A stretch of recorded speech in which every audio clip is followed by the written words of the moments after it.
Last season, for example, day 2, they actually got 13% more points. So although we've seen a crazy performance from them today, expect no less on day 2. Yeah, we kind of touched on them and their performance yesterday. I talked about Vino being a player that's currently evolving, right? He kind of hit the scene and was just this player who just wanted to constantly find in boxes, but now, with a little bit of that control, him paired up with Queasy, absolutely insane. I'm very excited to get into today's games, but is there kind of anything you guys are excited about? I'm curious to see how this duo changes up today, though. So yesterday, we did have 5 north zones. Queasy and Vino dropping on the northern side of the map as well in Shiny Sound. I want to see, you know, if we have a little bit more south zones today, how that changes up their placements. I am getting word. Adam, are you standing by with none other than Queasy and Vino? I certainly am, Zeke, right now. Riley, can you please get a huge round of applause for Queasy and Vino? You hear that? They're all here for you guys. Right, we have so much to talk about. Obviously, yesterday, finishing top of the leaderboard after 6 games. Vino, how are you feeling last night after a great day 1? It's been pretty much the same as all nights, but a bit more pressure to close it out. We've got Thomas and Trip and Cammy and Seti right on our tails, and it's we're going to try and finish it out today. Will you be keeping a close eye as well on their performances as well as your own then?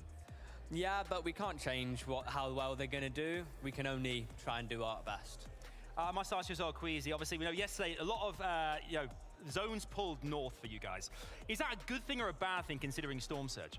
I mean, for us, I think we prefer some zones to pull like bottom right and top left because of our Surge playstyle. Like you saw, we died game 3 and 4 to Surge, which was not the best. And those are the games that we pulled the most of the zones, so yeah. Interesting to see. Well, look, guys, best of luck today. 6 more games. Let's see what happens. Let's go back to the desk. Thank you so much for that interview, Adam. And of course, we'll be checking in with players periodically in between games before the show all begins. So we'll have plenty of time to get their insights through it all. Let's take a moment, though, to talk about that format. How are these players accruing these points in each game? FNCS fans, you're well aware of this, but maybe for those that might be tuning in for the first time, why don't we break it down for them, Takada? Right, so you start getting placement points all the way at 35th spot, and all the way at the top, you see the Victory Royale is a total of 32 points, which is equivalent to 16 eliminations. So if you want to get a VR and elims, you're going to have to get double-digit elims, which was only done once as a duo yesterday, but also once as a solo where Vico got 10 elims. Yeah, absolutely. Of course, that cascading placement point kicks off at that 25th spot. But of course, what are these players playing for? This is the ultimate moment, the second day. This is where the prizing matters. $200,000 for the first place team. $100,000 each, all the way down to $1,000 for that 50th place team. Everyone walks away with some cash. It's good to see Z. Of course, we also can't forget Mini Miner. They're also walking away with a trophy handed out from Swarovski. Look at this thing shine. Just to have that somewhere in your room. Oh, you start on stream. Oh, yeah, what's going on, guys? Oh, this back here? No big deal. Just happen to win the FNCS Invitational. No big deal. Guys, we have a little moment here. So what we love to do is show you this. We had a moment to catch up with our duos and actually get their insights from the endgame. Check this out. I think the end game of this Invitational is going to be hectic because obviously you have a lot of good teams. A lot of good teams are going to be looking for refreshes, so a lot of fighting going on. So it's going to be crazy. Every game's different, so you can't really like preload the end game. But we know how to play end game, so whatever happens, happens. Adapt.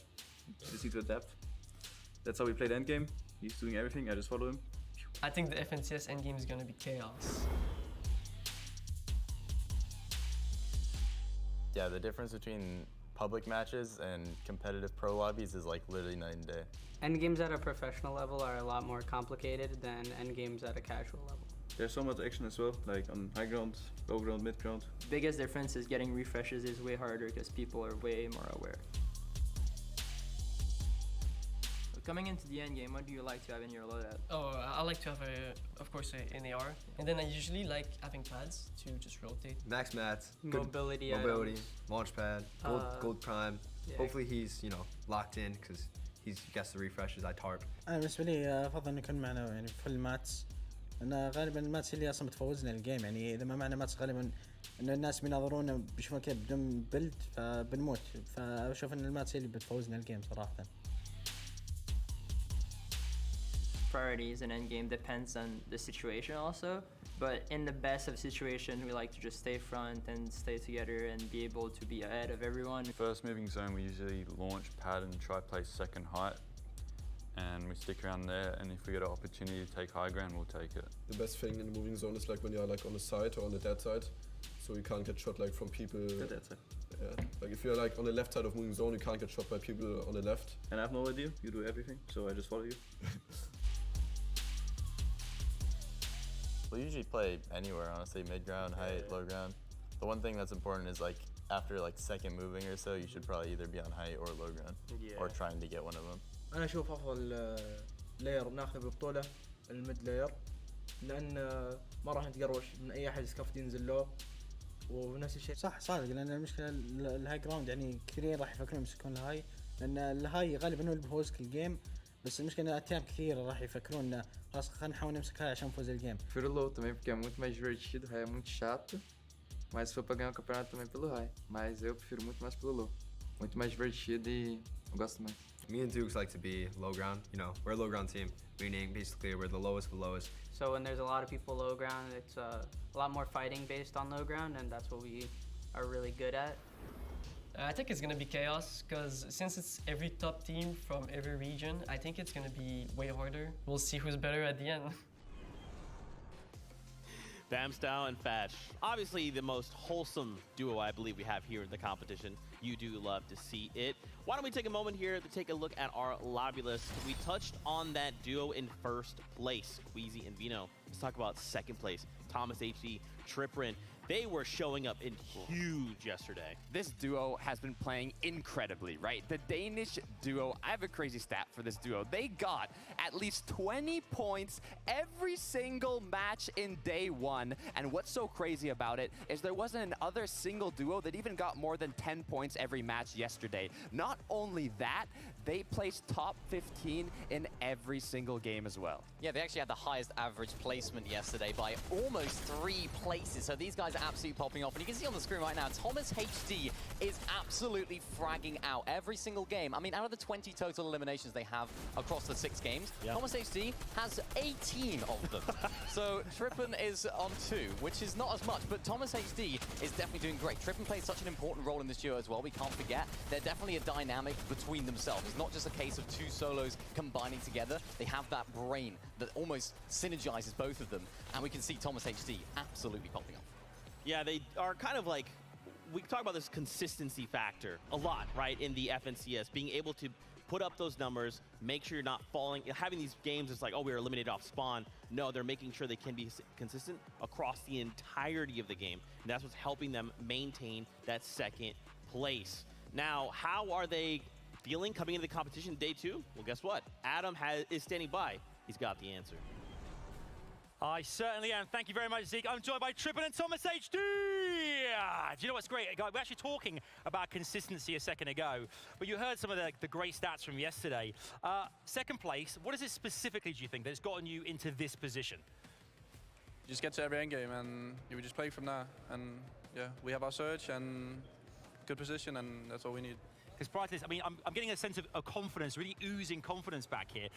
Thomas, going into this as well, obviously, Rave Cave, other teams dropping in the same POI, maybe even a 4th team today as well. How do you manage that? I don't know if we're getting conned, but if we are, they can just come. We're confident, so yeah, I'm pretty sure we're going to win. Obviously, you've got teams around you. We talked to Queasy and Vina earlier on. Are you keeping tabs on who else is doing well in the competition, or are you focused on your game specifically as well? We're mostly focused on our game, but I don't know, we look like if we see in the kill feed someone is like doing good to shoot at them or whatever. Yeah. Excellent. Well, it's looking very good right now. Trippin and Thomas HD feeling confident. It's back to you, Zeke. Thank you so much, Adam. And what I love to hear from that is they're considering other factors, right? Watching an elimination feed, saying, okay, we know a duo is doing well. How can we slow them down? What can we do to ensure they're not just walking away winners or getting themselves in a position where they can win, get victory royales, refreshes, or whatever? They're trying to say, no, we want to affect the game. We want to make sure we can stop whatever they're trying to accomplish. I mean, that's what you have to do when you're at this level of Fortnite competitive, right? They drop in the south side of Rave Cave, and there's so many duos around them that they have to pay attention to the feed. They have to pay attention to what's happening around them so they can adapt and act quickly on that. Yeah, absolutely. You love to see it. Adapting is the key to it all. Let's talk about our duo in third place. It's Seti and it's Cammy. Long time competitive veterans coming out of the EU region. Recently, they took home the DreamHack, right? It was a solos competition. They came in first and second. The two best players now back at it again. They win game 1. They start the competition strong. They win game 6. They end day 1 strong. What can we expect from them coming into today? Look, we talked about Thomas and Trippering being consistent, but when you ask me about consistency, I think of this Polish duo, Seti and Cammy. It's the 7th time they've competed together, so they have the synergy. And not only that, they've placed top 10 in every finals they've competed together in. This is a consistent duo, but what I find most interesting is that 5% of their eliminations come from the first to the third zone. Only 5%, meaning a majority of their elims is all in that late game. They play safe and they play for the long run. Yeah, they definitely do. And what's interesting about the way they played yesterday, it was completely different to what they've been doing for the whole season. We were looking at some of their Elite Cup plays and some of their Elite Cup sort of finals performances. And what we were noticing was, or what I was noticing was that they were going down a lot in that first moving zone. They haven't actually done that today. They've actually solved that problem by staying back in the storm a little bit, fighting it out. And of course, that does come with some risks. What I've noticed about yesterday's games is they either had a really, really solid end game, or they went down into about 32nd, 34th, one of those places. So when you are fighting in the backside of that zone, and you're latest rotating in, all of the other players that are in the zone are going to be looking at you, and that's where their problems are at the moment. So although they're solving the problem of going down early, they're kind of solving it with some of the search. That's right. Well, hey, we got Adam standing by. Let's check in with Cammy and Seti right now. Thanks very much, Zeke. Yes, indeed, I have Cammy and Seti here, everyone. It was a great end to the day yesterday with that Game 6 Victory Royale. Talked about last night and preparation. What did you guys do yesterday when you got back amongst yourselves? Did you kind of prepare for today by VOD reviewing? What did you do? Like, I watched some games, how we rotated and everything, and then I'm just focusing on today. We saw some great rotates yesterday, the shield bubble on the boats being one of them. Seti, last night, rumor has it, a lot of the players were watching VODs of you guys and how you do rotate. How do you feel knowing that other players are watching you guys for tips on how they're going to progress in this competition? For me, it doesn't matter because they're not going to be able to do what we do because of the position on the map that we are in. Excellent stuff. Well, listen, Cammy and Seti could be FNCS Invitational champions later. 6 games will determine that. Let's go back to you, Zeke. You gotta love that focus, that resolve, right? Coming in saying, we know what we gotta do. Let's just run it one more time. Let's see if they can respect the rest of the competition and how the rest of the competition will respect each other. At the Invitational, I think everyone has a chance to win, you know? Anyone can take the zone. There's so many pros and FNCS winners, World Cup winners as well. There's all the best players in the world. It's just exciting that we're playing and all the players will be near us. And being able to walk around the lobby of our hotel room and just see so many people I used to look up to. Yeah. And now they're my competition, it's such a sick experience. I think the player I respect the most coming in the Invitational would be Alice. Pretty impressive that he's going to be competing all the way from Asia, and I think he does have a shot of doing really good. Acorn at the moment is a really, really good player, probably the best in NA. Para mí el jugador que más difícil la vamos a tener en esta competición va a ser Badeal, ya que bueno, es un jugador excelente, viene ganando la última FNCS de Europa. Players I respect the most, I think it's Queasy because of his experience, the way that he's playing the game. Ray inspired me. I was about to quit one season and he convinced me not to, so I wouldn't be here if it wasn't for him. The player I respect the most is probably Booga. When he won World Cup, I saw that anyone can win any tournament if you just work on it. I'm excited to play against all the EU players just because of how good they are. For me, it's got to be like the Brazil, OCE, Middle East. True. People like we never ever face off against. I'm really excited to get up against Mera and Booga. I think this is the best duo in the world. We'll definitely see how they play, and I'm excited to see them on the leaderboard as well. そのスキルが欲しいし、ベノは編集スピード速いから、ベノが欲しいの。 I'd like fighting Kanada again on the same thing, even though we 4-0'd him on the 120 ping. I think that's good. Gonna be that's fun. gonna be up there. If I was to do it with someone outside the region, I'd probably choose Epic Will because he's the most complete player, I think. The only other player from another region I'd want to do it with is probably Tayson. I like his gameplay. I think We have similar styles. If I was going to do it with anyone from any region, I think it would definitely be Venno. Agreed, yeah. He's got really good IGLing skills, and he's a great fighter. I think if I had to pick someone from a smaller region to do it with, I think I'd pick Zin.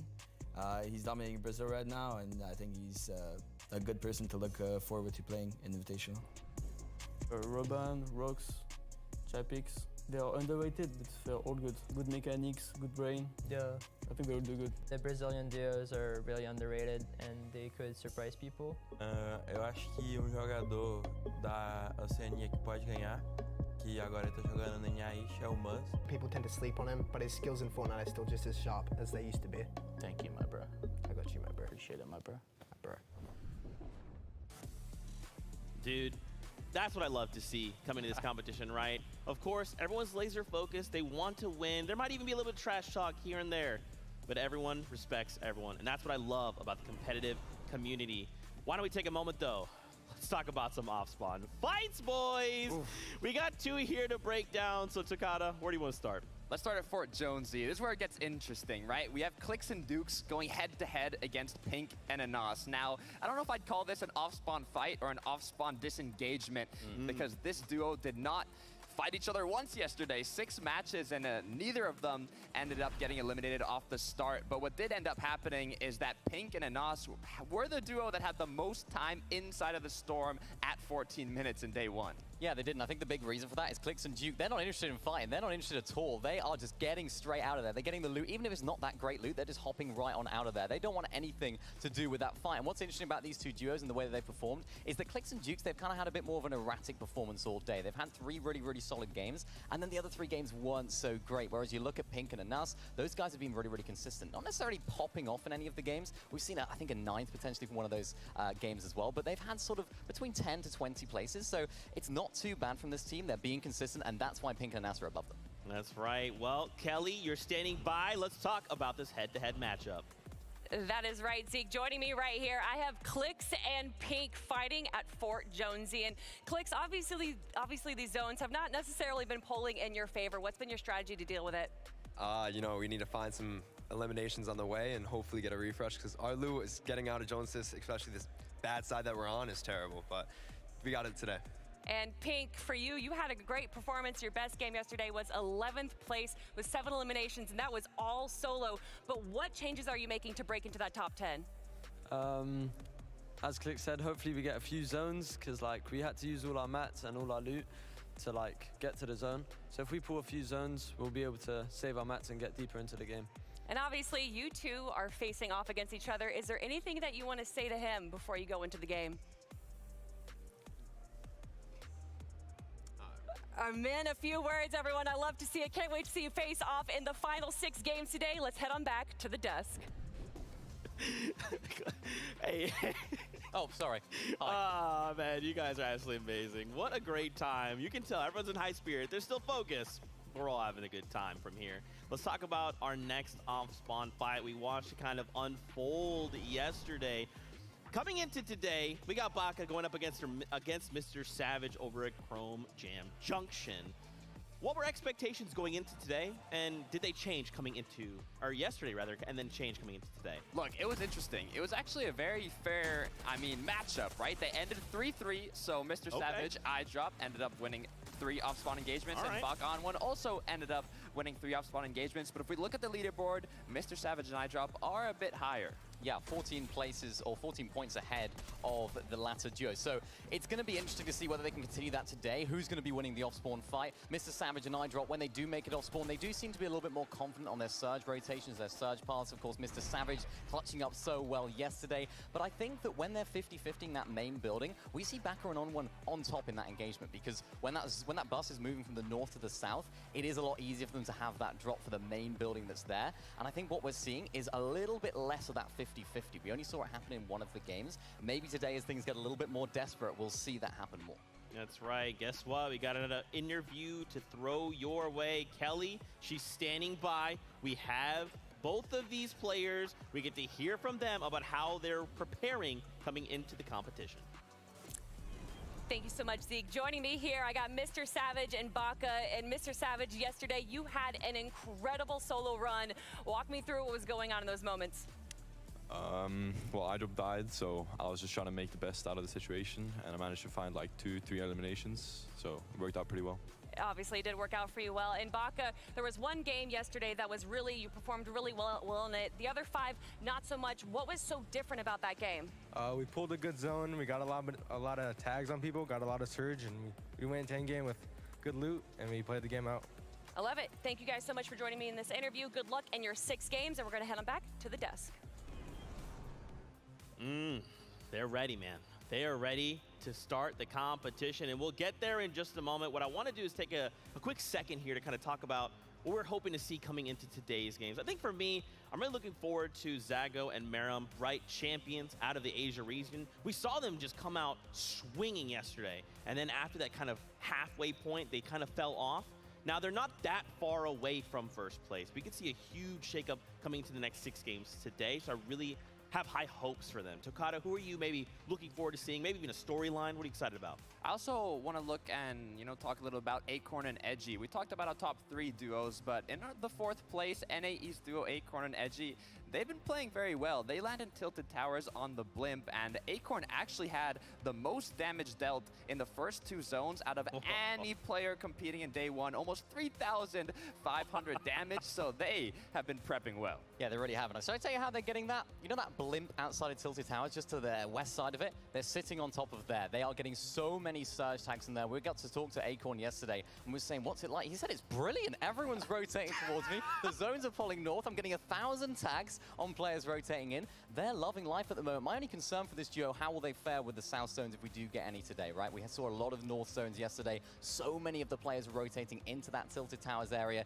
It was a surge farm for them. That's right. We'll find out as it all unfolds before us. But first, Vivid, I think you're standing by in the crowd. Thank you, Zeke. Raleigh and the world. How are we feeling for day number 2? I am feeling exactly the same. I want to kick it off right here and go ahead and give my prediction. I think Queasy and Vito, they're obviously going to find themselves on the high ground, but I think Acorn and Edgy are going to find a couple more end games today, kick it off strong, and hopefully break into that top number 3. Now, I'm feeling excited, and so is everybody else, which is why I would love to kick it right over to MDF and Jacob. Wait a second, we're doing early predictions? Hold up. I want to give a blanket statement. NA East absolutely needs to represent here, at least for me. I want to see a top 5 finish from our competitors. I'm feeling Smite and Larson right now. Ooh. The young bulls stepping up, and not only that, backing it up on the mic as well, so I'm feeling them. Yeah, I'm taking that blanket. I'm going to go ahead and wear it as well. NA East is going to rise up, but I got a little bit of a different team. I got Acorn and Edgy. I think Edgy is not going to only win his 2nd FNCS in another region. It's going to be on an international stage. I'm feeling that, but you know who else wants an opinion? It's Taco. Let's check it out. Appreciate you guys over on the cast, but more importantly, it's been awesome seeing the energy and how the players are all so amped up, getting ready to set up for day number 2 here at the FNCS Invitational. But have to keep an eye out for Vico Marine, because Vico, he's actually leading in individual eliminations, 21 on for his team collectively, and I think that it's incredible that 21 out of 24 belong to him. I'm just really excited to see if they can keep it going, keep that aggression up. He's just looking to frag out along with everybody else here, but that's not the only duo that we have to talk about today, so let you guys go back on the desk. Thank you so much. You got to hear a little bit from everybody. Now, as we get just moments away from kicking off the competition today, day number 2, 6 matches, 1 FNCS Duo Invitational Duo. I mean, I'm excited, to say the least. What are you guys hoping to see today that may be a little different than yesterday? Look, so we talked about the north zones, right? A duo that was landing all the way south in Synapse Station, Joe and Ziandi. They had to travel over 8,000 meters every single match just to get the 3rd zone. Look, they did have rifts. It might have helped out a little bit, but I'm curious to see how all these duos adapt with a whole new day of zones. They won a game, though. They won a game. Of course, you can't complain about North Zones if you're winning games from them. Of course, Joe and Ziandi not quite faring that well in the rest of the games, but they're still up there on the leaderboard. Miro and Booga, one of our favorite teams going into this, they're not quite faring as well. They're not quite enjoying the North Zone, so hopefully for them, at least, we'll see some South Zones today. We have all things to break down for you across these 6 matches of the FNCS Invitational, but to kick things off, let's go on over to Adam and Kelly. Thank you very much. Raleigh, how we doing? All right. We are moments away, Kelly. We've set the scene. We are almost there with our last 6 games of this competition. That is right, everyone. I hope you are ready for the games to begin and our players to come out, everyone. So let's join together. 9, 8, 7, 6, 5, 4, 3, 2, 1.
Invitational 2022! Live from Raleigh, North Carolina. How are we doing, world? Excellent stuff.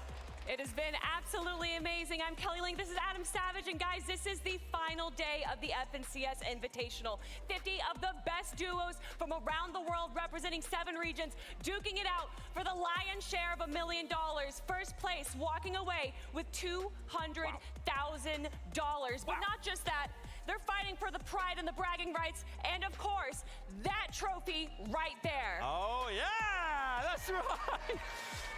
Now, of course, Kelly, we have set the scene here. Obviously, we have the amazing audience. We've got you guys watching at home. Everyone is ready to rock. We're missing one key element. Of course, the players, the stars of this show. We thought we'd try something before bringing them out here. So if you'd like to, by all means, you don't have to. If you want to, though, do stand up, guys, okay? You can stand if you like to. We're going to ask all of you guys to follow me in a clap. All right, we're going to start slow. I'm going to get faster and faster and faster, and then we're going to go absolutely bonkers. Okay, here we go. With me. You ready? Here we go.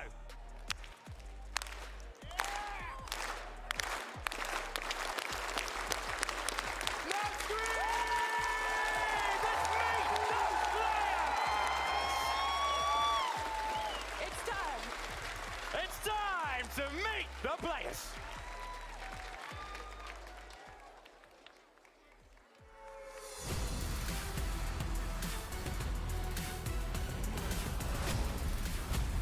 Epic whale and read, everyone. It's time for a comeback. If he wants that 7X next to his name, currently in 22nd place with 80 points, they have a big day ahead.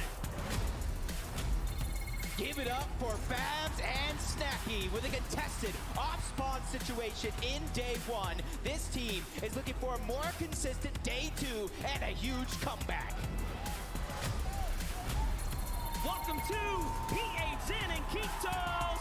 3rd place was their best finish after day 1, and with all the eyes on the prize, are they ready for day number 2? Put your hands together for Janice and Fadil. Zones were not in the Greasy Grove team's favor on day 1. Today, they'll need a comeback for the ages. Queasy and Vino, folks, a phenomenal start to the tournament yesterday, leading the teams going into day number 2. These guys need to stay focused in order to secure the prize.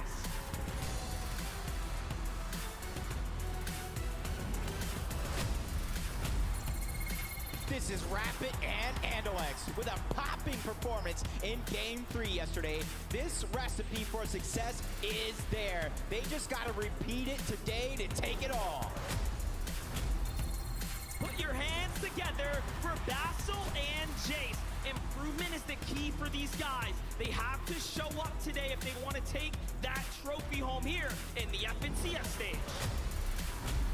Stand up and get loud for Pink and Anas with an average elimination rate of 3.5 per game on day one. They're all set for keeping the points coming in hot today.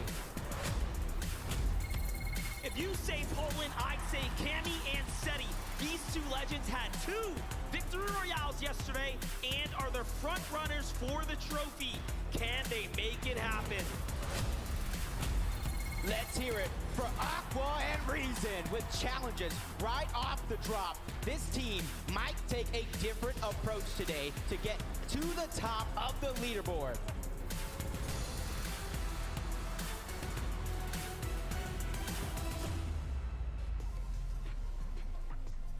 Absolutely incredible. Once again, just our first 10 duos coming back onto the stage after 6 games yesterday. I feel like we can't not talk about them, right, Brazil? PH Zin, Kitos, that back corner over there was going absolutely ham for them, and I want to know how you guys expect them to do. They're still there. They haven't lost their voice. I don't know how. I don't know how. It's been amazing, right? PH Zin, Kitos, 25 FNCS finals appearances. PH Zin, 4 championships alone, 1 for Kitos, total of 5 FNCS championship titles for the duo. I mean, they're incredible. Yeah, they really are. They're playing so good. They're getting to the front side of zone. I'm excited to see them today. That's right. Let's go ahead and meet the next 10 players. Let's run it.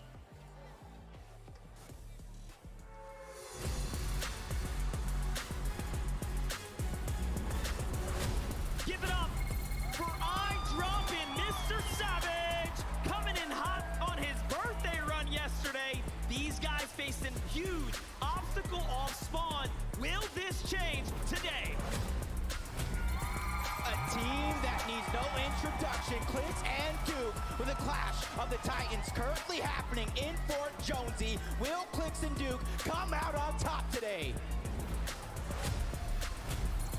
This is Cold and Scented, holding the NA East banner high with the Victory Royale in an 8th place after day number 1. This team is going to try to make it happen for real today. Make some noise for Runa and Peppo with 2 top 15 finishes on day 1. These guys are looking to climb to the ranks in day 2 and take home the crown.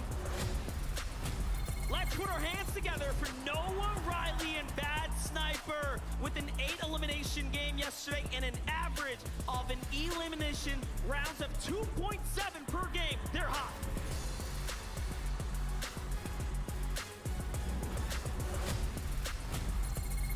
Give it up for Threats and Alice. This Asia and NA East combo needs to focus on the end game today to boost their leaderboard placement to take the first place spot. The W Keyers have arrived. Malabuka and Merstash with a total of 13 eliminations. This duo, it might be looking to change things up today and go for the comeback. Put your hands together for Trulex and Chicho with some great performances on day 1. These guys have already proven that they belong in this lobby and they belong at the top. Welcome to Bailey and Alex, battling it out at the Coney Crossroads off spawn. These guys can still make it today, but it will take a hero's effort. Pablo, Wingu, and Swag with a bumpy start to day 1. These guys are in full focus mode for the comeback. Watch out, because it might get dangerous.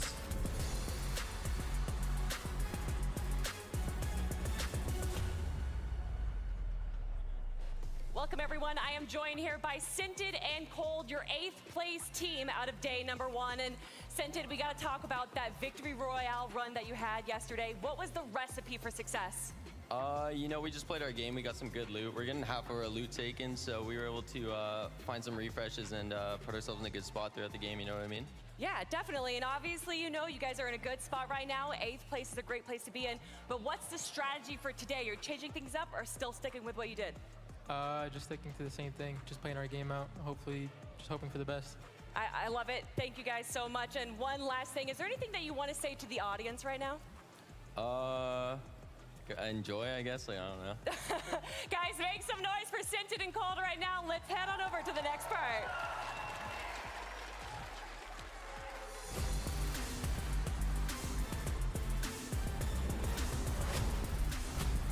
Please welcome Clown and Refscard with a total of 78 points and currently 25th on the leaderboard. These guys will need to climb the ranks today and pop off.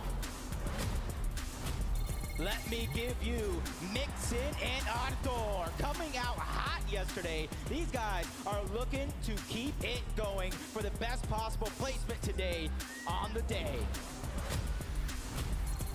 A big welcome to Pars and Rays representing the NA West region. They will need to focus up if they want to climb that leaderboard. Yesterday was, of course, a battle at the drop. Put a warm welcome together for Belusi and Hijo with a central drop on the map. These guys should have a smooth time reaching all the zones and that first place. Vico and Marine, everyone, with the highest single-player elimination count in game number 6. This team has to be ready to keep the ball rolling and try to grab that first place spot.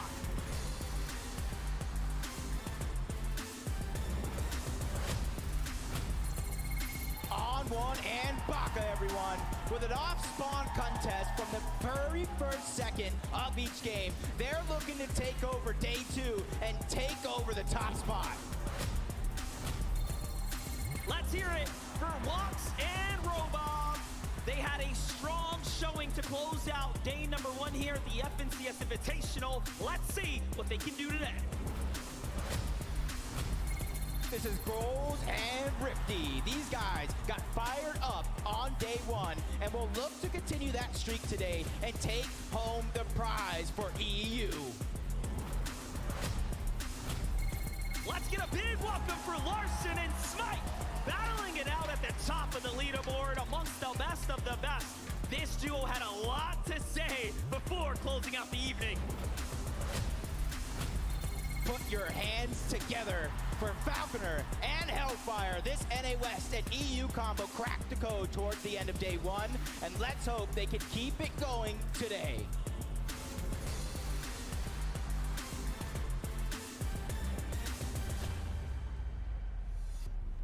$20 duos left to introduce, but we have a little moment here. Let's talk about Smite and Larson. Sitting in 7th place, we got to see them just 2 back. How are you feeling about this duo coming into the competition today? Because I have really high hopes. Look, I'm on your boat, Zeke. They're looking strong. They're looking powerful. Winning 4-2 off spawn against Muzz and Looter. Currently in the 7th place spot. I mean, they're doing great. Yeah, they're doing great. Another duo that's doing great as well is, of course, Vico and Marine. We thought they were going to land Tilted Towers yesterday, but they switched it up. They went to the reality tree, and it's working out for them. Of course, Vico with the highest solo eliminations of the day. A 10 elimination game in the final game, so they close things off strongly. Can they pick it up?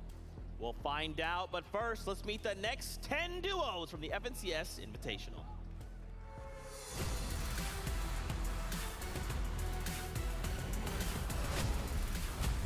Put your hands together for Peterbot and Jumper.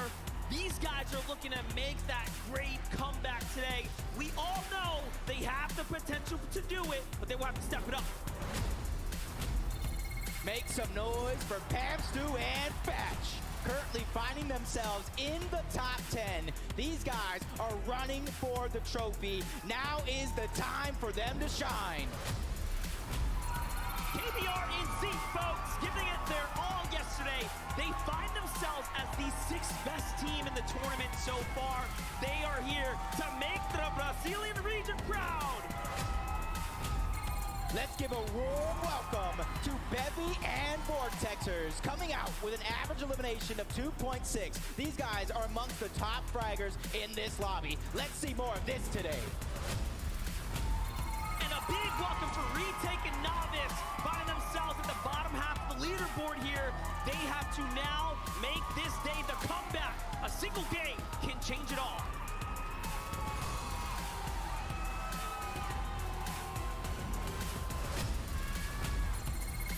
give it up for Scram and Chimp, showing they belong in this lobby with a top 3 finish in day 1. Will they keep that momentum going? Put your hands together for Zaku and Marine with a great day 1 and several fantastic late games. Will they, can they repeat their opening success from day 1? A fantastic welcome to Ju and U3. Today is the chance for a comeback for this team, and they are looking for that opportunity now more than ever. This is the Andy and Joe FN, everybody. All eyes are on the prize for this team here as they are currently coming into the competition at 5th. What a showing it was for day 1. Give it up for Cool and Yumi, finding themselves close to the top 10. Everything is possible for this team. Today is their final chance to make it happen.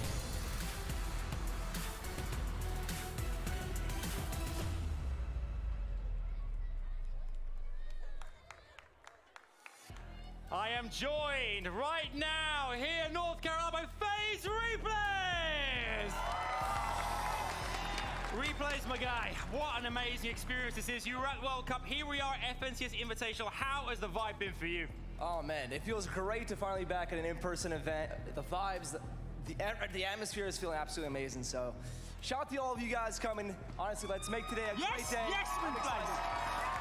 I mean, speaking of the community as well, what does an event like do this to the community? You're a huge ambassador of the game here. How great is it for these guys? Honestly, this is like I said, it's being back again after like 4 years. Like I think this is great for everyone to experience. Like just seeing all the players here from around the world. One of the best, some of the best players around the world, being able to watch in person is such a great experience. So let's have fun. Let's see how these players do today, and let's see who takes it all. Let's do it. Enjoy the show. Yeah. Replays, everyone. Let's meet the next 10 duos.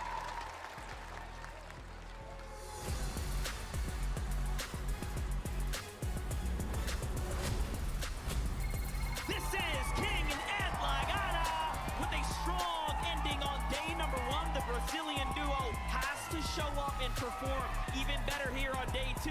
Can they do it? Please welcome Focus and Spy. The amazing Middle Eastern duo is looking to make strides up through the leaderboard today. Are they ready to do it? It's Thomas HD and Tripper, folks, with the best average placement of day 1 and a second place finish here. They are locked in and ready to grab that first place today. A huge welcome to Macwood and Kanata with an average of over 13 points per game on day 1. They showed they are consistent, but now it's time to pop off. And let's hear it for Acorn and Edgy. Consistency is the key word here. With 3 top 6 performances yesterday, they secured themselves a solid 4th place coming into day 2.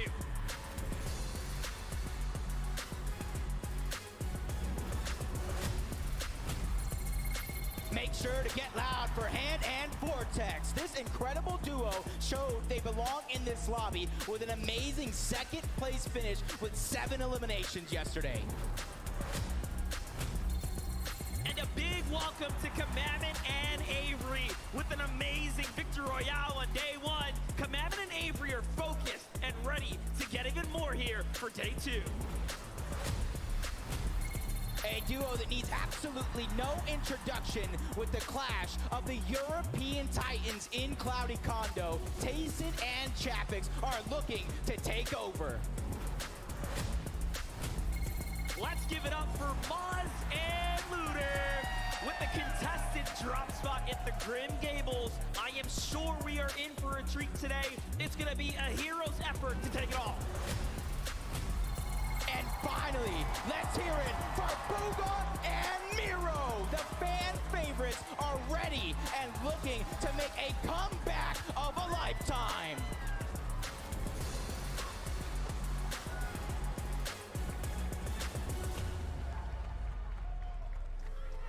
My goodness, it'll never get old. I'm telling you, watching these duos make an entrance like that is always going to be incredible. We want to highlight a duo for you here, and it's a lot of, probably a duo that we're all hoping, and we kind of touched on, hope does well, Acorn and Edgy. Edgy having a series of second place finishes in the FNCS, still hasn't seen that first place. And man, he wants it, and he wants it here. Look, he wants it. He's not the only one that wants it. Thomas and Edgy both competing for that trophy, their first trophy. But talking a bit more on Acorn, I couldn't emphasize enough how important their day one is and was for them. I mean, Acorn having the most damage dealt in the first and second zone out of any player shows that they prepared beforehand for this tournament. But the question is, in day two, will they be contested? Will the change in zones cause them to not do as much damage? There's so many factors that come into play. Yeah, absolutely. And their worst game was a 42nd, and it was when Hydro and Belusi rotated in from that west side. It kind of made things a little bit difficult for them because they had so many teams in the area already. Of course, we have Noah Rayleigh there as well. It's very, very difficult for them to all be there at once, and unfortunately they did fall victim to that. But their other games have been really, really consistent. They've been very, very solid, playing the end game layers really well, and I'm excited to see them perform today.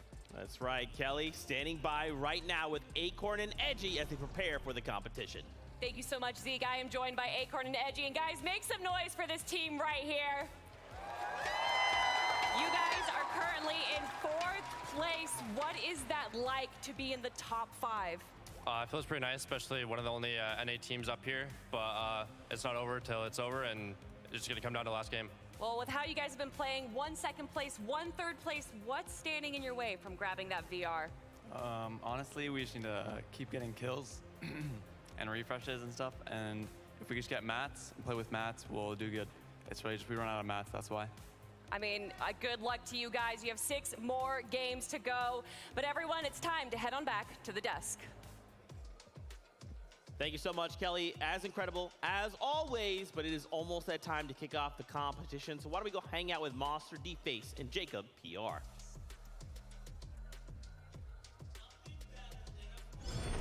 Heading into the action. Let's go ahead and start gearing up, of course, for that first game there, Jacob. Yeah, first game of the day, but it's the 7th game overall in the competition. The FNCS Invitational has not disappointed one bit. That's right. A 2-day competition leaves a lot of stress, of course, on the shoulders. You get that first day out the way, and then you have to think about everything and how it played out. Yeah, and luckily for them, this is a 2-day competition. For some of these teams that might be on the low end of the leaderboard, don't count yourselves out yet.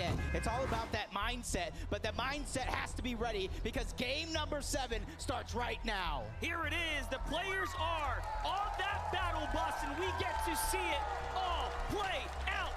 This is it, folks. It's day 2 of the FNCS Invitational, and we are just moments away from jumping off that bus. Let's get it. Yeah, this time around, we got a little bit of a different bus pass than the most of them than we saw yesterday. All the way south, moving north. That means Cloudy Condos is going to have action. Greasy Grove is going to have Janice and Vadil, and a lot of time this time around because that's one of the things that I felt like frustrated them a little bit. 5 north zones on the day yesterday. It left them very little time to get things going. But hey, that didn't stop ZND and Joe from doing well. That did not stop other teams that in those southern areas from performing well. It is all a matter of how you strategize. Yep, and already you see Cammy and Seti, the only team with 2 VRs on the day. They got their own drop spot and they held it for seasons, and already you can see where they're getting a lot of their surge. That early bus path already proven to be successful. That's right, a great job there, early tags, playing smart, and luckily for us, we get to really pick up where we left off. This fight here for Larson and Smite didn't always go their way. Although they did manage to end inside that top 10 window, it was still very much a competition for them. And I mean, this is the most room we've actually seen them have. Yeah, yesterday you seen like a 4-2 in Smite and Larson's favor. Over here towards Vico and Moran. Vico has been going off as a solo all day long yesterday, and you can already tell it looks like they're on the hunt, trying to catch somebody off guard, and that's a lone player that they're surrounding. The first thing Vico told me was, "Did you see me pop off last night?" I was like, I think we all did. You were going crazy. And we get to see how they're feeling, and you can tell the confidence is there. Look at the surging confidence to walk in with no builds and really try to make this a play here. But That build from Grawls is going to go ahead and discover that there's an opponent down here, and up he goes. Yeah. Oh! It finds the player on the other side. What a read! And they just cut him off. That was beautiful. That was a perfect read. He checked him out of a book of the library. It didn't even return him back. That is huge, and you can see Vico and Moran, the only team currently in the top 10, playing in their first finals together. That is natural chemistry. That goes to show these are two fantastic individual players. So you combine those powers, you get one dangerous duo, just like Cold and Scented. They had one of the victory royales yesterday, a couple of top placements, and that put themselves in contention to take the title. And lucky for Cold and Scented, they've managed to go ahead and find themselves a little bit of room to play the drop there, and that's why we're noticing them in the endgame. And just think about the dynamic that's playing out right here for Larson and Smite. They have a huge decision to make. Do we go ahead and risk it all and take the fight for Muzz and Looter, or do we allow them to have a piece of this drop spot so that we play smart, play safe, and earn points? Yeah, I think both of these teams realizing how dangerous it can be, and Smite and Larson, they're in the top, and you got to imagine those 2 games that they got taken out off spawn, how much that could have changed things, and 96 players alive. This is the same passive style gameplay that we saw in game number 1. That only leads me to think one thing: Storm Surge is going to get chaotic. It's going to be a tough one, but hopefully not for Mr. Savage and iDrop as they kick things off very nicely here. It seems like the engagement against On1 and Baka, this is what we've been touching on this entire time, right? The fact that there are different ways to play the Chrome Jam Junction. Usually whoever gets the high ground is the most benefit. Hold up. Savage stepping up to the wall. Let's see how quickly he can turn this around. Yeah, right now it just seems like the aggressor is off this spot. Oh my god! Mr. Savage just get absolutely done up by On1 and Baka. Continuing that momentum from yesterday, putting iDrop on the back foot. He's just trying to stay alive right now and stabilize the situation. And if you didn't respect NA West before, you have to now. On1 and Baka have truly shown how their preparation has come into play here, putting down arguably one of the stronger European duos to show up here this weekend. Yeah, they smell the fear right now, and they're hot on the chase. This is 2 more points. This is a great start. More Storm Surge, everything for On1 and Baka to keep it going and try to get that top spot, because they know with a 2nd place finish in NA West last season, anything is possible. But iDrop, he doesn't want to be a part of it, but they're just not wanting to let him get away. I like that they're chasing this one down here, though. I think it's very much worth it. Get those points. Make up for the games that you were bested out on. And this time around, Baka with the display.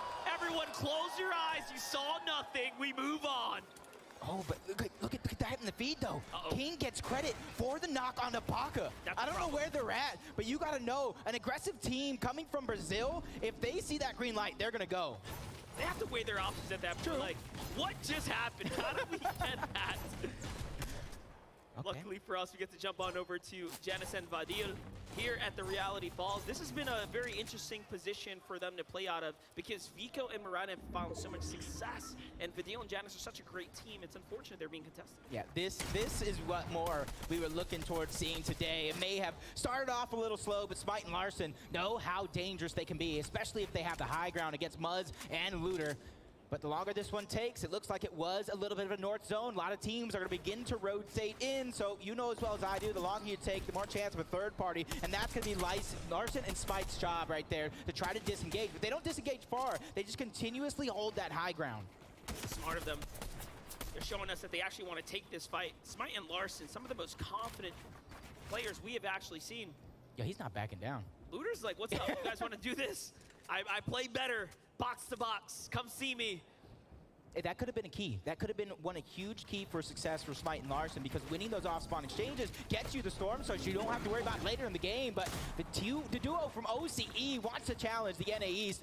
Muzz taking some layers away. Larson just trying to stagger himself. Right there, those angles are going to be so important for both of these teams. And players know better than to go too high as well.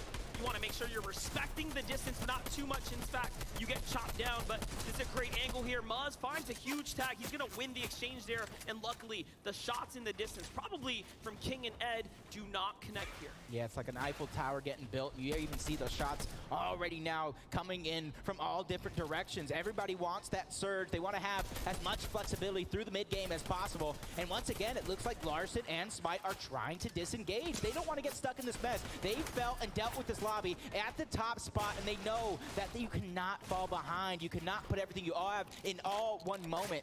So for them, it's about re-matting up because you look, they barely have anything. Well, lucky for us, things are going to simmer down, and Taco's going to give us the quick update. But more importantly, it's going to be about some of these Southside teams that are, again, going to be finding themselves making a huge journey towards those North Pulling zones. Joe and Andy specifically, they're sitting right now in that 4th place position on the leaderboard. So it is absolutely crucial for these guys to gather as much materials, as much loot and resources as possible. And that's exactly what Andy and Joe are making sure to take their time to do, because they know they've got quite the journey ahead of them and they're going to make the most of it. But let's get back to the action. Thank you so much for that breakdown there, Taco. It really does give us the full picture about Joe and Andy's journey in the game here, right? They're one of the few teams, like we said, they, against all odds, perform very well with the zone not landing them. Yeah, and you can kind of see a little bit of how they're getting that job done, but Smite in the feed, looking like he's already going to take down Muzz, leaving Looter in a 1v2 situation. I'm getting that feeling of deja vu from yesterday where they 1v2'd inside of the cave, but it got really, really dangerous. It's a great angle for Smite here. He almost catches Looter off guard. He was so ready, but here comes the defensive shots from down low. He's got to be careful. That wall is not his, and now he has to break through. This is how a pro player turns things around. Larson comes from behind and throws tomatoes on the body just like that. Showing exactly how he's feeling right now, but there goes that first elimination. This is how Muzz went down. He's building in wood. The lack of resources right now. He got did up like a sit-up, sent back to the lobby.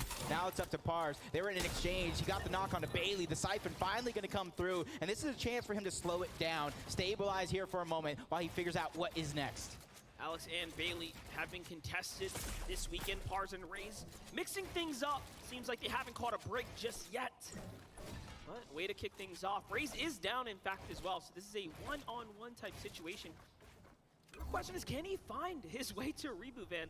The longer this goes on, the tougher it's going to be for him to go ahead and turn this bad situation around. Yeah, but if they're going to go ahead, and right now Alex has the opportunity with the med miss and the flopper, they can try to get a reboot that is in Storm, but you got to do it sooner rather than later. But it doesn't look like Pars wants to let that one come easy. And you can see the zone on the left. That is going to be another northern zone. So the players that we were talking about, Janice and Vidil, Joe and Andy, and a lot of those teams that are on the southern portion of the map have to go ahead and figure out a way to go ahead and travel as fast as possible yet again. Looks like we're picking up the trend where we left off. This is a full zone pull, but Joe and Andy have already proven to us they know how to play these. One thing we do know for certain is so does Vino and Queasy. When the zone lands on top of them, they have turned all of those games around into excellent end games. We'll see if it ends up happening. Joe and Andy moving from outside the zone. They don't necessarily want to take the fastest course of action to the safety. They have to go a little wide here to give themselves some room. In the distance, Cammy and Seti, so they're hot on their trails as well. And then, of course, Macwood and Kanata here to the left. That's the resistance.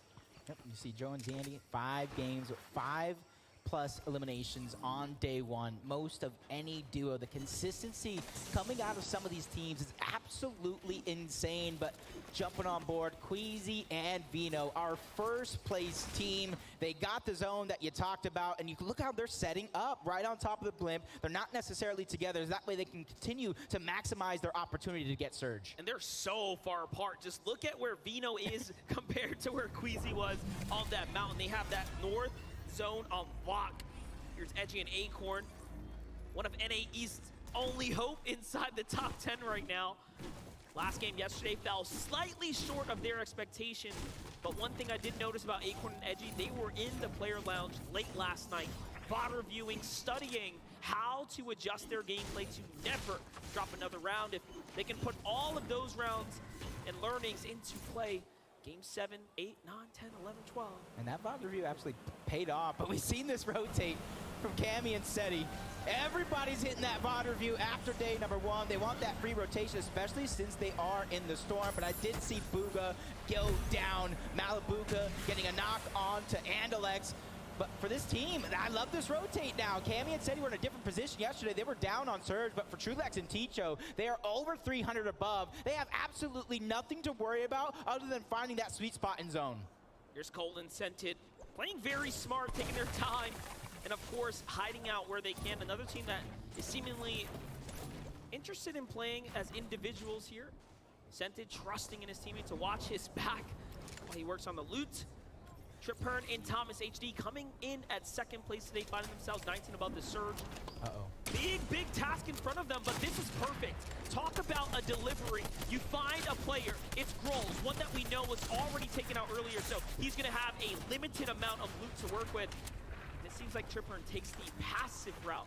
They find a few tags, they get away. I wonder, is that the pressure of a day 2 finals? Is that the pressure of being in second place coming in? Were they too early? Nah, I feel like this is them right now, feeling that comfortability, the flexibility of being at that top spot. Because you know as well as I do, depending on where you're at in the leaderboard dictates how you have to play coming into day number 2. If you're at the bottom, you got to find a way to mix those eliminations up with some victory royales. But if you're at the top, you can do anything that you want, and that's why that VOD review in the practice is so important. Problem is going to come down to that Storm Surge, though. We'll see what they can do. Seti and Cammy find themselves very far above the Surge, but also deep inside the zone. That's something you don't see very often. That's like water and oil. They don't quite mix. But let's get on over to Brazil region right here of Zeets and KBR. They have big EU players on site here. Refsguard and Clown are going to get burned. Just outside of the zone as well. KBR and Zeet, they have plenty of heals to work with. And that's exactly why they're staggering themselves so far back, 290 above for them. That's a feeling of comfortability as Storm Surge begins to activate. And this is the thing, for those players that are comfortable on Storm Surge, this is an opportunity to look around the lobby, figure out who is struggling. Because when that Storm Surge takes their shields down, you hear that crack, you hear that audio cue, and for some of these players, that's a green light. Now we get to tune in. What looks like a little hold up, right? Looking at the loot, weighing the options, nice little pickup there. But hold up, Brazil versus Middle East is going down right now. Spy is on the low ground here with focus there. It's not looking good. PHZin loses the wall. Quick take there from Spy as he defends off PHZin, but PHZin has all the pressure off of his shoulders, and he catches Spy in a fly trap there with a quick finish. And I can hear the Brazilian fans on the other side cheering for PHZin and Quintos. They jump up to 4 eliminations. What a way to continue to climb their way up that top 10. I just preface that type of situation. If you're down on Surge, you almost have to beeline it to the first team, and Cool's even going down backside of zone. Struggles for them. Looking like it's going to start early here in game number 7. Merrim's going to go down to Acorn. Yumi is out. The team from NA West that took the Chapter 3 Season 3 championship is out of the lobby in the first game. And you know, yesterday, Mareem and Zagu had so many people start to fall in love with who they are, but they are going to get taken out in this competition a little early on their first Surge. Joe and Zandy also feeling the pressures of a late rotate coming out the zone. Luckily, there is, of course, the edge right in front of them, so this is going to be a slow mover. They're going to have to burn a second launch pad now, which will open up an inventory slot, but look at Joe and Zandy here. They will have to do something big in order to bounce back. Have Coleman sent it off to the side here. Great early builds there. That's the safety play. Don't want to risk it. Not worth it. And you can see right now, since it's pulling so far north, you see Chrome Jam Junction right there. That southern portion of the zone is going to get so stacked, and it's going to get so hard for some of these players to traverse through, as Thomas HD and Triprin still trying to hold on to as much of the high ground as possible. And you can see him peeking through, gathering all that information, and that's so important because you don't have to get ready if you stay ready. This is my problem with them disengaging from Grolls and Rifty. Little did they know, that would have been an excellent fight for them to take. They were just coming off of a reboot pickup, and now looking back at it, they could have used that damage. This extra pressure here to perform is going to force them into either peeking, which will open up the risk, or jumping onto a player. And they're going to go for high ground here. They're going to go for position. They find a box. No one's inside of it. And a quick check just in case. Tripper all of a sudden finds himself in a world of trouble here. Just a couple of seconds before this surge turns on. It's huge right now. You see they're just trying to look everywhere. But that's the thing in these stacked lobbies. When you fall behind on Surge, it is so tough to find the shots that you need because everybody's just boxed up. Nobody wants to peek. Nobody wants to bite off more than they can chew, because then that is how you go down. 329 above, Acorn by himself. He has very little to worry about in terms of Surge. For him, it's just about making it to zone game after game. He's so lucky. The zone actually pulls south. We saw what Acorn was able to do yesterday as a solo. He picked up so many points, and that post-game interview was perfect. We got to hear the credit from Edgy, but Thomas HD, the Surge is active. No way they go in through the Chrome build. They are not playing around, but this is some of NA West's best box fighters on the other side of the wall. Thomas HD, Tripper have to take this battle here. They do not have time to sit around. Looking out, anything for anything. There it is. Baka opens the wall. No tag. That's a miss. That's a problem. Might have found a little bit here. He's now leading. He does have the HP advantage. In he goes. The edit comes from the side. A great job. EU. One goes down. Can they turn it around? Baka needs to clutch up here. No HP. Shot from behind as well. He gets the trade. This is such a tough position. He has to try to find a stabilize and find a moment to breathe right now because it was game 5 yesterday. He 1v2'd Mr. Savage and iDrop at the top of Chrome Jam. Now he's trying to do the same thing, but I don't know if he was able to get the opportunity to revive on one. So Baka is now by himself, but luckily for him, they did get some early eliminations. They did get some early damage, so they don't have to worry about Storm Surge. But oh my God, how are Thomas and Tripper still alive? This is crazy. The map awareness, understanding the vault was just nearby and fighting their way towards it for the heals. It wasn't just for the battle, it was the positioning to the vault. What a big play here. It all makes sense as to why they wanted to position themselves here, but still, they will need to find tags now better than ever. They have shield bubbles as well to protect themselves for the next box fight. Yeah, and for that can easily close the gap on a couple of teams if they want to go box to box, wall to wall, and have that be their plan. You can see them breaking through the builds. They're just trying to find anybody that is nearby because they don't want to peek and accidentally get shot at by the lobby. So for them, it's about finding whoever is close, and they hear the players nearby, so they're just trying their best to figure out what they are going to do. Just a couple tags now, but also a few seconds away from the half in, half out. The Surge will continue to wreck the lobby. It's going to become more and more difficult now as the seconds rage on. This is game 7 of the FNCS Invitational, and the action is really starting to pick up now. Yeah, Pamstu went down early on. Batch left by himself. A consistent duo on the day, but he is 17 below the damage threshold. Reed in his line of sight. He's trying to hunt, but somebody, that's Seti, who takes that one away. That was Batch's best chance at Storm Surge damage. It's going to go all the way north here. We know Edgy was a solo. Now we have Thatch as a solo as well. A tough position to be in. Take a look at the points. It is looking very much like a 3-way race, continuing the trend here as EU leads the charge right now. Jumping over. Shield bubbles are down. Tripper and Thomas HD has found their next targets, and it's not an easy choice by any means. We are looking at KBR and Zeet on the other side of the wall. And even though for Thomas and Tripper and Storm Surge is not activated right now, they knew where they last stood when it came to that damage. Exactly that. They are still below. It is still a worry for them, and they have to travel through all these players who are actually beating them to the punch. This could get dangerous, but for Janice and Vidil, they have the high ground. They have that perfect opportunity if they're low on Surge to just clean up the lobby. And we wanted to check in with Vino and Queasy. How have they managed to take this zone favor and turn it to their advantage? Heavy material, big HP, well above the Surge, launch pads to work with. This is a story written for them right now. And again, you saw how many points they had leading coming into this. This can only end well for them at this point. But let's go ahead and look at Aqua. Reason, a much different story. This is a team that will play for height, and you can see they're already positioned themselves to do it. But Aqua with the drop shot and now punished for the risk. Was it worth it? Reason has to leave him behind. He turns it around. Another team says, whoa, what are you doing? That's a solo now. And the burning of the mats here to try to survive. That's unfortunate for Aqua. Yep. He was right there trying to chop down, and that was tantalizing him to go for that shot right then and there, and he went for it. That was a huge opportunity. Unfortunately enough, it didn't pay off, but for Acorn and Edgy, they're making it this far. And I've actually seen these guys get knocked a few times throughout this game. That was where Edgy finally went down, but for Acorn, he was one of the biggest damage dealers in the lobby throughout 6 games yesterday. Looking to keep that up for Cammy and Seti. They started the day in 3rd. They moved up to 2nd already, so their game plan is continuing to pay off. And Zeet finds Vico in the feed there too, so things are really starting to get interesting now as we're seeing changes happen. Joe is still in this game as well. Take a look. Acorn as a solo right now, making do with anything right. Honestly, when we last tuned in, he barely had something, but on high ground, Queasy and Vino have now solidified themselves as the Titans up top. Yeah, that feeling of deja vu sinks in yet again. 6-moving zone. That's the same time they took it yesterday as Thomas and Triprin.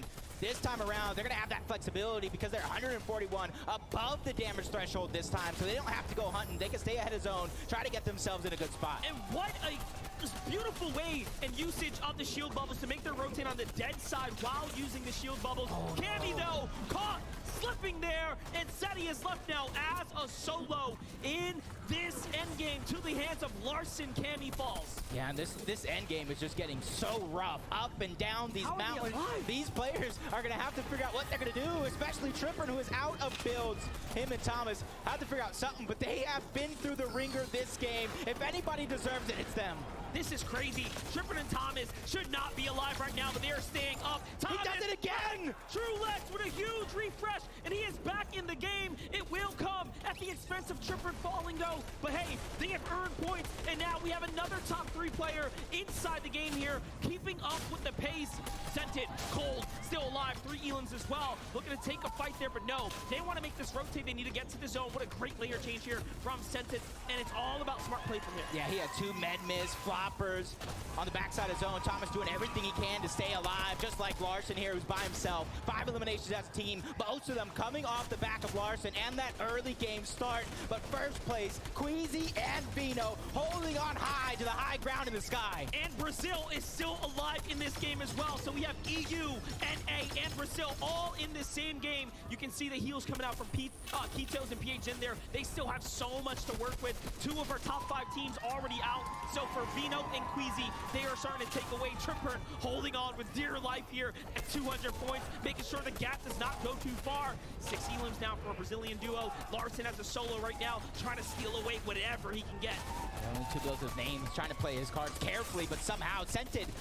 Again, he goes down, but it's Thomas HD with a run of a lifetime right now going down right before our very eyes. Top 10 finish. Now he's in the top 7 as well, trying to keep it going. KBR, Larson, all these solos coming around. This is going to get good. Oh, right through the chrome, and Vortex puts him down. KBR, it's your turn. Nope, down he goes. And now we're looking at a 2-on-2 +1 in the mix there in the low ground. Queasy and Vino are starting to run out of, Matt's down low, but that's all. They have tons of heals to work with. Meanwhile, Bevies is just clawing his way through the builds here. It is not looking too good. Queasy's gonna get burned there for over-peeking down low, but this should be their game.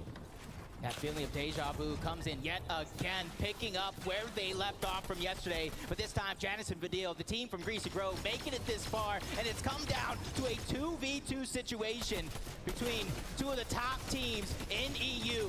With Janice and Vidil feeling the pressure of the high ground, running out of builds. This is basically Queasy and Vino's game. Both sides are starting to run out now. Queasy's down to 1 build as well. This is looking very dire. They're going to have to cap off. Janice and Vidil know better. They need to continue the pressure. Vino goes down. He takes a shot. Vidil blocks it. Beautifully done. Janice stuck up from behind. Queasy with a great follow-up. And oh my gosh, it was so close. But Queasy touches out in the end.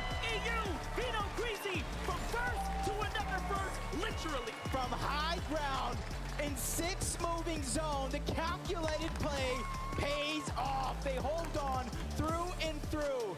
This is one team you don't want to give a single advantage to because you will regret it at the end of the day. Vino and Queasy are showing us why they are cut above the rest. They're looking good while they do it.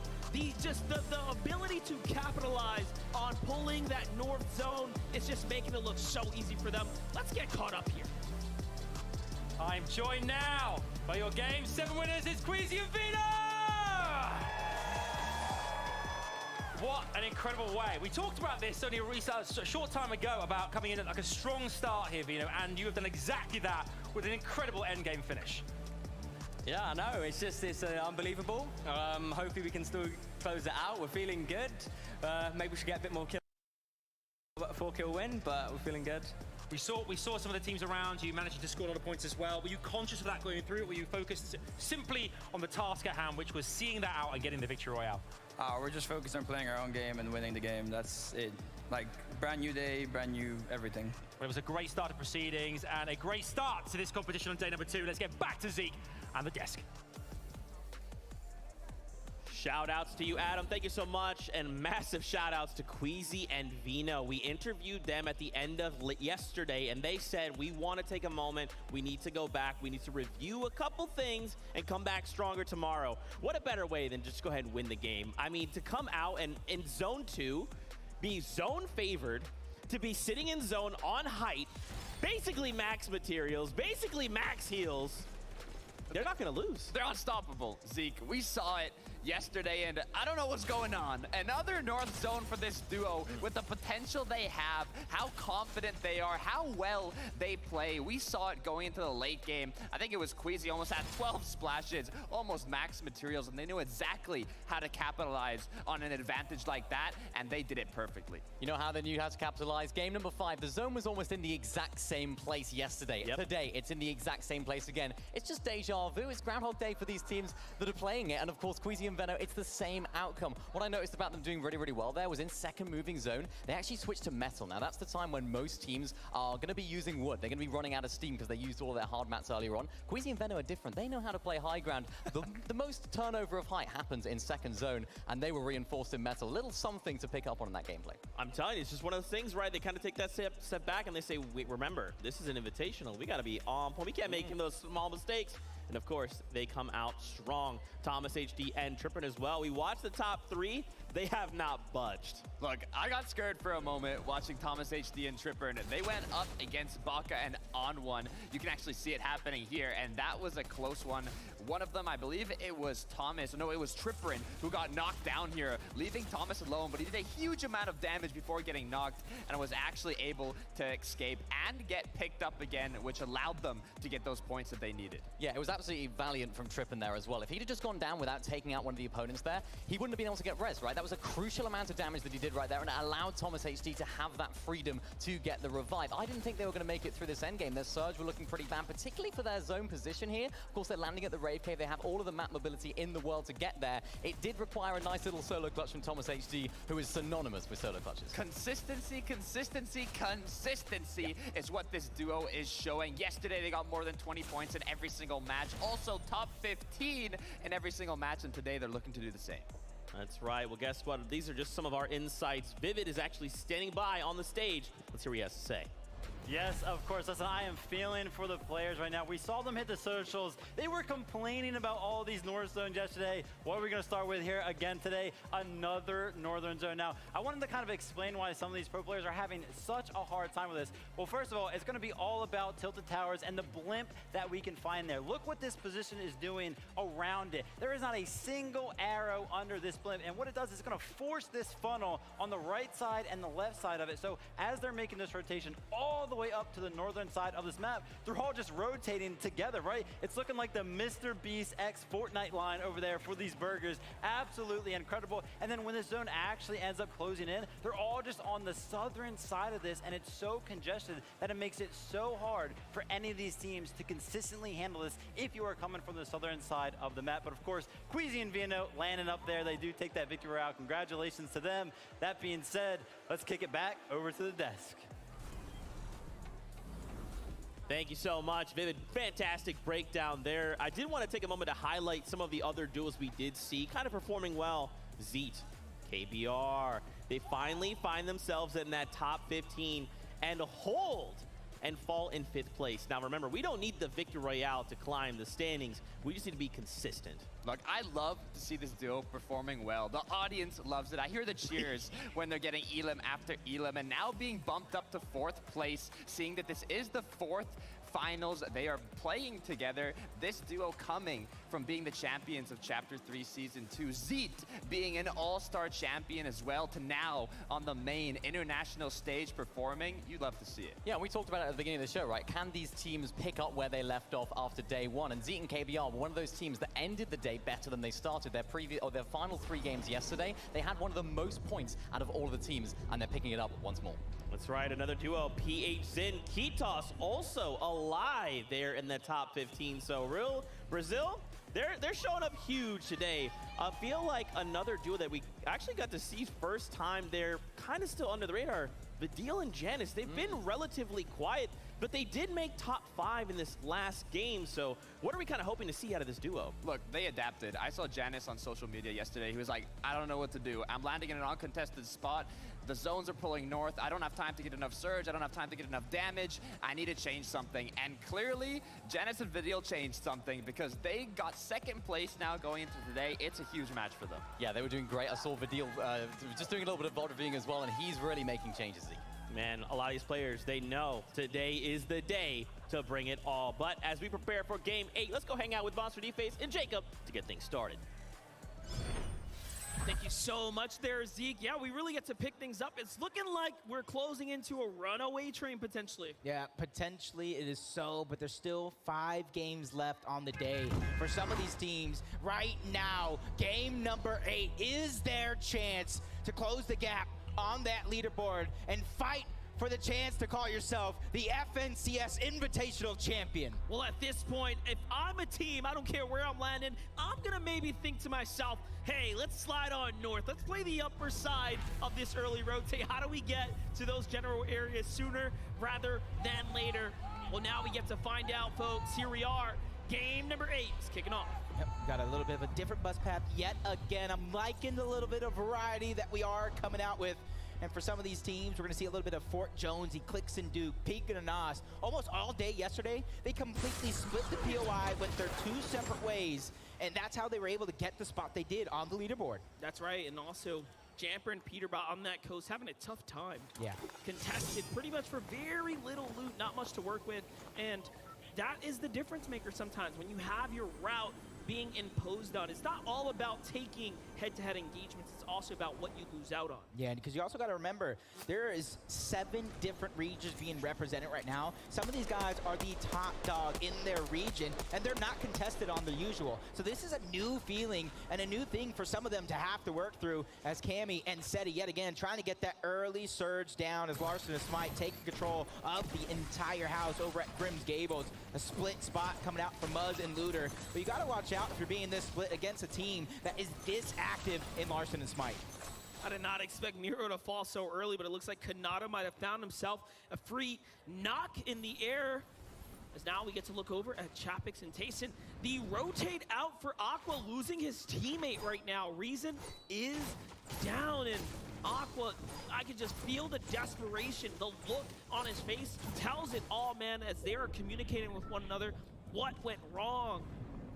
You see Seti and Cammy join Aqua and Nyrox as the only players with multiple VRs in an international event. That is absolutely impressive as these two teams closing the gap between each other. They want that off-spawn exchange, and for Muzz and Looter, they want revenge. They want redemption for what they've been going through the past 7 games. That last game was a great one for Smite and Larson, officially jumping their way back up into the top 5. So if Muzz and Looter play spoiler here, it'll be a huge landslide moment for Smite and Larson. They can't afford that. Lovely for them to disengage and play this one out. Tripper and Thomas HD so far, for me, the play of the day has to go to them. They have managed to turn that last game around with nothing. Arguably, probably one of the worst positions we'll see them in over the course of the day. And they had one of the most performances yesterday, almost 20 points in all 6 games. No other team had even 10 points in every game. So you got to imagine how that really puts them on the confidence scale coming into day number 2 as Joe and Z Andy are going to have a little bit of a north pool yet again. It's going to be on the eastern side this time around, so for some of these teams, it's going to be a little bit of an easier game, but some of them, it's going to be equally as hard as the last. I'm happy we have to jump in with KBR here because Z is down. We saw that exchange happen in the feed there. Remember, they are not completely clear here at the Lustrous Lagoon in this general area. They do have tons of players that land in this general area. Runa and Peppo being a few. Chimp up at the north side alongside Scram being another set of duos, right? So that is very much a contested area, and now he has to play for the save. Yep, on board, Queasy and Vino. one of 2 teams in this event that has 2 victory royales so far in this tournament, and you're seeing how they're getting the job done. Going from balloon to balloon, the high ground, getting the surge, surveying the lobby is absolutely important. This is such a synergistic duo that cannot be stopped at the way they're going right now. I don't want to call it too early, but hey, the zone is leaning north. Is it going to end somewhere up there? Yes or no? No. I want to bet against it. I want to bet against it because some of these teams have been just going through the ringer with those north zones. I'd be okay with an eastern one, giving some of our teams on that just a little bit of a chance to kind of climb up that leaderboard. But a team that doesn't need a chance because they take it by force is Wox and Robob Kebab. They're one of my favorite teams simply because of Robob's name. Yeah, you say it all the way through every time. I don't have the heart to risk it. Bailey and Alex in a box fight right now versus Yusri and Ju. This is a long-awaited fight. It's been happening all weekend long. They're one of the few teams that have been contested, but not have really turned their winning fights into anything big in the end game, right? It's huge. Just wave Ju and Yusri not backing down here. This is a fight that I think kind of settled every single game yesterday. Or at least I'd guess so, between Alex and Bailey, Ju and Yusri. But Alex and Bailey, I was kind of talking to them. Anybody in this tournament, realistically, including them, can pop off at a moment's notice. You just have to find a way to do it while staying consistent at the same time, and they want to go ahead and get this elimination. They want to go ahead and fight this so that way they can get the surge that they need so they don't have to worry about it later on. Because unlike every regular FNCS of the past, our contested teams this side around are actually having very good tournaments. I think what we're seeing right now is stage pressure kicking in. I had a lot of time to kick up, really catch up and get to know Alex and Bailey in the lead up to all of this. And what they've managed to tell me is they were winning most of their creative head-to-head. So I think when it comes down to raw skill, Alex and Bailey might have the edge over Ju and Yusri, who are newer formed duo in finals style settings. That's kind of what's happening here. Let's go to catch up with Miro, though. What's been going on with him down south? Yeah, him and Booga, I've been wanting to see more of. This is a legacy style event for them. And already they're switching it up as Miro finding an early elimination onto Bevies. And that was a thing for them. They had such north poles, they weren't able to get the surge, so they had to go hunting just like so many other players in the lobby. And you're not really able to control your game if you're just forced to go for surge game after game. That's right, but luckily for him, he does find a little bit of success there. An elim is huge, especially considering he can go ahead and rotate sooner rather than later. Thomas HD, Tripper, taking their destiny into their own hand this time around, really turning up the action. This is learning from your previous game. They do not want to find themselves in another Storm Surge position where they have to fight for Surge. You can see that Thomas having more points as a solo than any other player in EU. But to me, that's not too surprising because we talk about his accolades. We talk about how legendary of a player he is. He just needs to seal that deal with an FNCS championship, and he could really cement himself as one of the best players of all time. And you can see he also led all damage on day number 1, really earning that respect there. If you didn't believe it before, seeing him do it in person is exceptional. As Seti and Cammy, we can speak to the same accolades. What a great duo here. Just really strategizing all the way through, playing so well so far, and continuing the trend. Last game, not so bad, right? They did enough to maintain the pace there in 3rd place. This is where Tayson and Chapix, you can see a lot of those Cloudy Condos teams not able to get a ton of damage to put themselves up for a good mid game. But right now, they already took down Macwood, looking to go back-to-back and take down Kanata as well. They are hot on the heels. They don't want to let this one escape. The damage continues. The pressure is just insurmountable right now as Kanata is just trying to survive. Luckily for him, a couple of players joining on the fun. The tags come in from a third party. That's going to allow Kanata just a few seconds to try to stabilize against this European powerhouse.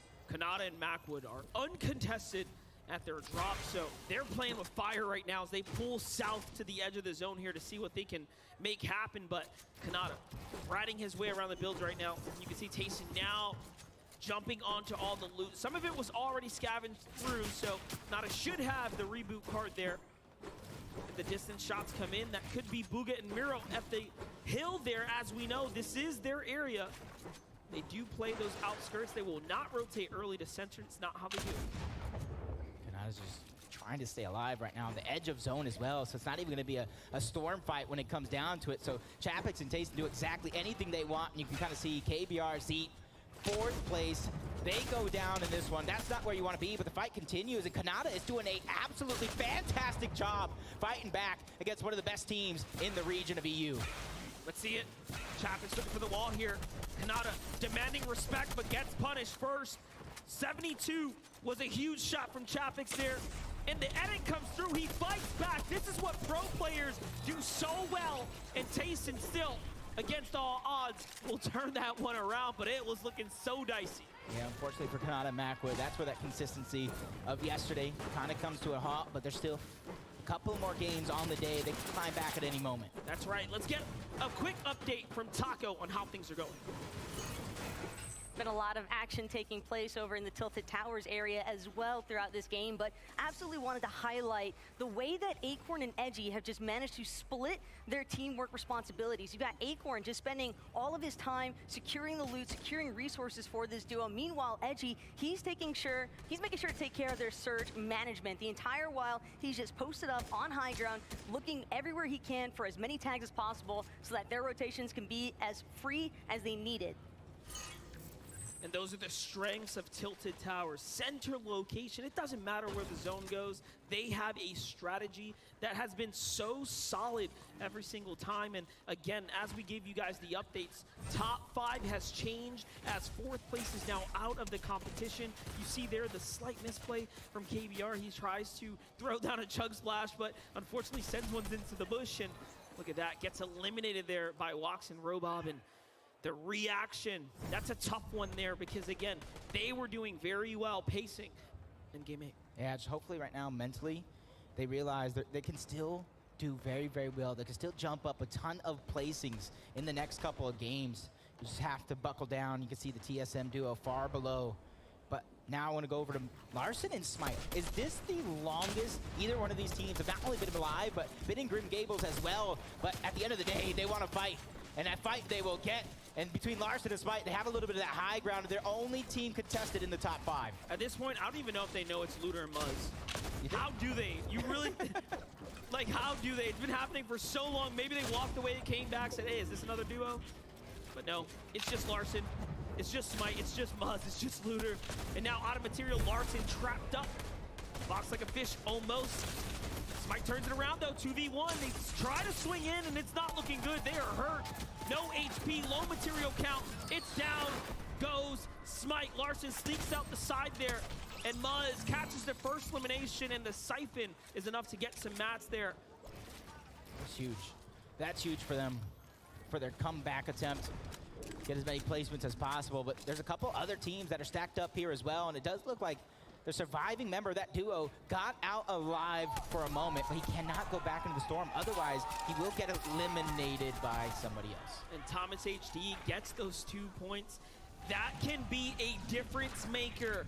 3 points for Thomas HD and Trippin, who are on the heels of Vino and Queasy, but now 4th place is down. 5th place is down. The top 3 have more of a runway to start ramping up here. King and Ed, though, under shots here. They are making the rotate. It's Avery and Commandment who's up above. Low on material count as well. King has to box up. Yep, another team towards the north side of the map, on the western side as well, that has a little bit of a pull to go. I don't want to say I called it, but I wanted that little bit of an eastern side. We don't want to go all the way north anymore. We want to give a huge fighting chance as Sensen and Cole, they're just a below surge, but barely below as they're continuing to find the tags, trying to get themselves above. Just like that, it appears. They did just enough damage, but for them, that's not a feeling of comfortability at all. They know their job is not done just yet, and that's why they keep surveying the field. That is right. Great tags here. Scepter is going to find down low. This is where you need to really hit your shots. When your team is just on that line of danger, when the storm surge is looming, and when the pressure is on, who can go ahead and put up the numbers that matter most? Noah Riley, bad sniper, very low on HP, not even pausing to go ahead and heal one another instead. Pushing on in. That's the Japanese duo right there. Zagu and Mareem, they are champions of Asia, the most recent FNCS champions of their region. You have to put respect on their name. And these EU boys are learning very quickly as to why you don't walk up to that wall. Yeah, and they're actually one of the teams that have some of the best performances when rebooting a player. They got a 25th place finish. They got a second, but Noah Riley doesn't care. He gets tagged up. Zagu gets dropped as well. Both these players living on a prayer, but the Asian powerhouse team do it again. Let's get loud for Japan. Representing for Japan, we love to see it. It's a jammed house here in North Carolina. We love to see these teams stepping up under the lights, under the action. Thomas HD Tripper doing that as well. Look at how they adjusted from game 1 on this day, from game 7 to game 8 now, right? All of a sudden now, they are so far above with the damage. But historically, when it comes to Thomas HD and Triprin, I will say they're a second half team. They're a second day team. Historically, they just perform better when their back is up against the wall. And hopefully for NA East, hopefully for North America altogether, Acorn and Edgy can have that same fire. You talk about them being in 4th place on the day. It was only because they had a bad game 2. They had a 0-point game 2 yesterday. Other than that, they were among the top 3 in performances at the second half of the day. If they can continue that here early, they will be on the run to the race. Vino's gonna find Hellfire in the feed there. That's gonna be a huge refresh for him, but Kito's and PHN holding on to dear life right now, just edging on the top 10 here as far as overall points go. Last game they were in 4th, they slipped way on down, and this time it seems like the Storm Surge has ran a number on them. Now let's take a look at the current game leaders. Rotates there, Cammy and Seti being a few of the bulk that are still in this one, finding themselves pretty much dead center here. Now remember, if there's any zone you want to be in the middle, it's zone 3, as it gives you the highest odds to pull that 4th one. Yeah. Beyond that, it's anyone's ball game. And the interesting thing about Cammy and Seti and the way they're playing this weekend is historically, we've talked about it in the desk to kind of start the day yesterday, they're not an aggressive team. Even though they're in a top placing team, they're usually on the low, but right now, another top placing team on the leaderboard, Joe and Z Andy trying to get busy. Malibuka goes down. Merstash is by himself, trying to live with just a sliver of HP as Joe wastes no time trying to get into the box, but Z Andy goes down to the storm. 1v1 situation. Piece Control goes right back over to Merstash. He peeks through at the wrong time. Huge tag, back to back by Joe to get the double elimination. And we love to see it. It's usually your friends that turn on you, Joe. Z Andy against Malibuka and Merstash. Tough one right there, but they will be the EU team on top in that engagement. This Queasy and Vino team that's sitting comfortably in 1st place as Booga taking down Clicks in the feed. And that's what we want to see. We saw Miro getting a little bit busy earlier. Now we're seeing Booga start to get active. This team is beginning to come online. And for a team as dangerous as they are, they have never placed out of the top 3 monster. And they want to keep that accolade intact. It's going to be a tough one, though. They will have to continue to turn up. But Vico is in a fight up against Zagu and Mareem, and he will turn things around. Vico had the biggest game closer yesterday of any other player on the day. This man is an animal. Dangerous as can be, and you can see Pink and Anas. Very, very similar situation. Top of the mountain, they got some traveling to do. A few teams around them as well, but they're just trying to figure out where the rest of the teams actually went. So right now, they're trying to figure out what that slow side is. Let's see it. Joe by himself. Z Andy picked apart on the rotate. No heals for Joe. What a tough spot to be in, but hey, at least he has Chrome Splashes for the rotate. It's gonna be tough. We're holding our breaths. I'm sure he is as well. You can see he's just biting his lip, looking around like, oh man, I gotta time this perfectly. When do I move? When do I go? That's the question he's asking himself second after second. As Thomas and Tripram, 271 above the damage threshold. Not much to go, but they want to get there as fast as possible. In a zone like this, you want to get yourself that sweet spot, and it looks like they're going straight for the high ground. Don't overcommit here. Shield Bubble comes down to protect themselves. This will allow the builds to get to max HP, and now they can start to read the room. It's Epic Whale. That's not an easy duo by any means, but no, high ground cannot be claimed. There's still some natural terrain off to the side there. They have to weigh their decisions. Thomas HD, so much better in this game here, looking so much better. Trippern as well.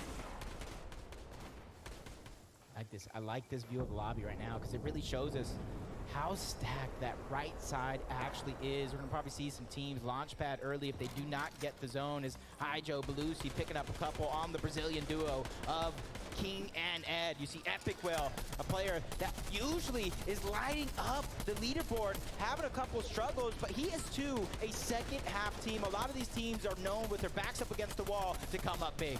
Acorn and Edgy might have found some points there. That is huge, but no, it's just going to be taxed. Oh, actually, yes, yep. Edgy will get the Elim credit there. That's going to effectively push them over. Cold and Sensitive, they have done enough to go ahead and continue to trade that 7th and 8th place position. The top 10 is extremely competitive here. Bugha, Miro, 4 eliminations. What a massive swing of points here. And they're just continuously looking for the shots all around. Finally finding that comfortability here. Finally finding some sort of stride to work with. And you can see the chili chug splashes coming out. And that's how they're going to try to rotate across while all the other teams are stuck in that mess on the side. They did just enough damage to weaken one team to try to put them the focus of that lobby. Vino and Queasy already positioned up at the north side here. Here comes another launch pad. It's down, and the heals are looking excellent for this duo, but the material count halfway. They will have to fight for a refresher. Vino is going to get tagged by Refsguard there, and he loses his shield as well. And now split from Queasy. Queasy bases out wide here to put up a front on high ground. Scram and Chimp, who land outside of the Lustrous Lagoon, all of a sudden trying to turn us around. Edgy is down. Acorn by himself. World of trouble, and he goes down to Avery from the side there.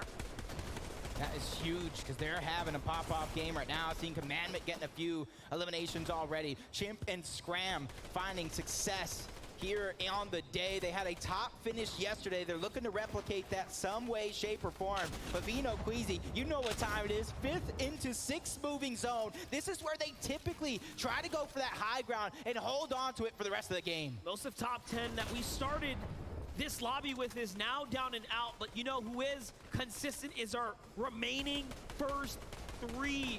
Vino, Queasy, Thomas HD, Tripper, Seti, and Camis are still in this game. And somewhere amongst all that, you have the solo Joe, who was just picked up, and now Vico, one of the only few who can actually jump back into this. If anybody can do it and pick up some big placement points, it is going to be him. And if you look at his inventory, he has that recipe for success. Queasy, Vino, just looking for that information. Like I said, they're right now looking, is high ground take going to be possible? As they're spotting all these players around, figure out who is moving, where to go. Is Tripper and Thomas 33 below the damage threshold. They're going to launch pad, get ahead of zone, and as soon as they do, even though they're not in zone, they're going to be looking all around them to try to find the tags that they need. The best part of what we're watching right now is the preparation, the hard work, and all of that coming together here for the EU trios or duos at the top right now. Because at the end of the day, we know they put in all the work. Vino is going to find Reet and then crank his way up to high ground, and all of a sudden, he is trying to go for a back-to-back. They might just be the most winningest team of the FNCS Invitational at this rate. Back-to-back games, 6 moving zone. They take the high ground with a well-paced launch pad, but Scented and Cold, they find 2 eliminations on their way to the end game. And if they could just make it that far, they're trying to stay ahead of zone, trying to find some elevation to work with. But Chimp and Scram fighting for the high ground against Queasy and Vino. And Vino right now doing a great job building high enough to shut down that opportunity. Queasy's gonna meet him there as well. Look at this, it's gonna cost him a ton of material. So it's not over yet. Launchpad comes in, and there it is. He almost gets boxed out. And Queasy and Vino have to give up the high ground. Vino drops down, takes some fall damage here, and the defense, it's Chapix, it's Tayson on height, out of nowhere. And while all this action's going down in the mud towards the low ground, Bugha and Miro found 2 more eliminations. They're continuing to light things up as Andelix finding 1. Vino finds another on Robot Kebab before going down. Queasy left by himself, no build, just a few bandages. This man is trying to make miracles happen. Looking towards the backside of zone, he gets shut down by Pablo. And it's actually a time for Thomas and Tripper to catch up. Finally, this powerhouse duo is out of the lobby, but will they step up? Can they make do and take advantage of the fact that they cannot earn any points? Tripper is still alive right now. No team's getting taken out, but no, he's hurt, and he goes down. He does not manage to find anything. What's left is Seti and Kama. What's left is Bugha and Miro here, but Miro's down for eliminations. This is where he needs to perform best. Into the hands of Zeddy, Miro has fallen. And right now, this is just an unorthodox way to take that top spot for Cammy and Seti to where they weren't as aggressive coming into this event. This is the most aggressive we have ever seen a team like them, and it is paying off tenfold as the high ground switches on over. But the World Cup champion, the solo World Cup champion, is stuck at just that, a solo, trying to stay alive, figure out what the plan is going to be, moving around the left side of zone to where not too many players are at, and the smart usage of the Chrome Splashes as well, denying the opportunity to edit through, but he finds the shots on the scram, but he gets shot back by Chimp. This is going to come down to that. Chimp takes down Booga. Into the top 10 he goes, though. And look at Chimp go. Look at the quick edits there as he manages to turn around. Now out of material. It's all or nothing. A quick edit down low as well to keep him in the game here. But the low ground, there's two, and it's a dangerous two. It's scented. It's cold. They're waiting here as the loot rains down the river. Unfortunately, slips away from them. Zeddy still alive here, trying to squeeze out as many points as possible, and he works his way on up to the top. Meanwhile, Clown playing upset and Chapix and tasting her down. Watson Robab managed to find 8 eliminations, and it's just Wox on height. This is going to be a big opportunity for Wox to try to pick up as many placement points as he can as a solo. Same could be said with Seti.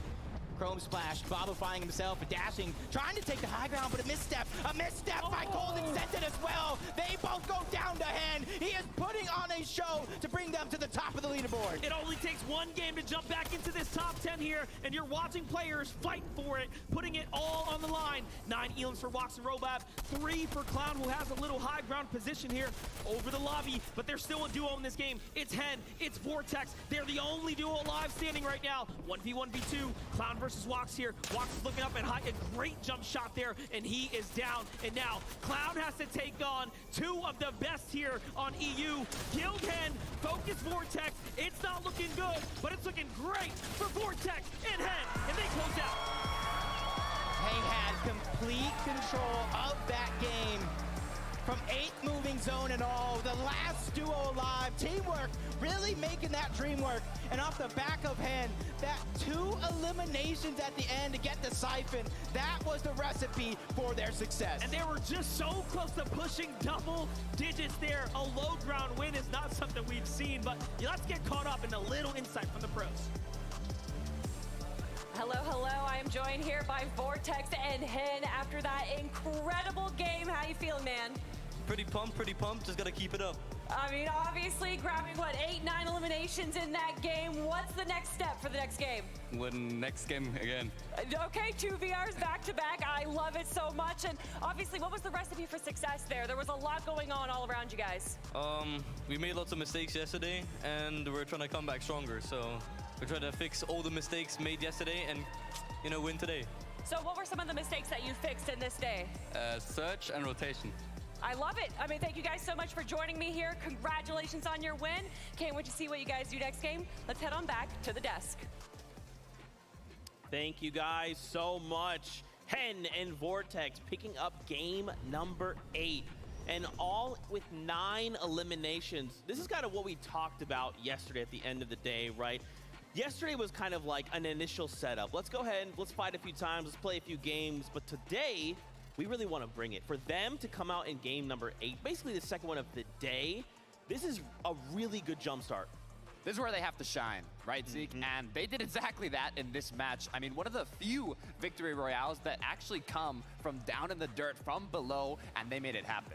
Yeah, they already did. And what you noticed from that interview right there, they were saying, of course, they had surge issues yesterday. They had some positional, rotational issues. And this is something that I thought might happen with this duo. They're 2 fraggers ready. They don't really have that lead. They don't have that IGL. I think Hen is trying to take on the role at the moment, but they're 2 fraggers by heart. And I think that overnight sort of VOD viewing session that they must have done has really helped them fix those issues. Because although they might not have that dominant leader in the game, they've been able to look back at their games and think, okay, we're fixing this, we're fixing that, and clearly it's working out. And just kind of like the holding, right, in reserves there, being almost a game entirely of solos, except this duo. They just kind of held out, right? They're saying, we don't know why, but everyone's fighting all the way around us. Let's just wait it out. Top 3, here we are. Oh, it's a 2v1. Yeah, let's close it out. 9 eliminations, no big deal. Look, Queasy and Vino were looking for high ground. Tayson and Chapix were looking for high ground. The battle up above was dangerous, and it was actually too dangerous because the duos kept getting eliminated, losing a teammate, ended up with too many solos, where in the end, Hen and Vortexer just made it happen. And I feel like looking back at the game, Queasy and Vino, they were looking good, right? For a moment, they just, well, for most of the game, they were actually low on builds. And then we kind of blinked, and I was like, hey, there's someone in there. And you guys were like, oh, it's them. Like, no, someone's above them. It's Tayson, it's Chapix. Where did they come from? Yeah, they were uncharacteristically low on builds in that end game. And I think the main reason for that was when they went for a pad in that half and half zone, we saw Vino and Queasy very, very split. Of course, that had to expend so many more materials to not only box up in their own individual boxes, but to get back together as well. I think Queasy may have gone a little bit higher up, and Vino was getting sprayed out of the air, so he had to do a little bit of a little slalom through all the bullets, and he ended up landing down below. So many of those builds were wasted there, and I think ultimately that's what caused them to go down on height. I mean, it was interesting, but what I also find interesting is kind of the duo in the mist and the shadows, right, that are making their way up that leaderboard. Seti and Cammy, the consistency with the drop spot, it's looking dangerous. We'll talk more about them in just a moment. First,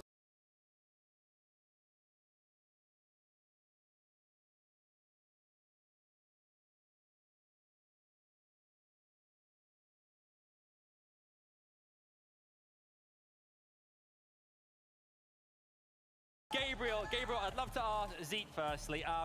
Currently 6th position in this competition, 4 games left. What's the strategy for the last 4 games? Sexto, então, Zeke, você está em 6º lugar do seu time e faltam 4 jogos para terminar. Qual que vai ser a estratégia da agora para frente? De agora para frente, a gente vai tentar nessas últimas 4 partidas pegar o high com a dica do nosso amigo DK e tentar levar o top 1 pro Brasil. Vamos, Brasil! So he said we're going to take the strategy of our friend over there, DK, just to go on high. And so let's go Brazil. Let's go Brazil. And lastly, to KBR as well, can we ask what's it been like representing Brazil in front of these amazing fans here at FNCS Invitational? Então, KBR, para você, como foi representar o Brasil aqui nesse torneio? É muito feliz estar representando o Brasil por toda a história minha e do cheat dentro do jogo. E dá pra ver aqui como a torcida é muito grande. Tipo, a gente tá com uma quantidade pouca de pessoas, só que tá dando um grito maior que a da torcida toda.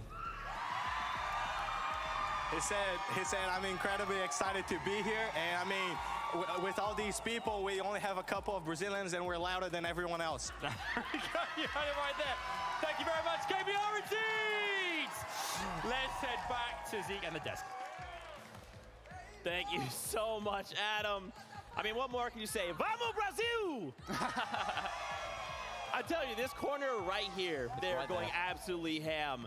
My goodness. Let's kind of focus back up now after this game is done. I want to talk about Sammy. I knew I was going to do this. Cammy and Seti, there it is. Don't worry, my brain just makes up words all the time. Cammy and Seti doing really well there in the middle of the game, but, you know, finding themselves kind of in an interesting position. They had plenty of builds, but it didn't quite help them make it to the end game. Look, I don't think they're worried, right? They did what they need to do. You can see right now, Seti getting elim after elim. He was alone at the end there as his partner. There you go, Cammy went down and Seti was forced to clutch it up, but he got an incredible amount of placements, and they're playing for that crown, and that crown is given to a duo after the 12th match. So they still have time to rack up those points, to play consistent, and to do what they need to do. And we've seen so many solo clutches from Seti across the seasons, of course. Yesterday doing so the same, and he's sort of becoming into that role in the duo. If Cammy is down, Seti will clutch up, and we saw him using the Chrome Splashes so effectively there as well, not only blobifying himself and rotating using that, he was also throwing it at enemy builds, which of course they can't edit out on him. So right there, it ultimately fell to his elimination, but of course he was able to use that so well in so many different ways. A ton of Chrome Splash tech coming out that I do want to spend time in the future talking about, but it's almost that time to begin the next set of games. I will say for B, watching this game has made something very, very clear. These duos are getting way more aggressive. We're seeing way more eliminations coming out of these players, but it is hampering a lot of them, right? When you're like, hey, we have 5 elims. Oh my gosh, I have how many builds? 10? What do we do? Look, they've also had time now after day 1 to kind of study a bit more of the exact paths that their opponents have been doing around them and how they can adapt to maybe take those engagements. Janus and Vidil, they were having trouble finding Storm Surge being uncontested, but now they were able to get to the late game in that first match, and they're doing a better job adapting, and that's what all these duos need to do. Yeah, adaptation is the most important. You mentioned Janus and Vidil, of course. Last night, Vidil was sat in the VODs the whole night looking back at what went wrong. Of course, you mentioned the Janus social media post earlier on as well. They were struggling for those surge positions. Of course, they're synonymous with going on that dead side of zone, and of course, they weren't able to find as many tags. There isn't as much action to the south of them as they may have had last season when, of course, they did win. So it's a little bit rough for them, but there's still plenty of games to go. That's right. Game 9 is on the way. So, Monster D-Phase, Jacob, over to you. Let's go ahead and start gearing up here. We have the pleasure of starting to get into the late half. These are what we call the champion rounds. Game 9 will solidify just about the halfway mark for day 2. Yeah, and you're seeing some of these teams heat up just like that battle bus. Monster, you said it. Game number 9 is about to start, and for a lot of these teams, this is the second half of the day. This is the second chance they're going to get here to try to pick up as many points as they can. And for teams like Muzz and Looter, Larson and Spy over towards Grim Gables, they're feeling each other out more and more and more. Last game was the longest it has ever taken, in my opinion, for any team off spawn to finish a fight. That's right. It was a drawn-out battle for Smite and Larson, a tough result from that as well, as they were one of the first contested duels to actually fall there, which is, again, that is how things change here. It starts affecting the standings and the leaderboards in general. They came in around that, upper 10th position, and now they have allowed others to start to close that gap. Vico and Marine over towards Reality Tree. This time around, we get to see how he's doing it. And look at that. He got himself a little parkour spot, knowing exactly what he wants to do in order to get that loot, and that's just quick thinking coming out of him, and you can see why he's quick to act. What's super interesting is now our top 16 from 4th to 16th has become extremely competitive amongst those standings and those positions. From 1st through 3rd, it's definitely competitive there as well, so we're starting to see a little bit of a divide. Meanwhile, Booga and Miro affected. Bevies and Vortexer find the 2 early. And they're going to be one of the first duos to fall here in the last game. And it really shows us that teams and duos, regardless of how good you are, you have to put up the numbers, you have to perform. And they are fully contested there now. So as we jump on over to Vico and Mirai, have been playing excellent here. They fought their way up to that 9th place position, coming in with 158 points. Very great performance so far. What's amazing to see is their loot path right now. They hadn't popped a single shield, big or small, and they got themselves almost 100 shields each, and that's because of Reality Tree and those mushrooms at the bottom that get you about 15 HP or shields. As Smite and Larson, this is the fight that we're talking about, getting tagged up from the sky, that high position, going over to Muzz and Looter, and it's doing them wonders right out of the gate. It's going to be interesting to see what they do with the amount of damage that they got. Do they want to go aggressive and try to take advantage? But you can see in the feed, Mr. Savage and iDrop already getting busy, taking down On1 first, leaving Baka as a solo. That's right, and lucky for us, we get to tune in with Zagu and Mareem, and this is very cool and also extremely interesting. They have officially switched up their drop spot here on day 2. We have not seen anyone as notable as high placing as them actually try a new strategy, and already they have had a pretty clean start to the day, but they've also slipped down a little further than they would have liked.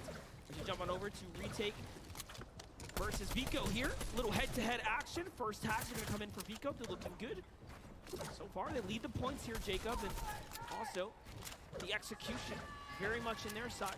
And for all of Vico's great games, it starts here, but a massive tag is going to have him back down in a defensive position where Mariah's going to have to try to figure out a way to alleviate some of that pressure. And you see the sharing is carrying, minis being passed around. Novice going for the piece control. Unfortunately enough, a missed opportunity, but that's not going to stop him from trying again and again and again. He knows the amount of damage he just put onto Vico cannot go to waste. Now keep in mind, Vico and Marine are inside the top 10. They cannot afford to fall now. That will have devastating impacts to the standings, and a huge side angle there. Marine is hurt, forced into the low ground position, forced to run away from Novice and Retake. They are proving why they were invited to the setting. Meanwhile, Zaku falls to Macwood there with a knock, so the changes, the adjustment. It is heating up in the south zone. It's heating up on the west zone. We have a lot going on right now. I don't know if they just saw him, but Makwin and Kanata jumped on him from Shimmering Shines all the way to one of the highest spots on the map. As Bad Sniper taking down both the NA West duo Pars and Raze. So you said it before this one. Action is heating up rather quickly here on day 2 as teams look to take control of their own destiny. But another prolonged fight as Mariah and Vico trying to catch Novice off guard.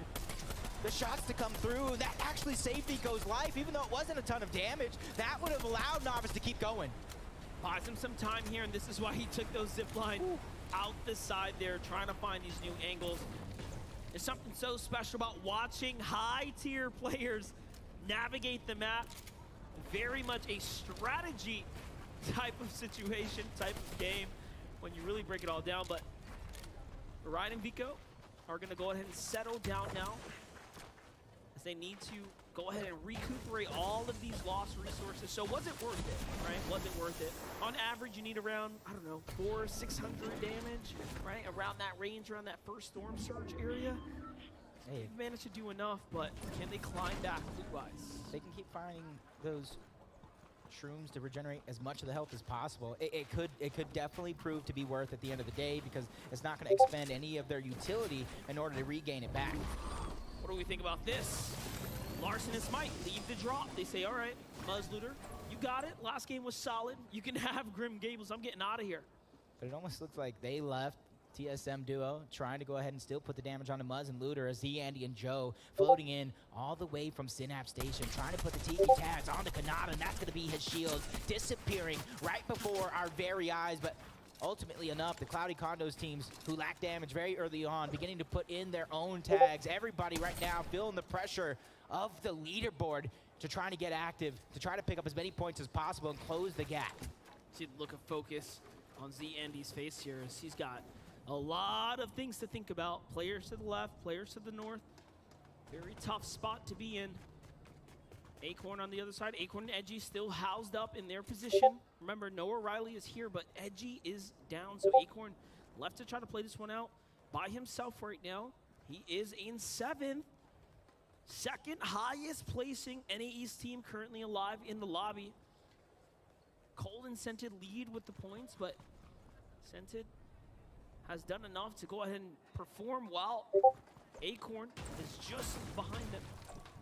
And right now, this time around, a little bit of a switch up when it comes to that zone from northeast. Looking like we're going to get a little bit of a southwestern zone for some of these teams. And Cold and Scented, they spotted that one right away. They moved a little bit south, trying to take that position towards Tilted Towers, where you know a lot of teams are going to try to travel through to try to get their own spot in the zone. So that's a good opportunity for them to try to pick up as much Storm Surge damage as possible. As Thomas Trippin having such a fantastic day number 2, but that should be no surprise to anybody. Like I said, the history shows that they're a day 2 team. I'm a bit concerned about this position here, though. This is very much reminiscent to the Game 7 positioning, where they took their time, played high ground.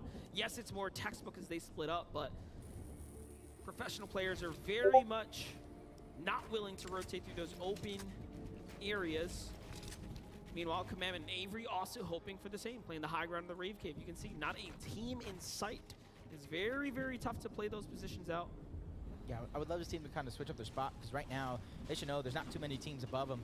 And the zone being on that edge, it's going to be a little bit of a slower side, slower opportunities, but Peterbot and Jamper trying to pick up some own opportunities for themselves, trying to make that sneaky play all the way from that far eastern portion of the map, slowly but surely trying to close in on some of these Cloudy Condos teams that are trying to go ahead and get their resources, because you know as well as I do, this has been a little bit of a split between all 3 European teams. If you're looking for a highlight, we might just find one.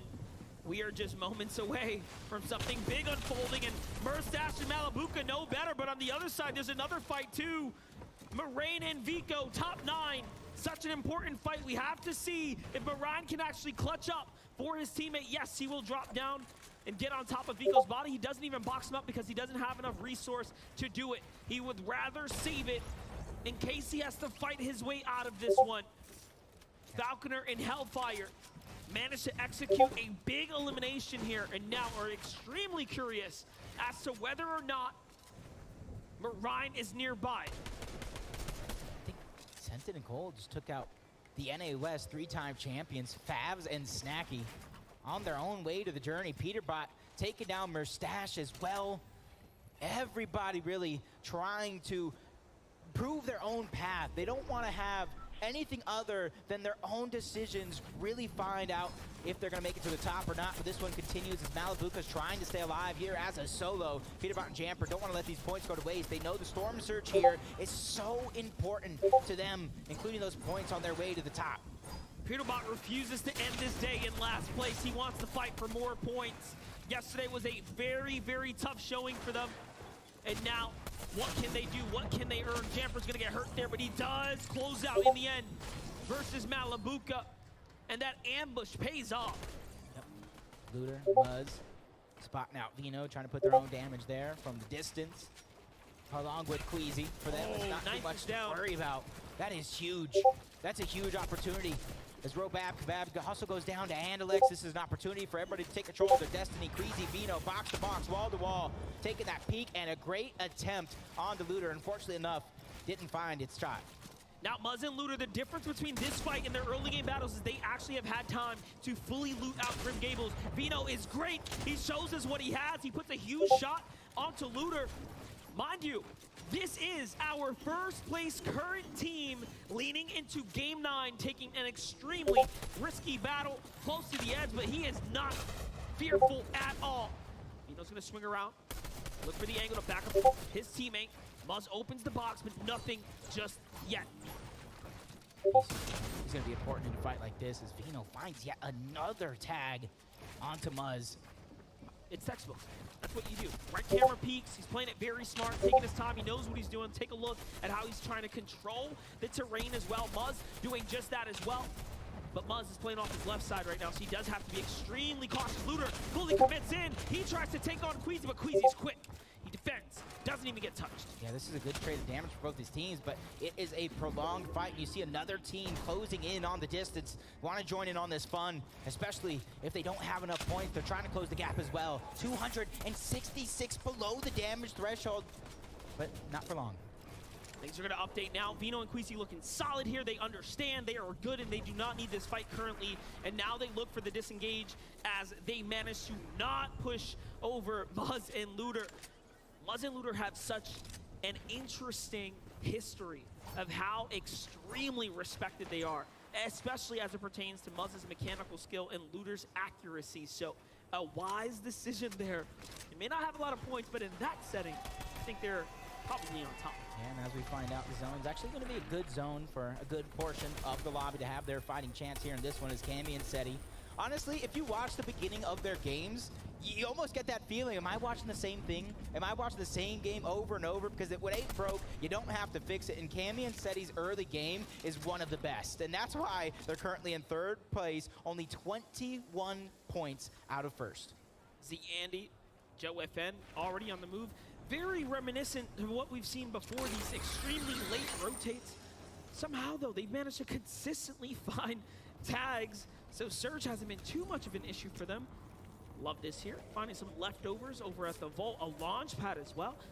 Big decisions to be made here. Do they use it now or do they save it for later? Take it for the road? No, instead, they're gonna go ahead and look for tags. And this is gonna be interesting to see what they're finding as we see Acorn as a solo here. I did see him go down to the fever. See now it's happening. He had a fighting chance, but Noah Riley, one and done, sends him back. Did you see his face? He just blinked, put his turned stiff. He was not having it at all. He was even impressed by that shot. He was shocked.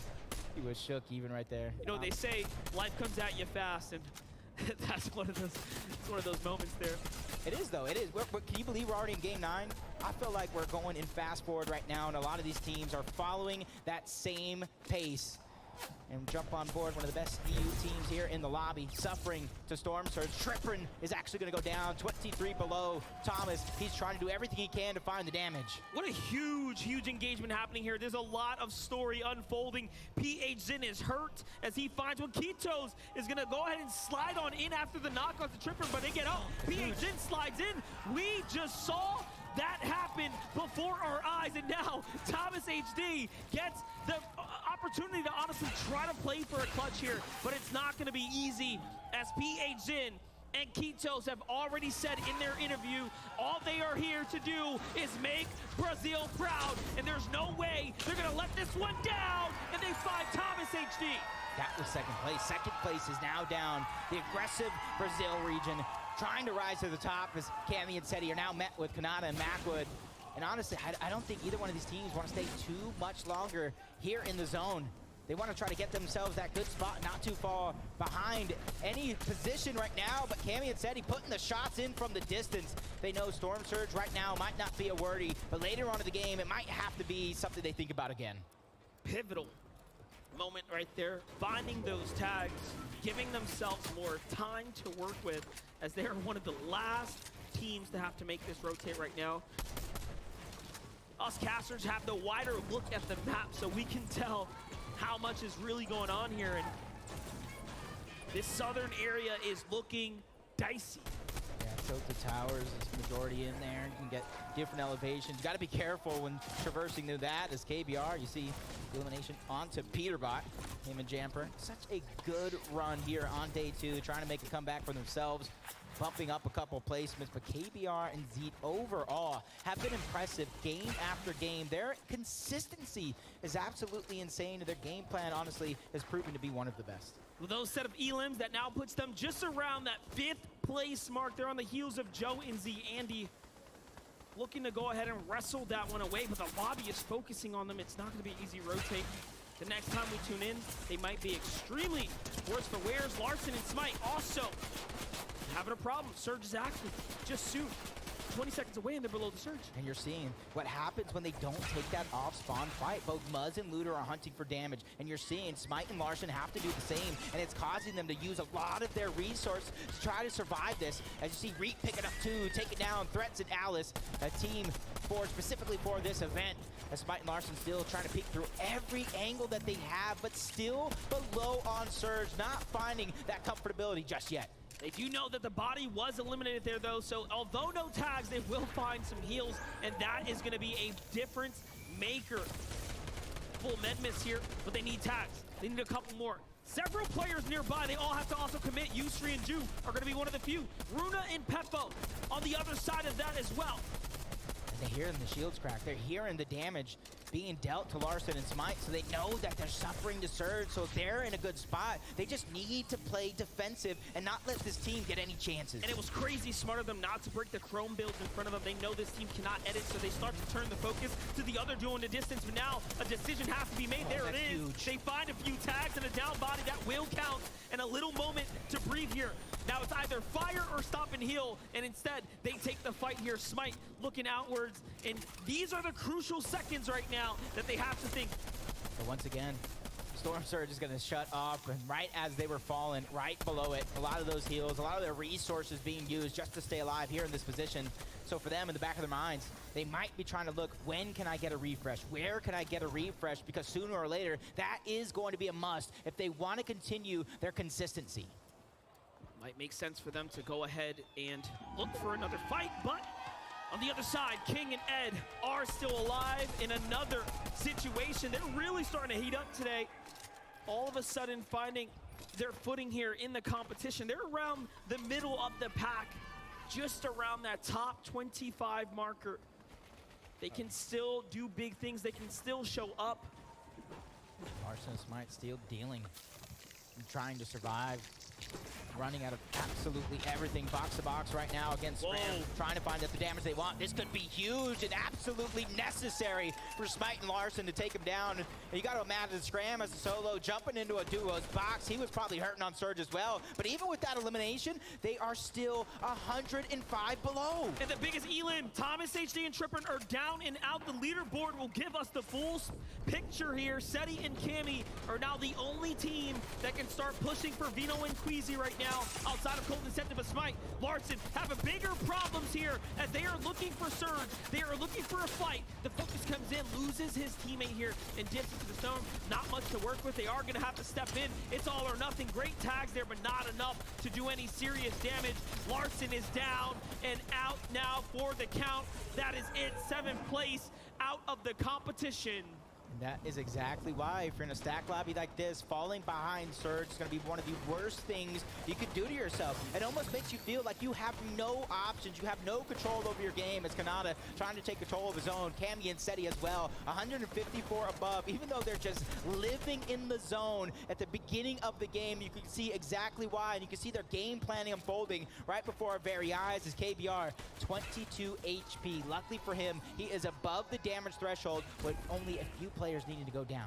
Luckily, this is not Brazil's last hope here.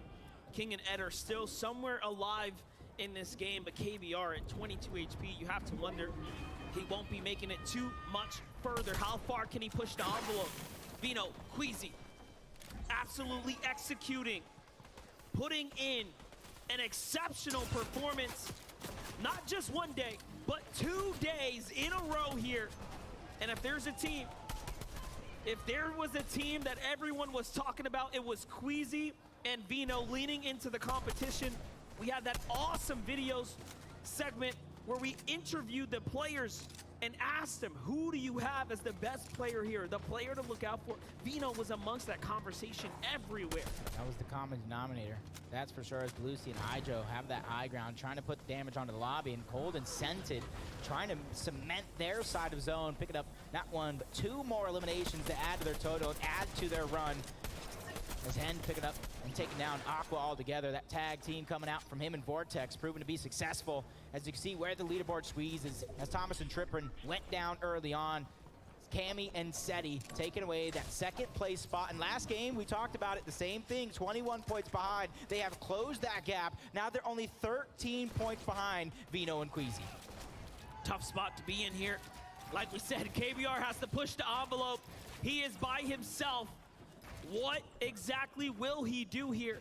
Running low on material, just a few builds left as well, so it's only going to get him so far. Commandment, Avery, about halfway through their resources, but looking very much solid. Launchpad's going to come out, but the head bounce, that's going to cancel the strat there, unfortunately for him. Clix is still alive here alongside Duke. They have plenty of heals to work with, but already the lobby focus. He tries to fight his way to the launch pad. This is tough. It's just moments away from being ticked out, and now he's holding on. I don't think it's going to be enough. This is looking like it might be wraps for Duke. He will need an elimination to stay alive here. Desperately running to the zone, and nothing reveals itself to him, and down he goes. But from height to height, Hydro, Belusi are still up top. They are so high up. Yeah, time to get off of this, reposition down later.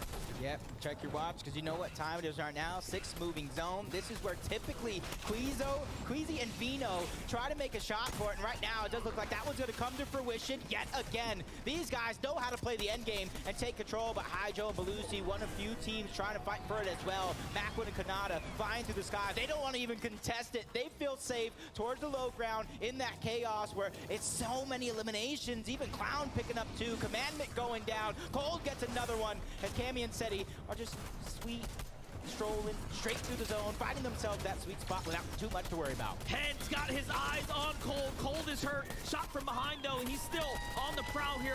There are many, many duos nearby, and the tracking on Hen is exceptional, but high ground. Queasy and Vino managed to pull through. Honestly, the resilience of this team to continue to play for height. They are now just inches away from the finish line at this point as they continue to dominate the lobby. And look at that. They're going to be able to hold high ground on top of the blimp. They only just have to force one duo and then maybe read down off as Cold, Scented, working their way through the mud.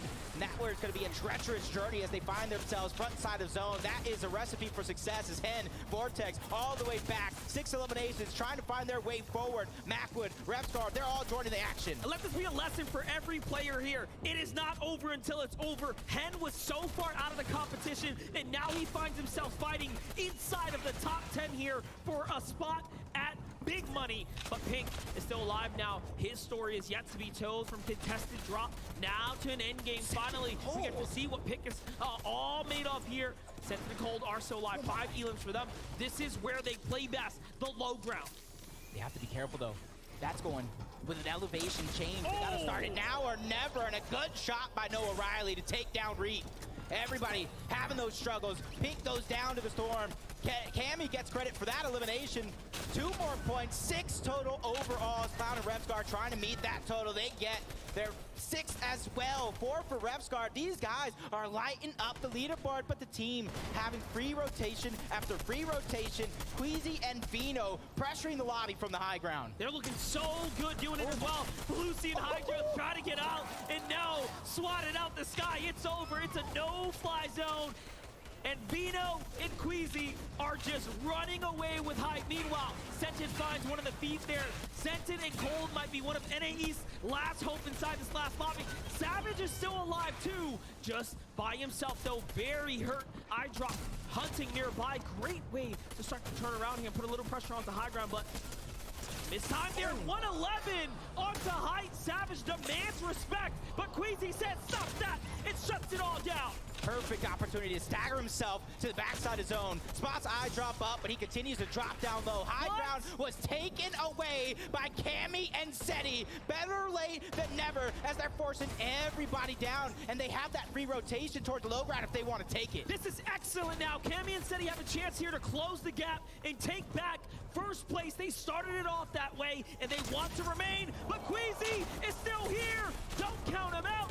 Another set of points, and now it's Golden Sentin versus Cammy and Seti on Height. And we also have Janice and Vidil in the mix.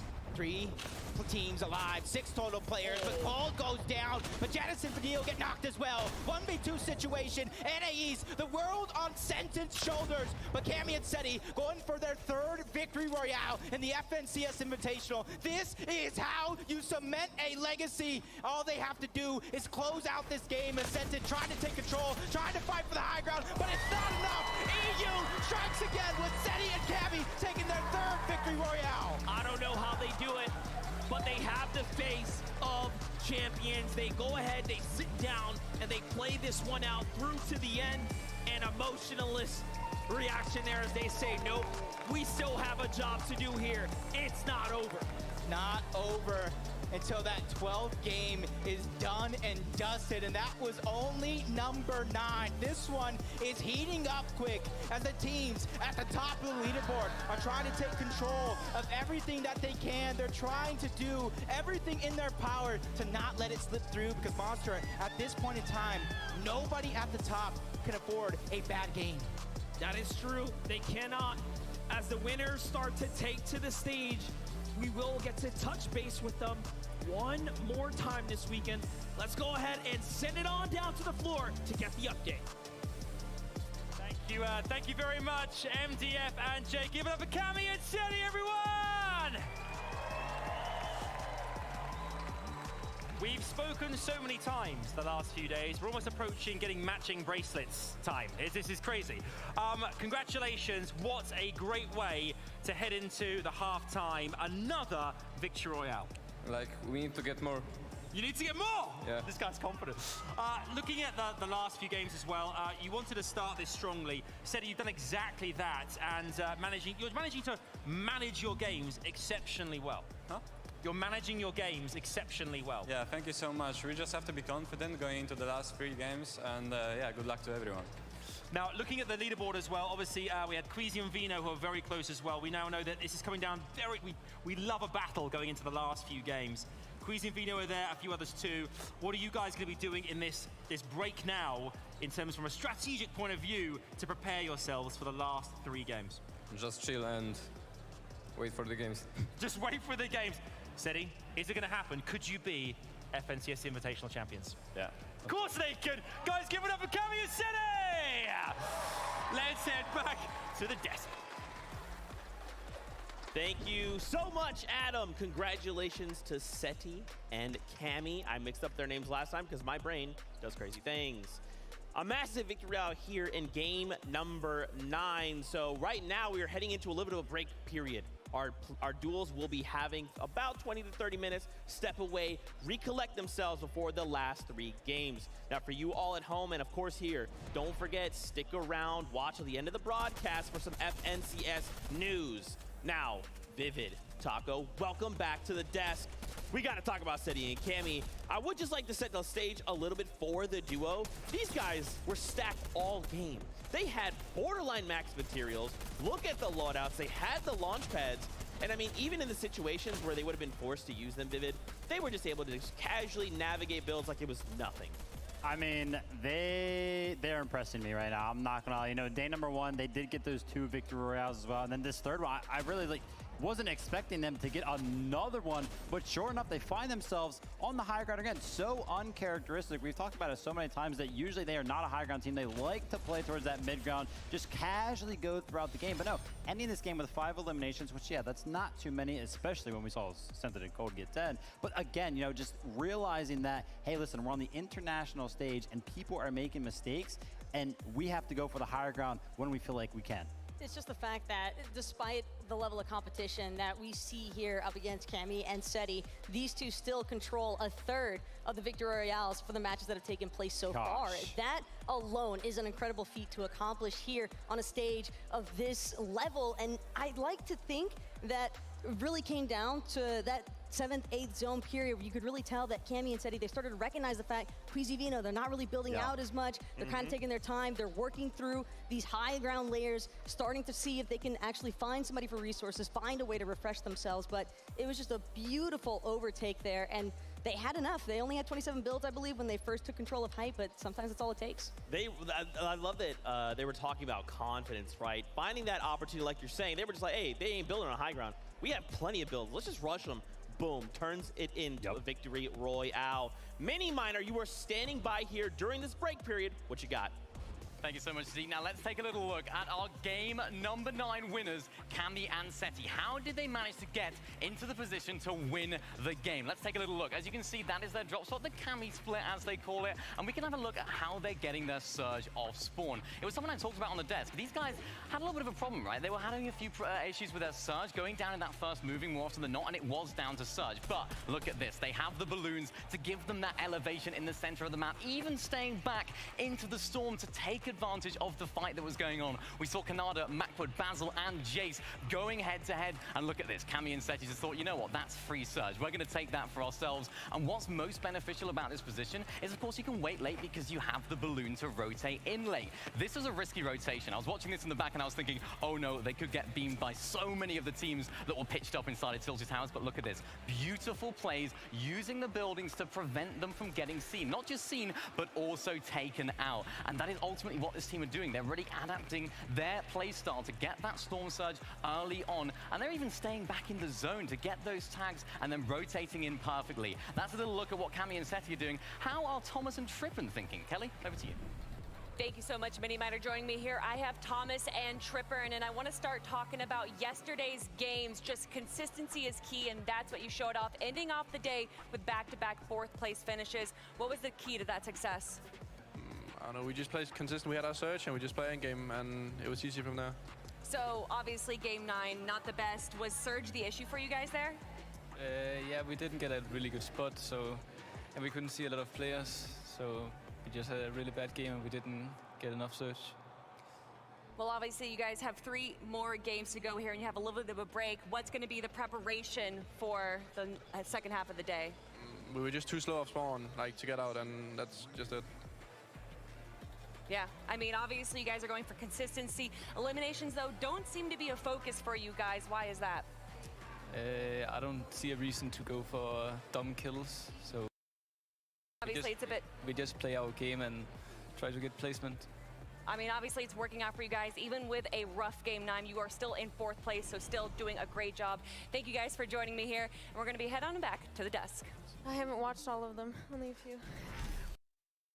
A fantastic interview there, and of course the raw emotions from the players. We have a very special guest joining us here on the desk during a little bit of a break here. It's none other than Somerset. Welcome. Thank you. How have you been enjoying things? Oh, it's been great. It's just so surreal to see everybody just here together and watching people competing. It's been awesome. Yeah, I mean, it's a very different atmosphere, right? Like when people are getting eliminations left and right, you're just hearing the fans go crazy. Absolutely. Have you heard the Brazilian corner of the venue right up here? They're right up here. Anytime you see Quitos, I have actually. I'm all the way on the other side, and I can hear them all screaming. I love the support. It's great. You can still, you love to see it. Yes. Let's take a look at the leaderboard here. We'd love to kind of pick your brain. Somerset, you're one of the best to do it. I mean, one of the toppest tier competitive players. Don't act like we don't watch, because we all know. I want to kind of just get your thoughts here. When we look at this top 10, is there anyone that kind of stands out to you that you're maybe thinking, look, I would really like these guys to do well, or maybe even I want these guys to do better? For me personally, I've been watching Queasy a lot recently. They've been absolutely dominating.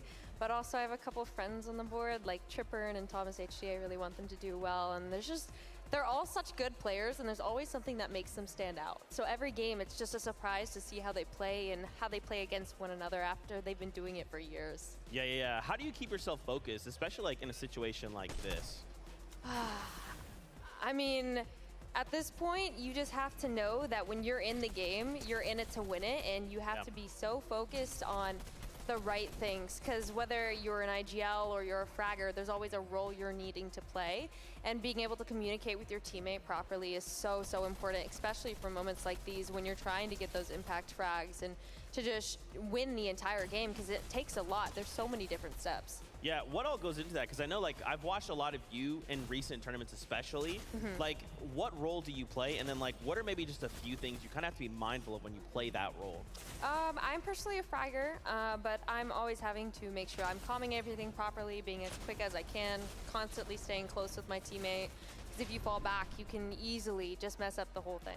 Yeah, 100%. I know recently, Taco, you got to cast an event that, of course, Somerset was in. How are you feeling about all this? And, of course, Somerset now being here. I mean, I think it's awesome. Somerset, you had an incredible performance with your team, and I think Vanessa especially, she's got to be feeling awesome with everything that went down. You guys didn't walk away with the win, but at the same time, I still think that it was clearly a strong indicator of the fact that you know exactly what you're talking about.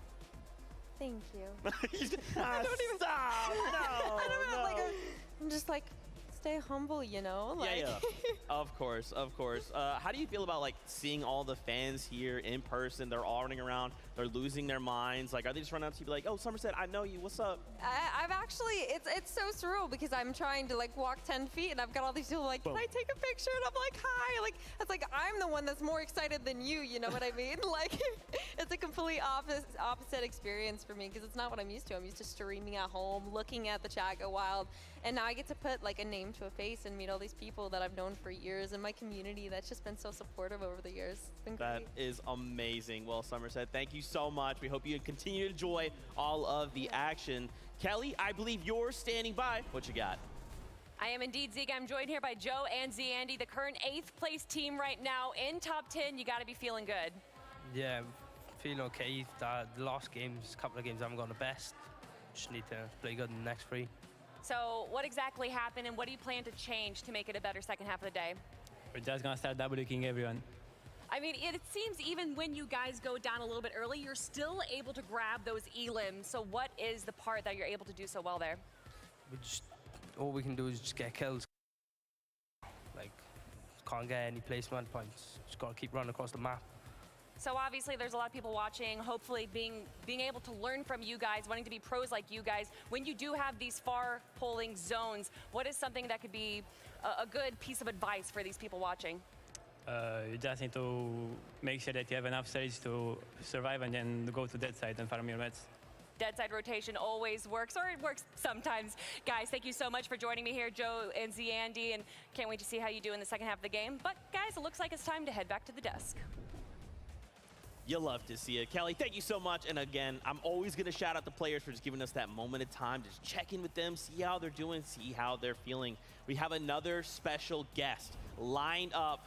Nick A30, my boy, it is so good to see you. I don't know if you can hear it, but the venue is actually losing their minds that you're here with us. I can't hear too much, but actually that's one of the best parts about those events, like the crowd reaction and the hype. Like, I was just looking at the crowd when they were showing it on the broadcast, and there was people dressed up as Peelies, there was people with signs. Like, that is the best part. I love it. That is so awesome. Nick, welcome. We hope you are having a great watch party with the A team, the A squad, all of the homies out there. How are you enjoying the competition so far? What's standing out to you? So I love it. I mean, I tweeted about this, but like the walkouts were epic, and the commentary from Monster and everyone was just phenomenal. It was on point. It was crisp. The quick stats are so cool. They add such another element, and I think the spectator client has improved so much. I mean, there's no lag. You can see everything in real time. Phenomenal. Production quality is great. Zeke, you're looking good, and you're killing it too. You guys got some nice setups. Like, I just want to say. And, you know, it's been interesting to watch a lot of these top players like Cammy and Seti, Queasy and Veno. And, you know, I'm rooting for Clicks, Booga, Savage. There's so many. It's like you just can't. I don't know who to root for now. That's right. Yeah, we just had Somerset on, and we kind of got her like thoughts and insights. I wanted to pick your brain as well. Watching some of these players, especially, I mean, you've competed in a number of these tournaments as well. What kind of goes through your mind in these situations, in these like high intensity? Like, obviously, we here get to see everything, but when you're a player, your vision's a lot smaller. Yeah, and I'm like, I get really nervous too, but I'd say the way to get not nervous is to practice. When you're practicing, you become more confident. When you're confident, you're thinking right, and you can actually like make those calls. I was really impressed with like Cammy and Seti because they popped off early in day one, and they're still showing up. I also was very impressed with Queasy and Veno. Like, they're so calm, completely opposite of me when I'm in that situation. Like, they're always on height, they're always finding it. And actually, Game 7, I want to like call out that. Like, they did a fantastic job when they dropped down. So I think it was Veno who dropped down first, and Queasy was waiting, lurking from above. And the duo on the bottom drew their attention to Veno, and then Queasy comes in from behind. He stalled a bit after Veno drew their attention. It's just such great teamwork. And like, this is what it's all about, Zeke. Like, you're seeing the top level plays like that you don't see in like public matches. So it makes it so fun for hopefully everyone watching, and you know, it's just great. I love it. Thank you so much, Nick. We love hearing from you, and of course that insight next level. We hope you have a continued awesome watch party. We'll catch up with you a little bit later on. Once again, massive shout outs, Nick 830 and Somerset. We love you guys so much. Why don't we check in with our casters, Monster Deep Face, Jacob PR, what you got?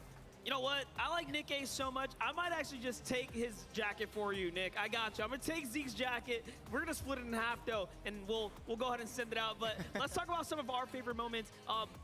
Dude, Thomas HD Tripper. Insane. We agreed, right? We agree on this one? Absolutely insane. And what they went through at the start of the day, we were surprised they even stayed alive as long as they did. And that was absolutely important, because them staying alive throughout all that chaos is the reason why they are still in contention. And that is just amazing on a stage this big. Yeah, if there's been a team to stand out, it's moments like this, especially with Game 1, when they can just pull out those clutch points against all odds. But we have so much unfolding here. This is what I love so much about the FNCS Invitational stage. We get to get an update on a special guest for you guys.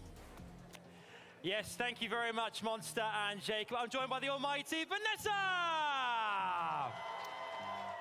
Vanessa, welcome to the wonderful audience here at FNCS Invitational. How has your time been here so far? It's been absolutely incredible. After seeing World Cup all those years ago, I've always wanted to go to a LAN, and I'm way into Fortnite more now than I have been, so it's really insane to see all this in person. It really is. I mean, you guys are fantastic. Yeah, amazing. I mean, obviously, you play competitively as well. What has it been like for you seeing all the top 200 of the top players from around the world here to compete? It's been incredible. It's been insane. I'm trying to steal some of their strats. They keep doing little things. I'm like, yeah, let me keep that in mind for later. Let me keep it for next time. And also, I mean, community-wise as well, obviously World Cup, now here at Invitational a few years later. How great has this been for everyone watching at home and for these audiences as well? I can only imagine how good the broadcast looks just on a laptop or a phone or on a PC, because it's incredible in person. Everyone backstage has been really nice. All the media looks great. Production's just fantastic so far. It really is. Any particular duos you think to look out for, you think could go all the way? Who kind of sticks out for you? Anyone in particular? Or do you think it's still very much an open race? at this point? I think it's kind of an open race. I mean, there's still 3 games left, but with Vino and Queasy close with Cammy and Seti, that's like honestly what everyone's looking out for right now is who comes out on top. Yeah, who will be on top of EU? Or a dark horse will come through. You never know. There's 3 games to play. One more time, give it up for Vanessa, everyone! Let's head back to Zeke and the gang. Thank you so much, Adam. And look, we just talked about Somerset paired up with Vanessa. There was Vanessa way over there. I don't know how we pulled this off. It is absolutely crazy. Now, we've had a couple moments throughout both of the 2 days of competition to do a little bit of a listen-in, right? To catch these raw moments from the player in those high-intensity elimination moments, or even just like, what are we going to do next? Let's take a listen. PayTM, we can use that maybe. I got 2 god chests and like I got nothing, bro. I'm a broke here. I got 3 god chests, bro. Nothing, bro. We got zone, by the way. We need to get early search. Yeah. I'm gonna look towards thingy. Fashion palms too. I see one. 26, 39. Look there, he's southeast. He's coming towards us and he stopped. What if it's a solo, maybe? Big kid coming in behind. They're fighting in here, I think. Face. Got it. Nice, bro.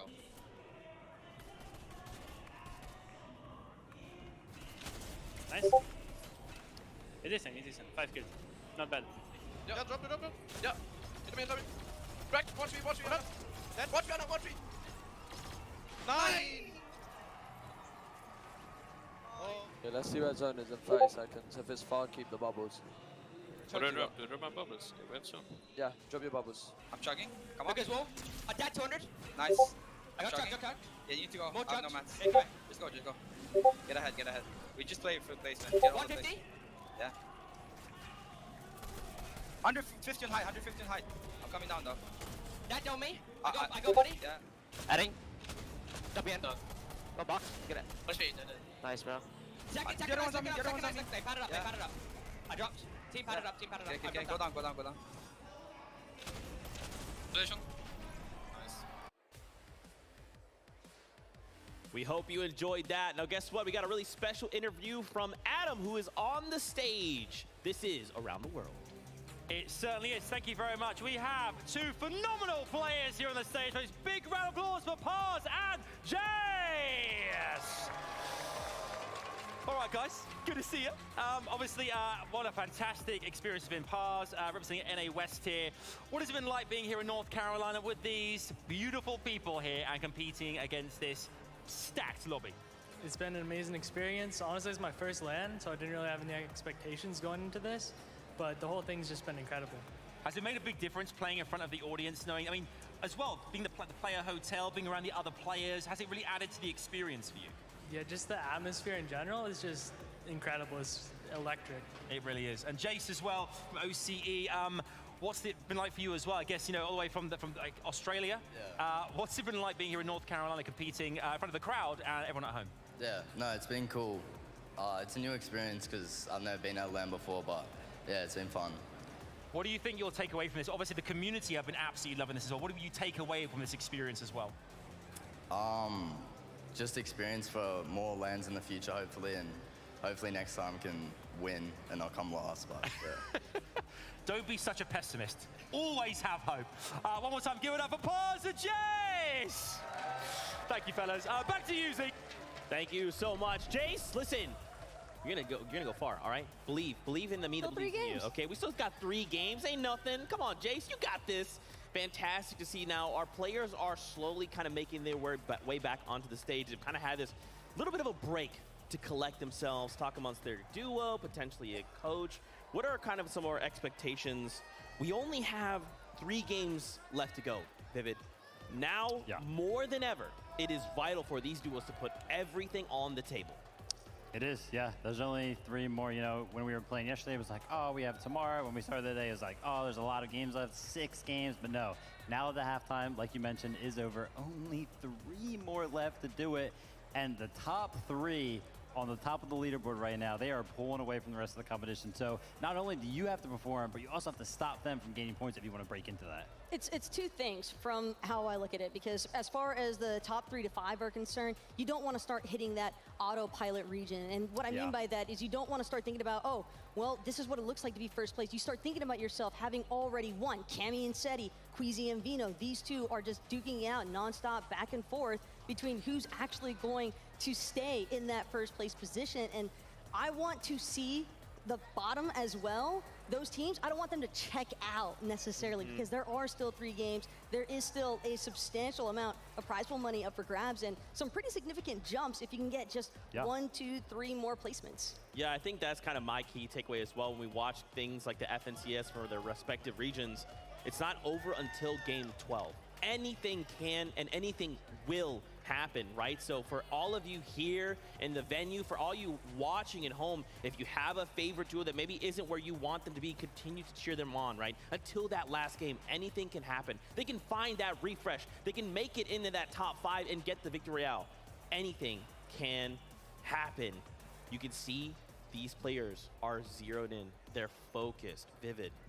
The pressure is on. You've been in situations like this. Oh, gosh. What is going through these guys' mind? Do you think some of them are maybe racing? Are some of them trying to calm that storm? Are some of them just like, yo, I'm the best, let's keep that going? I can tell you right now, for probably a lot of them, the end result, right? Every single possibility is running through their minds. Are we going to end up on top? What if we get second? What if we lose by 1 point? What if we lose by 2 points? What if I got that one elimination in the last game? All of it right now is racing because we are in this little bit of a break. But the ones, there are a couple of them out there that are still thinking strategy, that are still fully mentally reset, and they're locked in for this game, and those are the ones that have the edge. And look, I know I just mentioned about how we are primarily looking towards Queasy and Vino and Cammy and Seti in that first and second place position, but Cold and Scented, by the way, each of them in that last match with 5 elims apiece. That's 10 elims collectively, and a 20-point difference in their actual scoreboard. So as far as the leaderboard is concerned, these guys have just been steadily climbing. I believe they're actually 3rd currently in that leaderboard position. And if we're talking about a dark horse entering the race, I'd say these two are the ones to keep an eye out for. It's incredible, the storyline, really, because I think that they were, expecting themselves to be contested, actually, and I don't think that they have been getting contested pretty much any of these games, which is why we can see them rising up the leaderboard so fast. But then even coming into today, right, like we were talking about, there was 5 EU teams in the top 10 and 4 NA East, and Acorn and the Edgy were that top NA East team, whereas Cold and Scented, I believe, were in 8th coming into today. But now, in 3rd place as well, so taking that top NA East spot, and they're on a hot streak right now. Like, they're coming for top 2. Yeah, man, and I think one of, I guess a reminder for us as we watch these games, remember these players only have their perspective, right? So to us, when these players are possibly making what we would consider a mistake, they don't have all the data, right? We're watching all these perspectives. We have the bird's eye view, so we can see a lot more. So I think for a lot of these players, kind of being able to go back last night to spend that crucial time to say, okay, let's VOD review. What happened? What actually led to us ending the day the way we did? I'm happy to report a lot of these players, pretty much all of them, were back at the hotel reviewing every little thing, man. Yeah, and that's what it's all about, right? Like we talked about it on day number 1, hey, listen, some of these teams are going to go back to the hotel, they're going to reset, they're going to watch the VODs, watch some of the mistakes. I was there in the room. I know Acorn and Edgy, they were working hard as well. Like I mentioned earlier, they did come into today 4th place position. They were still VOD reviewing, working hard, even though they did get that top 4 spot. So the hard work is being put in for sure. And it's also just awesome seeing the amount of dedication as well, because it is quite the grind, both physically and mentally, I think, to just sit here playing through those 6 matches, go home, sit through more VOD review, and you're still staying mentally honed in. That's not an easy accomplishment by any means for all of these duos that are here competing. And I also want to just try and keep an eye out in that top 10 specifically, because we talked about Cold and Scented kind of making their way up in the leaderboards, but there has been a whole lot of shakeups as far as 4th through 9th are concerned in the placements. That's right. I mean, here, the tension is real. Raleigh, North Carolina here, the Raleigh Convention Center. I know y'all have been able to hear this crowd go absolutely insane. We've had 3 games already with 3 left. There was a break between these 3 sets of games, so a lot of these players have collected themselves. And you can just tell, man, anytime we take a look at these faces, they're just thinking like, okay, look, whatever happened doesn't matter. Like, I just have to perform here for the next 3 games. Yeah, and some of them don't even really care for the break even, right? Like, I know that we had that interview with Cammy and Seti right before, or right after they got that victory royale, right before the break, basically. And Cammy was just like, or Adam asked Cammy, you know, hey, like, what are you gonna do on the break? And Cammy was like, I'm just gonna wait for the next game, like, right? Like, some of them are still locked in. That break isn't even phasing them at all. And then Seti's been loving it, right? He's got a big smile on his face all the time, feeling confident.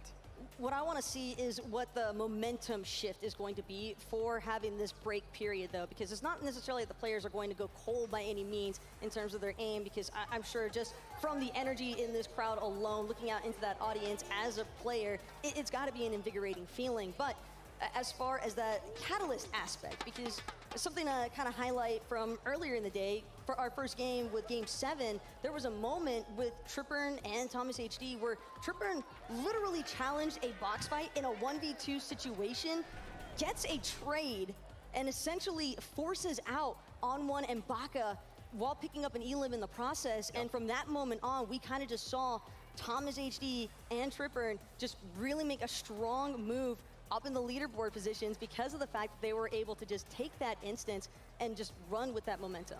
Yeah, there's a pretty big tonal shift coming into today, right? We observed a lot of duos yesterday. Storm Surge was rampant, right? And a lot of them kept kind of saying the same thing. We need to get more aggressive. Today, duos are realizing that. We have to go absolutely ham if we want. That solves our Storm issues. That solves our issue of we don't have mats or weapons or whatever. We just have to get refreshes, right? We always go into that mid-game zone ready to go. But for some duos, it's still not enough. It's what I'm like, the trend we're seeing is they're getting aggressive, they're finding eliminations, they're doing all the things, but they have nothing left in the tank. I mean, that's just Fortnite and Storm Surge in general, unfortunately, right? And I love that you've kind of pointed out that aggression. I feel like Vico has been one of those players that we have seen constantly try to get aggressive off spawn in that early game, landing over at the reality tree. I just feel like every single time we tuned in with him, he was like looking for a fight. So he himself knows that he has to go get aggressive, but he's also confident in his aggressive. Coming off the back foot of that, a phenomenal game yesterday. I would be feeling confident too. I'm glad you brought up Vico though, because even last night in the player lounge, he was just so energetic, so excited. And the one thing that I remember him distinctly talking about was, I'm aiming for that 3rd place position at a minimum. Okay. He wanted to make sure that everybody there was aware of the fact that he is doing everything in his power to try and elevate himself from that 9th place position where he started out today. And I believe it's still a decent amount of work cut out for him, but if he's able to keep consistently putting up elims like what we've been witnessing, you never know, because we've already seen duos such as Hen and Vortex, for example, where they secured 50 points in one match. I love the fact that that we're talking about players right now, and one of them that we have to talk about, Zeke, it's Vino. Yeah, man, just take a look at these stats. I mean, Vino, I will always continue to talk about this player, specifically his evolution. Ever since he hit the competitive scene, he was always known as just the guy that could do one thing. He will not lose a fight, ever. You put him on any team, you got a problem, you send him in. He takes care of the issue, but now he's evolving, right? He's understanding, okay, maybe I can kind of do both. And we see many players not capable of doing that. Some can say, well, I can IGL, but I'm not most comfortable fighting. And then we see the same on the other side. Vino is one of the very few players that can kind of do both. Yeah, look at him. 2 thumbs up right there, 2 peace signs. He's feeling confident. He wants to get into the next game.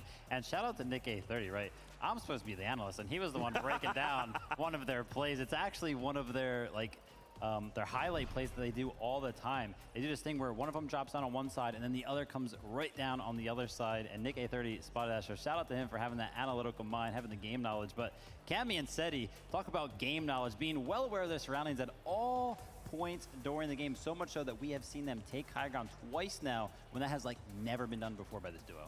No, but they understand fully that when it comes to the competitive environment, especially an in-person event like the FNCS Invitational, you're going to have to be flexible, and that is exactly what they have managed to deliver time and time again. The fact, again, that they have a 3rd of the Victory Royales out of the matches that have been played so far speaks volumes. And again, I think that as far as Cammy and Seti, they're also keeping in mind, we might have 3 Victory Royales, but at the same time, we're still not in 1st place. That as well, I think, is an incredible metric to gauge things by for just how in control Queasy and Vino just have been throughout each of these rounds. Yeah, that's right, you guys. This insight is next level. Why don't we check with Mini Miner to get his thoughts on the competition?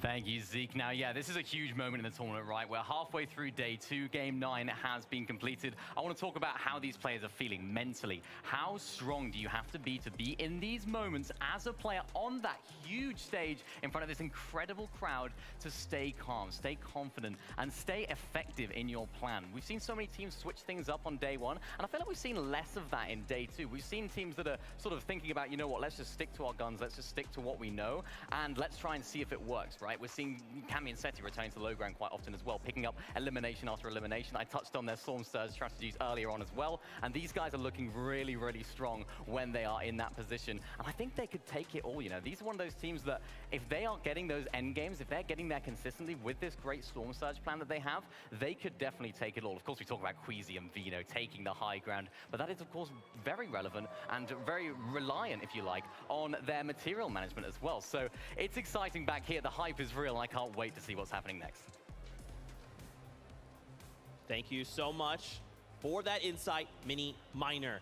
Once again, we just had a little bit of a break, so if you're just tuning in, you're wondering what's going on, we've played 3 matches. We gave the players a moment to breathe. We had them step away, collect themselves, and now they are back. We will be getting into games in just a little bit. I want to turn attention to the standings. Queasy, Vino have maintained this lead almost all day. But Cammy, Seti, they are right there, man. They are in lockstep with this duo. They are looking, waiting for Queasy and Vino to make a mistake. Now, last game, we did see that. They finally said, high ground, we're sick of it. And they pushed them, and it worked. Now, this does go back to Mini Miner's point, though. They haven't been managing resources as well as they could be. Exactly, but I love the fact that you mentioned that, you know, Cammy and Seti, quote-unquote, are sick of the high ground. Because another team that was kind of sick of the high ground, even actually so much so that they love playing the low ground, it's Cold and Scented, and they were just running through the lobby throughout the low ground. 10 eliminations is what they finished that game number 3 with, and they're hot on the heels of that top 2. And Cold and Scented, I think, have just been working very seamlessly with each other. You can really see this duo's chemistry come to light whenever they're playing through these first and second moving zones. And I think more specifically, Scented as well has really been surprising a lot of these other duos, just taking such aggressive instances that I don't think you would naturally expect those challenges right away, but it just doesn't seem as though Cold or Scented are willing to miss today.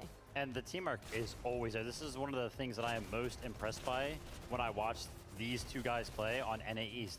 You can see in almost every single highlight, pay attention, they are always doing the exact same thing. They know what the other person is doing. They know where that other person is at, whether they're going to get that shot in. And it seems like they always get that prime shotgun shot off at the same exact time collectively. So it's like 2 people just firing that shot at the same exact time every single time, whether it's an edit, whether it's piece control, anything. It's about that synergy factor, right? This is kind of something we've danced around, I would say, over the past 2 days of competition, right? Some of these duos they've been doing as long as we can remember, right? Cammy, Seti. Some people have come together for the first time in this competition. For this duo in particular, they, to your point, are basically the same person. They act as a single entity, right? When we watch duels like Queasy and Vino, it's like, oh, I don't know, I gotta go take high ground, Vino, go down there and deal with it. For this duo, they're like, hey, we need to accomplish a goal. Yeah. Let's just go put our heads together and take that together. And it works so well, especially when they get to that hot, or that low, I almost said high ground, that low ground position, because Scented has been playing it for so long. Throwback to when he got multiple second places, so he himself, you know, not to mention, is still chasing that championship title. And, you know, right now I think he's like 54 points behind, definitely within striking distance. That's like 1 game. If Queasy and Vino and Cammy and Seti both go down early, then Cold and Scented are being set up very, very well.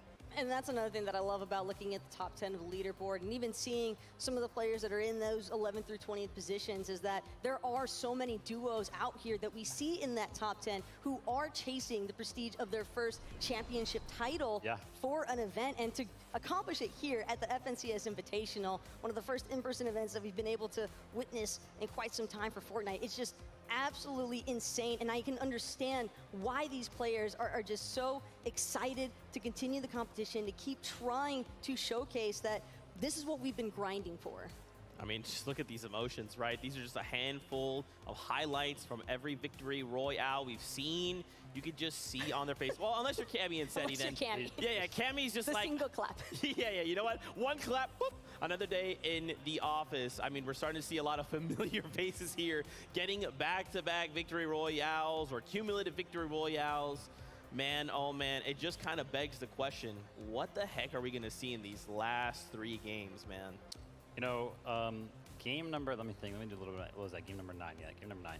So, Belusi and Hyjo, right, they were kind of tired of seeing Queasy and Vino up on the high ground, and they themselves were actually up there, so much so that they had it going into the moving zones, right, and then they lost it to Queasy and Vino. Who would have thought? But then they went for it again later on, so the battle was kind of continuing. And that's something that Queasy and Vino are actually known for, so maybe they're stealing a little bit of a strategy out of their book, because I have seen Queasy and Vino actually lose that high ground on a multiple occasions throughout the Invitational alone, but it's like, a minute later, they're just back on that high ground. So I feel like that strategy where you kind of just let somebody take high ground and you're like, all right, whatever, let me reset, let me go get a more advantageous position, and then just take it right back. That's something that Queasy and Vino love to do. However, like I mentioned, Hyjo and Belusi were the ones that pulled it out that game. And they're not the only duo that's been aiming to try and keep that high ground level suppressed away from Queasy and Vino. It's just another kind of instance where we see Queasy and Vino, they're doing everything in their power to try and maintain, but again, we have seen them encounter some material issues. Their builds haven't necessarily been able to match their aspirations in terms of maintaining high ground for games 8 and 9, but heading into game number 10, whenever we do get to that instance after the players get their nice little break, have to keep in mind, these are the players that I really wanted to kind of keep an eye out for the 11th through 20th, because I think Clix and Duke, we've been seeing a lot of action coming out from that Fort Jonesy section. Pink and Nas especially. I mean, these are all names that we have been watching over the past couple of years, just making themselves known. Yeah, and I really quickly wanted to turn attention to Thomas HD and Tripperin. We've watched the top 3 be unmoving to kind of start the day, right? Queasy, Vino, right? Thomas HD, Tripperin, and now for the first time, Cold and Scented have actually dethroned Thomas HD and Tripperin. And now we still have 3 games. Anything can still happen, right? But to see them finally kind of have that moment where they're like, oops, we were in top 3, we have to take a step back now to Cold and Scented. What are we hoping to see from this duo, right? Because they got the passion, they got the fire, that's why they're in your top 5. But this is a duo capable of winning it all. So Cold and Scented aren't too far ahead right now, right? I think it was like 3 points, 4 points. Exactly. So we consider maybe a little bit of a tie right now, right? You just have to have a good game out of Thomas and Tripperin. I mean, it's just one game, right? One slip up. I want to see them return to the form that they had in Game 7 and Game 8. If they do that, then I think that they're fine in terms of securing that top 3. Unfortunately, for the NA East hopers, it would be an all EU top 3 at that point, but what can we hope for? You still have to keep an eye out though for Hen and Vortex. It really seems as though Hen is trying to remind everybody, hey, I was considered a kind of goated player for a reason, and his fragging potential has really been highlighted throughout these last couple of rounds. And I think especially getting 50 points in a single match on top of the Victory Royale, but it is unreal to think that he went back to back with strong Elim performances, because I don't think that a lot of people really had too many expectations for him. He's been relatively quiet, especially given everything that happened throughout the entirety of the last season, funneling into the FNCS Invitational. But here today, he just seems like he's alive again. Yeah, for a lot of these duos, they're kind of thinking that, right? Last opportunity, 3 games. Let's just play with an open heart. Let's see what can be done. For sure. It is almost that time, so very quickly, don't forget, watch all the way to the end of the show for some FNCS news for Vanessa, Somerset, Nick, A30. We really appreciate y'all coming, hanging out with us, and giving us your insight. We're going to check in with MDF and Jacob really quickly. I want to hear from them. Yeah, big shout out to the community coming together. I saw Bucky sending me some messages like, hey, get me on broadcast. I'm like, can I trust you, Bucky? Everybody. But, yeah, everybody's seeing the biggest stage, and they want to go ahead and take part of that biggest stage. But that's exactly what the atmosphere is like. Even everybody in the crowd knows this is one of the biggest moments in some of these players' careers. And it says a lot. The way I see it is you should have gotten a flight and came out here and hung out and enjoyed this atmosphere, because it is nothing like we have ever experienced before. One thing I also want to give huge credits and shout outs to, let's just think about how well Europe is playing as a whole. One of the questions I think the community was asking was, why is it that they have been so good? It's the practice. It's all the practice they put in over the last year. It's no surprise that European scrims have just been at an all-time high. And you have to shout out the Noble scrims, of course, for putting on these games for them, because it is showing off that they are doing very well now. Yeah, practice makes perfect. And one of the always things that I've said throughout my career in general is you got to do twice the work to stay on top than you did to even get there in the first place. Because there's a thing that some people like to feel complacent. Oh, I achieved first place. I got my FNCS champion. Now it's time to relax. And no, that is actually the complete opposite, especially when you get invited to a global competition like this. There is nobody that is really going to give you any single chance. And it's super interesting when we got to talk to the pro players. A lot of what they say is, hey, the way you improve nowadays, what we do is actually we just play in creative. We just go head to head on a very frequent basis. But you're seeing now that, you know, playing those in-game tournaments, really putting in the work in zone war-esque style tournaments. That's what we love about creative, is you can take it any way. That is some of the best practice you can use to start to hone in and become some of the best of the best. Yeah, and you can even see like that practice that you're talking about, Queasy and Vino, time and time again, that 6-moving zone, that's when you can really count on them to really try to go ahead and take some of that height. But we can count on the Des to go ahead and hold us down with more information. Thank y'all so much. Fantastic. As always, we're getting ever closer to starting game number 10. We're almost there. We're making sure we're checking that battle bus, making sure all players are on board before we kick off the last 3 games of the FNCS Invitational. My goodness, the crowd here has been electric. They've been cheering on the fans. You guys are allowed to be hyped. It's okay. There they are. They're awake. They're focused, just as focused as some of these players are. Vivid, I wanted to kind of ask you a quick question here about aggression. We're seeing these players, they think the answer to winning, the answer to solving many of our problems is aggression. Whether that be pushing a duo, whether that be making a single edit and hoping for the best. What are your thoughts? Do we need to be even more aggressive? Do we need to maybe slow things down for the last 3 games? You know, I tried to remove bias as the best I can. Sometimes, you know, it slips through.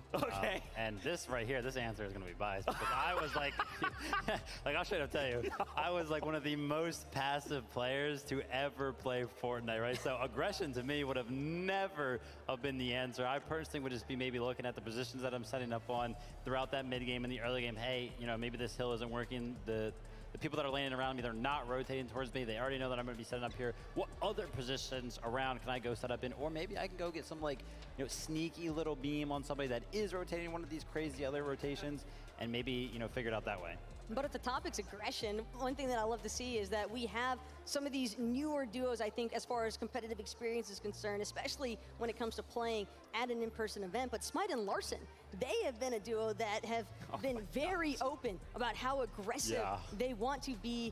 They've been looking for that challenge up against Muzz and Looter all day yesterday specifically, and now here today even. I think that we've still been seeing some instances between Smite and Larson, but at the same time, they just gotta be careful to not necessarily go too hot-headed into some of these engagements, but I think for the most part, their aim has looked pretty strong, and when you're on point, it kind of makes sense if you want to go all in.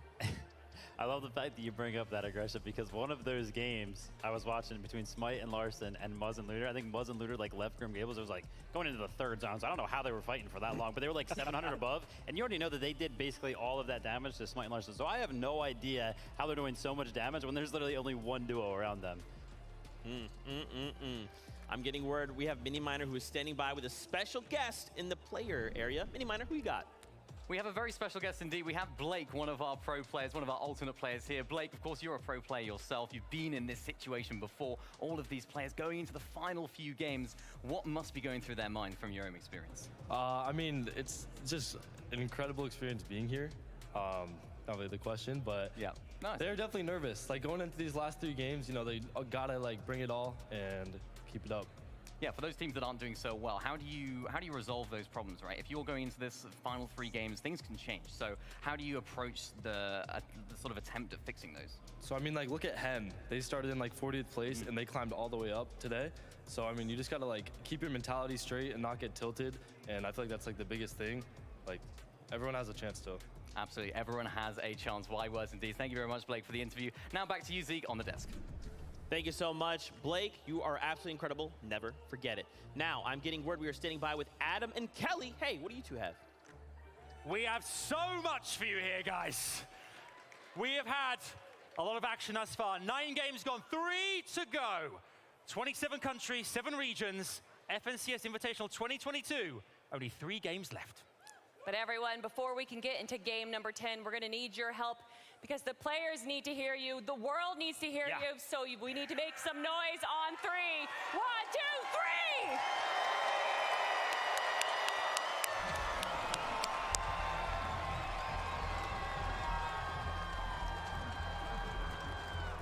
We call excitement, energy, and everything more in the room. Yeah, the arena is just impeccable right now, waiting for the moment that we crown an FNCS Invitational champion, but we got a few more games to go. That is right, and we are getting the taste, and here it is. It's the battle bus. Sounds like it is ready. We get to gear up for game 10, and this is gonna be an important game. We have had this extended break. They have gotten the chance to sit down and really strategize, think about the way they wanna approach this next half, and it's all or nothing now.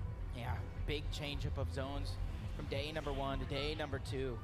But for some of these teams at the top, Trippin, Thomas, Cammy, Seti, include at the top Queasy and Vino, nothing has really changed. They've stayed consistent through and through, and they are your front runners right now. But like Blake said in that interview, you cannot count anyone out. I bring flashbacks to Chapter 3, Season 3, NA East, where Commander Avery started day number 2 in 9th place and had an ending of a lifetime.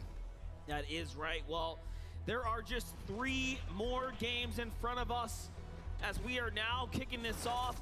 Mr. Savage and iDrop are going for an extremely wide split here, giving respect and distance to Onwon and Baka, who have had quite the day, if we do say so ourselves, putting up the performance. You can see they've really earned the respect here at Chrome Jam Junction.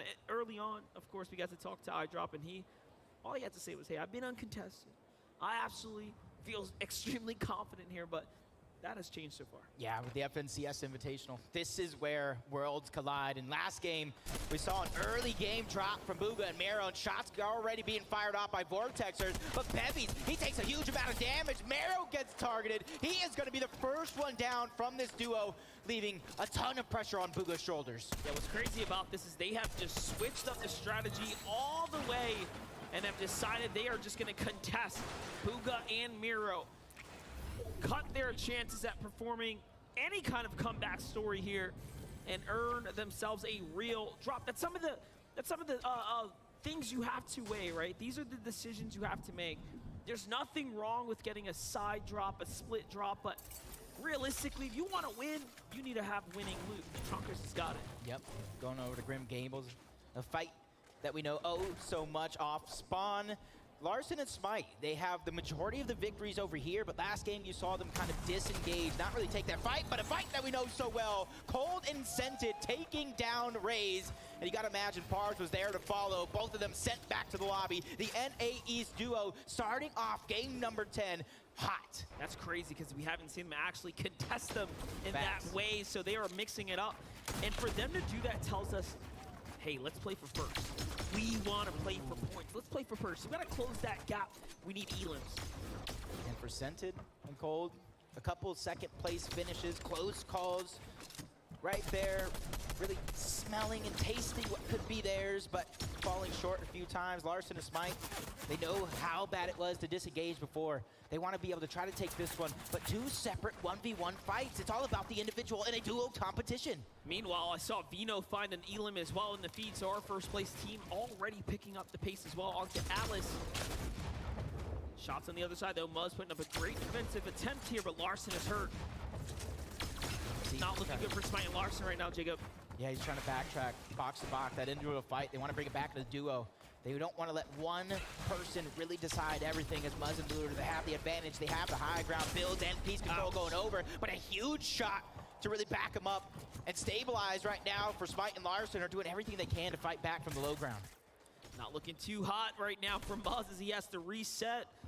Starting to run low on the heels there as well for a second. And again, Alice, the full finish there in the feed, so Vino does find himself a set of points. Smite and Larson, one of the few duos from NA that have managed to put up an exceptional performance this weekend. If there is any takeaway here, it is that every region has such standout performers on this international stage. I am sure there have been such surprises, great surprises this weekend that have been revealed for us. Yeah, you can see this one being another prolonged fight. More teams slowly but surely rotating in this direction, trying to go ahead and get their own Storm Surge, so it's not going to be a worry later on in the game as Larson and Smite trying to fight around, keep control of the pieces. Luder doing what he can. You see flashes coming out. A lot of their resources, Monster, being used very, very early. Yeah, definitely. You can see they're going to double down, start to farm up some material here. This will make a difference. Larson going for the wall take, has to be careful. That is a 2v1 peek. This is one of the most dangerous things you can do, but there it is. Smite comes from the side there to back him up. Wasting no time there to fight back. Meanwhile, Ju, Usri start to step on in. Remember, Ju and Usri are contested by Alex and Bailey, but they have moved out of their drop spot a little early. Smite recognizes what's going on here, and all of a sudden, Larson also doubles down on the defensive maneuvers. Everyone will possibly have to get out of here now. Yep. And even then, I think there's an additional team putting their attention into the mix. There it is. Shots from up above. Yep, that's our team from the Copenhagen Flames. That's Pablo, Wingu, and Swag. Wow. They didn't have the best day number one, but looking to have a great day number two. Shots being fired on the Larson. Pablo picking up that elimination. And this is where it's going to get hectic because everybody also still has to rotate south to zone. And Bevy's in the elimination feed. He did take down Booga. That's not what you want to have happen. And even Mr. Savage getting dropped by Baka, the NA West duo rising to the top on day number two. Yep, so fights are starting to conclude now. Tayson finds Aqua as well, so all of our contested drops are leaning towards a conclusion. KBR and Zeke, KBR by himself right now, our 5th place team currently in the back half here. Already has a big task in front of him. It's making up the points and a much tougher one. We get to see how Booga was actually eliminated. Bevy's and Vortex there just catch him trying to escape. All the while, a tough day for Booga. In comes Queasy and Vino flying high through the sky, watching all that action from Green Gables as the dust settles. And you can even see what their plan is. They know some action is down there, and they too want to take part. Their early game aggression on the back of Vino already netting themselves one elimination, but they know how stacked it has actually been. But Scented goes down. Scented goes down for the duo from OCE. And do not forget, Scented and Cold are the highest current positioned NA East team. Cold is now by himself. This is a problem. The full thirst has already happened. This is a tough spot to be in for our young player, Cold. Cold, who has just had an exceptional year, being picked up by Scented, playing alongside one of the greats in our space, and trying to work his way up, earn his stripes throughout this scene. They are in 3rd place coming into Game 10, and what a position to be in to represent for your entire region. And if there's any pressure right now, it is solely on Cold's shoulders to stay alive. I said early on that at this point in time, with how stacked the top side of the leaderboard is, you cannot afford to have any sort of bad game. Thatch, Pam still fall there too. Joe and Z Andy just looking around. NA East is getting chopped out of this lobby. But what stands true is Seti and Cammy alive right now, looking very well, baiting out potential opponents to fire inwards to see if they can entice someone to take a fight against them at longer ranges, of course. That's what they do best, is Noah Riley trying to go ahead and sneak some shots from the bush. Him and Bad Sniper landing towards Tilted Tower. And for them, it's just about trying to get these angles as they spot Epic well at the top. That's going to be one shot to kind of add to the total for them. As when it comes to loot, when it comes to positioning, they're not in such a bad spot, but they're also not in a spot to really find tag after tag. There's only such few teams near them actually in Tilted. It's one of the best things we've seen from Thomas HD and Tripper in this weekend is that they have been probably the most malleable team, the most flexible team. Great tags here. Tripper manages to land on a rotating duo just in the distance there, but it just shows you they play so dynamic zone to zone. There is no same strategy, but they execute, and they've been executing all day long. Consistency is key, and right now, see Clix and Duke going over towards Shimmer Shrine. They got a knock-in elimination onto one, trying to hunt down that solo. Jace is going to be that guy. And on the other end of him is Pink and Anas, the other team from Fort Jonesy. Duke gets the piece control, going right in, trying to take down Jace, who's trying to play the defense right here. Backs down just enough to buy himself some more time to try to stabilize, but we talked about the pressure of multiple teams looking to get this elimination.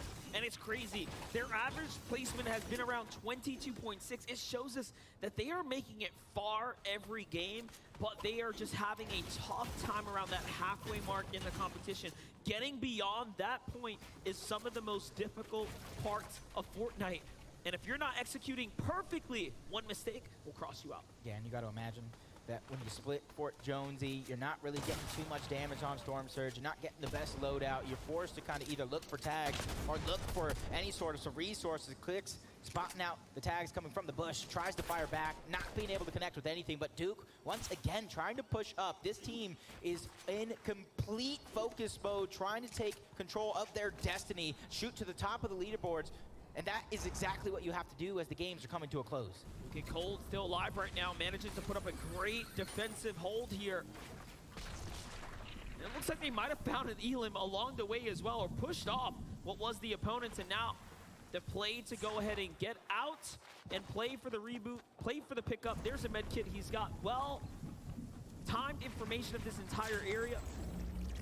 And look at that. Scented will be rebooted. Our third place team have a chance in this game.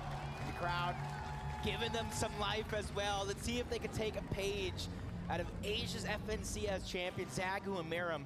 After their reboot, they ended up with a second place finish. But hold that thought. Middle East has arrived. Falcon Spy and Bravado Focus is just nearby. They will absolutely know there's a player at the reboot. The information was perfectly handed to them. They have everything they need to execute an ambush. There it is. Spy opens up, and now it's his time to shine here. It's his moment. This is the first fight we get to see him kick it off. I've watched him in creative. He is gross, but can he hit the shots when it matters most? A worst case scenario is a scrappy player like Spy and Focus here looking to fight back a huge 100. Cold puts down Focus, though, in a great fight, and Cold is 1v2ing here, as he only has a little bit of loot, set to find something in the distance, comes back to support, and he's here! And they turn it around! Make some noise for NAEast as Scented and Cold do it again. They have an entire region on their shoulders. So make sure we show them some love every single time. But for KBR, doing it for Brazil, 138 below the damage threshold for him. Getting that reboot if he tries is not going to be enough because so many teams are around. He needs to get damage all at the same time. His options are slowly closing.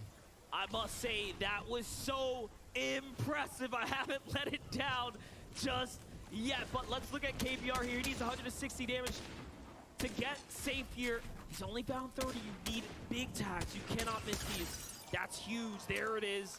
Very nice. Very nice. He sees another team in the distance. And look at this. Turning up when it matters most.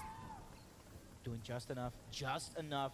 Tag by tag. Not getting too greedy. This is huge. 29 more. Only 28 below. Top of the med miss. Just trying to top himself off. The shots continue to get landed. KPR doing everything that he can, but you can see the numbers jumping, lowering in this lobby. Everybody taking part. But finally, the dust settles just enough. 2 above the damage threshold. That is the miracle KBR needed for now. Now imagine if he hadn't found any tag, he would be hundreds below the safety line there.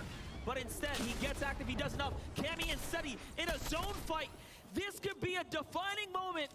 EU versus Asia now. Peppo and Runa absolute savages. You know, what we've seen this weekend is that Asia can hang with the best of the best. Do not count them out. Can't count them out. Can't count them out at all, but it almost makes me wonder, are they suffering the surge? The Chase out of nowhere, trying to enter into the Fae. Basil was lost long ago, but Jace finally goes down. Peppo's going to be able to clean that one up. But Sammy, Cammy, and Seti getting the top once again. 657, finally leaving their drop spot. Literally on replay right now after every single game. And this is what they do best now. They will play extremely passive. They don't need to do much. They will be fine damage-wise. All they have to do is focus on positioning. That will be the name of the game for them. And also, let's just talk about, finally, we get a little bit of a mix-up here. The zone pool south. There are new teams in this general area that need to step up. Vino doesn't care where it goes. He finds an Elam in the feed, showing us that you can pull south, you can pull north. He's going to make the best of the situation. Yeah, Noah Riley and Bad Sniper knows somebody is under pressure outside. Now, not only hear the storm surge, but see the shots getting fired off in the distance. Ed, that's a revive, and I think King is at least going to try and go for it. But Noah Riley and Bad Sniper are going to be the gatekeepers for them if they're trying to look for an exit. What's crazy about that is Noah Riley and Bad Sniper have no idea that that is Ed and King right there. And yes, you might have assumed he saw the feed. Take a look at how Vino picked up his elimination. Just boxes up Janice like it's nothing and takes him right out the lobby. Look at his face. He knows for a fact that that was a huge elimination, and he made it look easy. If anybody is full of confidence, it is Vino, 100%. You ask him who the best player in the world is, he's going to point at himself with 2 fingers, and honestly, it would be more if he had more. If you needed a clip to show you why, that's probably one of them. Onward and Baka also getting busy. Belusi's going to go down, cleaned up all together. That team from NA West, scrappy as can be, and that's why I kind of looked at them as a very under-the-radar team. What a crazy reaction time there from Thomas HD to defend off Snacky's peak. He saw Thomas HD swinging a little wide there. Here's KBR still alive. Remember, he survived the storm surge with just excellent tags, and still, it seems like he may not have a reboot card to save his teammate, and now he has to rotate out. But we've seen some interesting stats. When you actually pick up your teammate, you have, believe it or not, lower chances as far as the stats go to place higher, and that's because more often than not, you are worried about splitting your loot, effectively lowering your chances. So he actually has a great odds right now, just playing by himself, play his game, play to the best of his ability. Yeah, it's all about those solo points that you can get here in Game 10. And Scented and Cold coming back from the depths. That play, Cold, if anybody can do it, it is going to be him.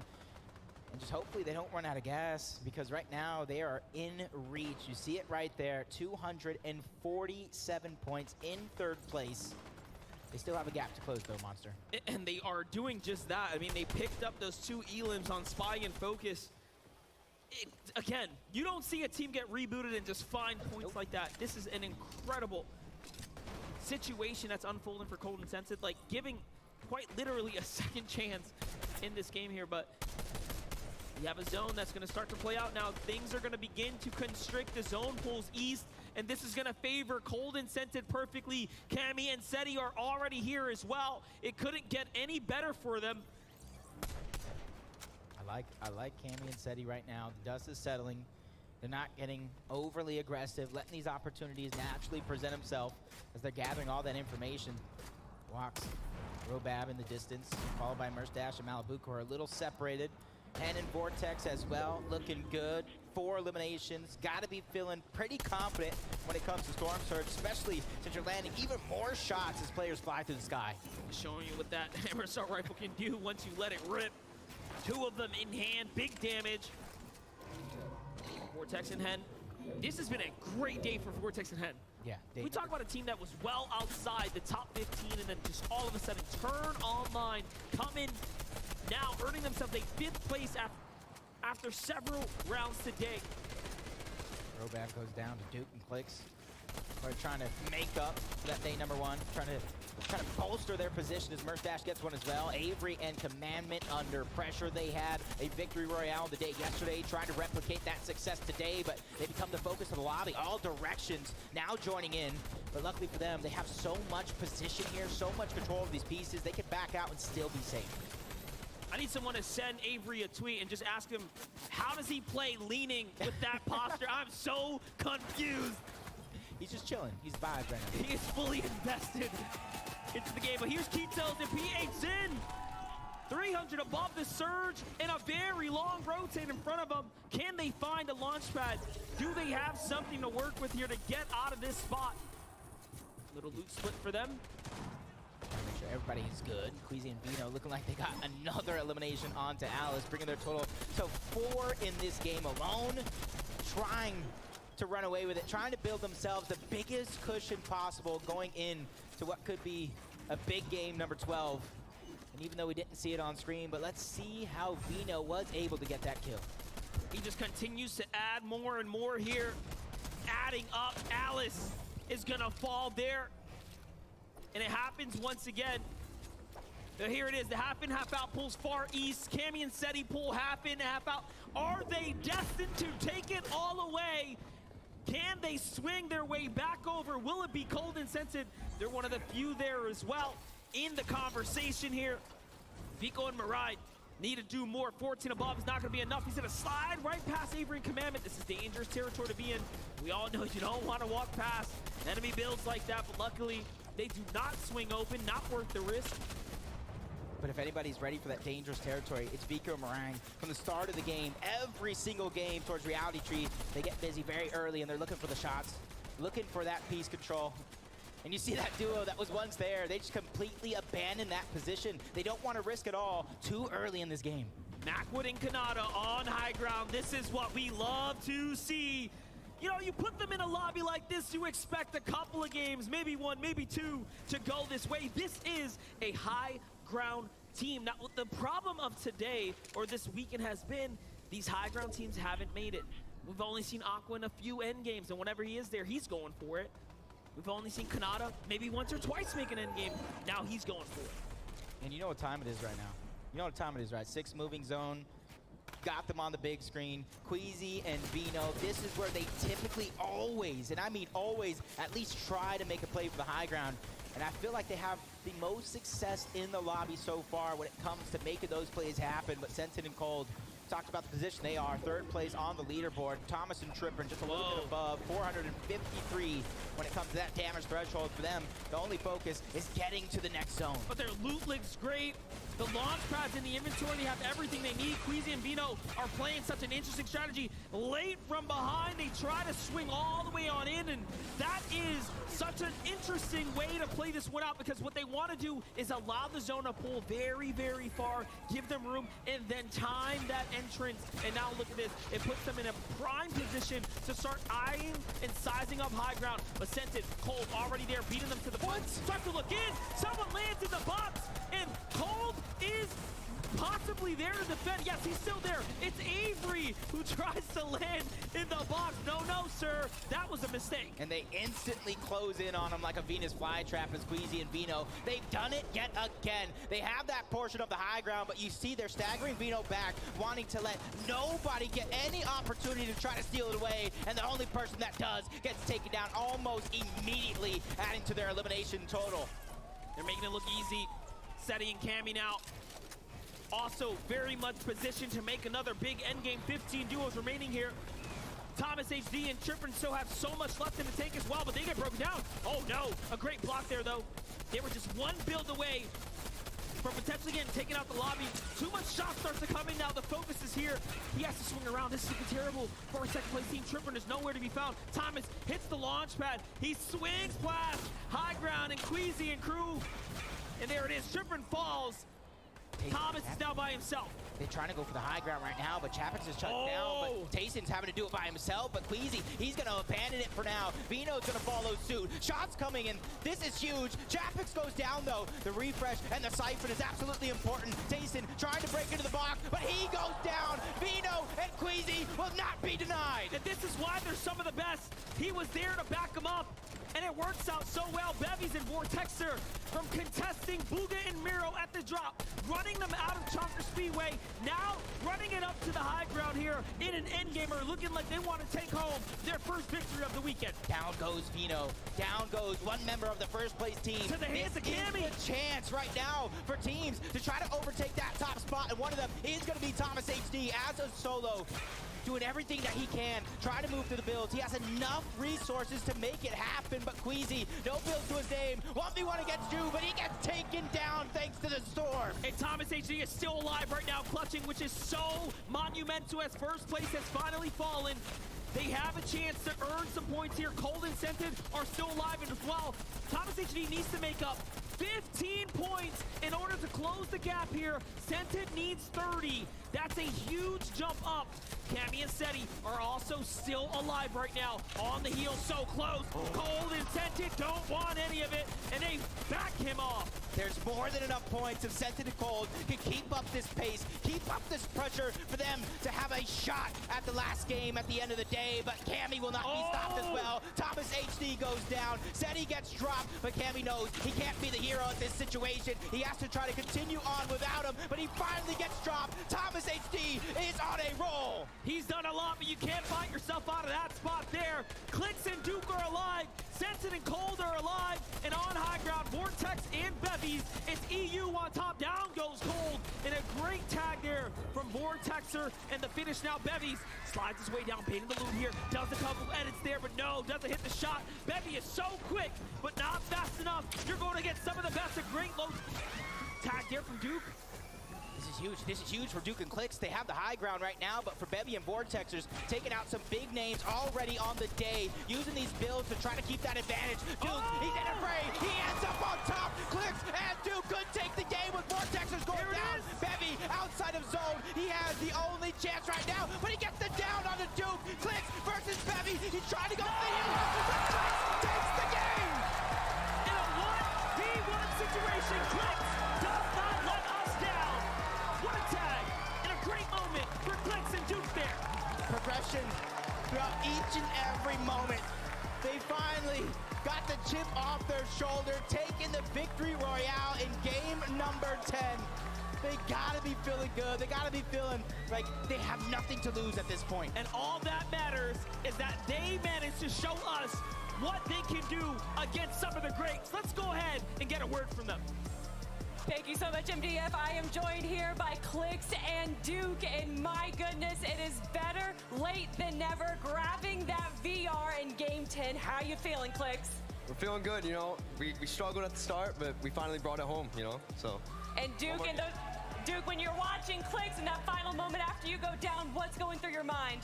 I was just hoping that he had more whites because he got the siphon from the full kill, and then I heard a pump shot and he won.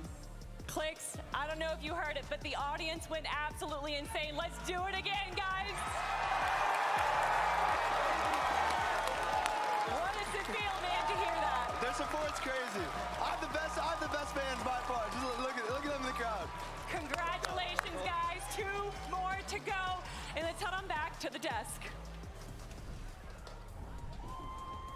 Massive congratulations to Duke and Clicks. Clicks fans, rise up. There it is.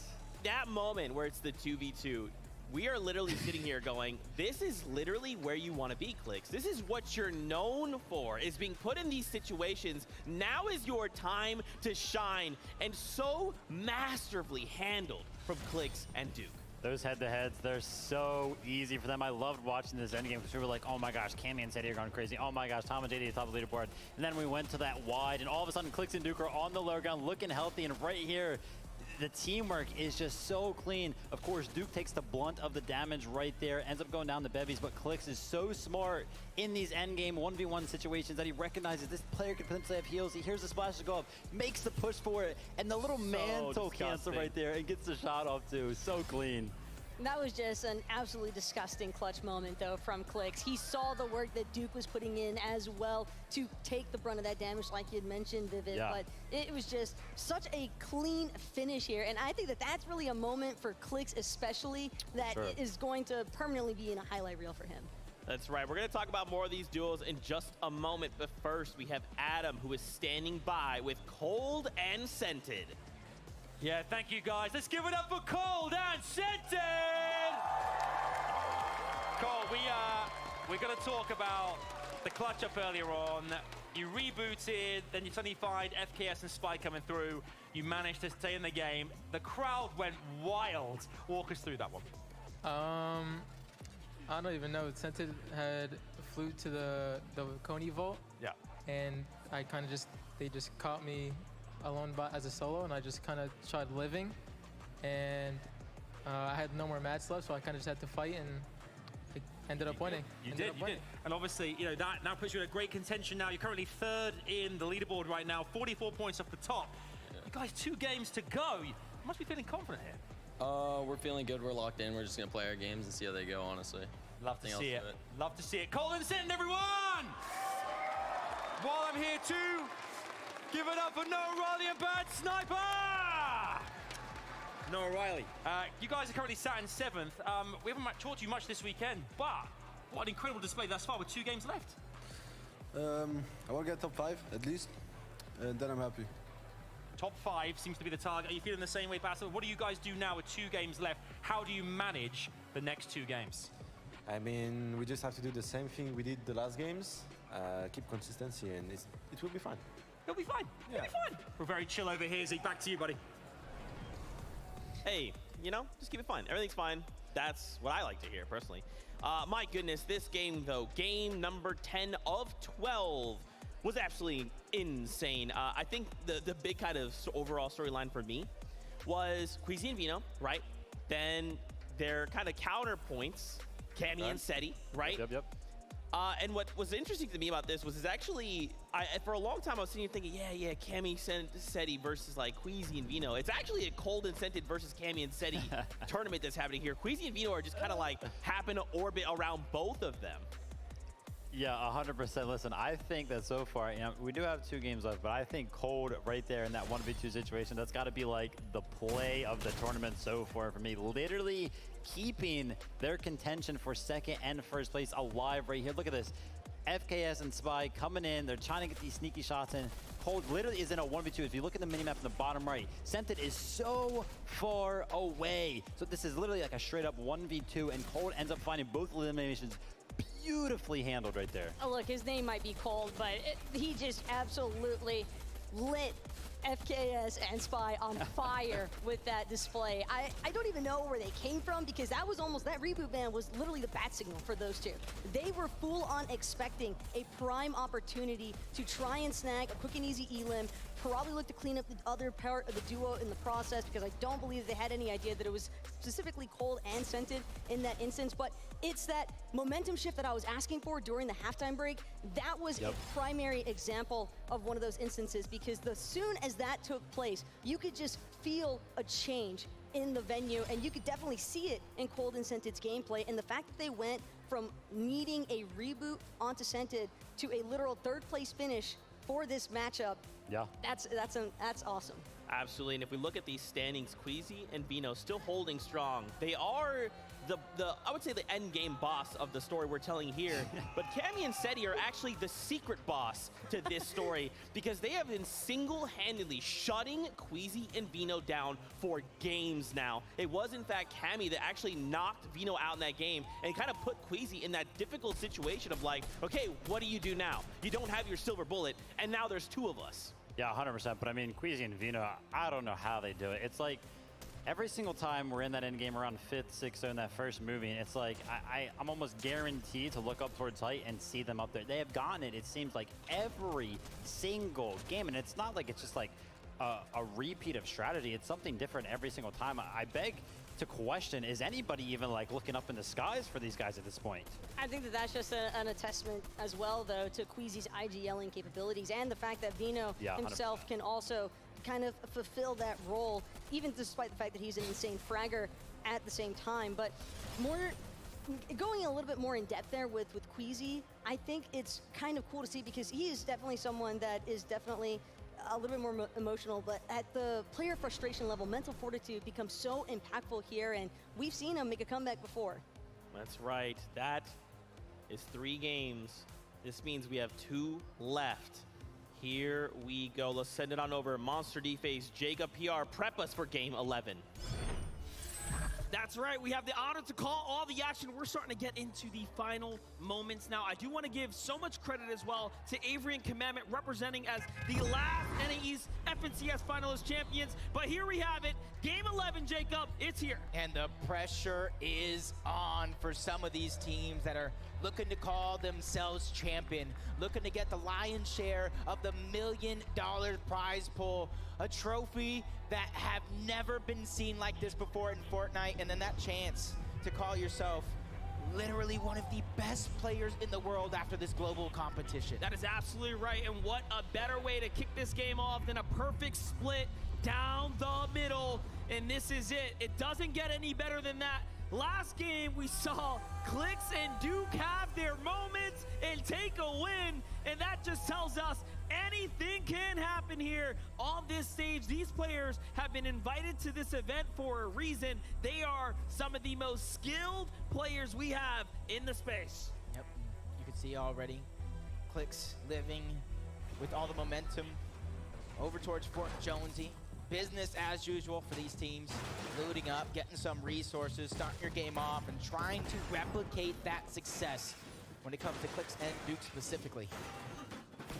See it, get the touchdown, get their loot together, rotate early. They do not want to take a fight. Here's a tough spot to be in. Bevies and Vortexers were moments away from taking a victory royale before things change. Miro finally starts to clap back, but what you're seeing is just the cold hands, unfortunate.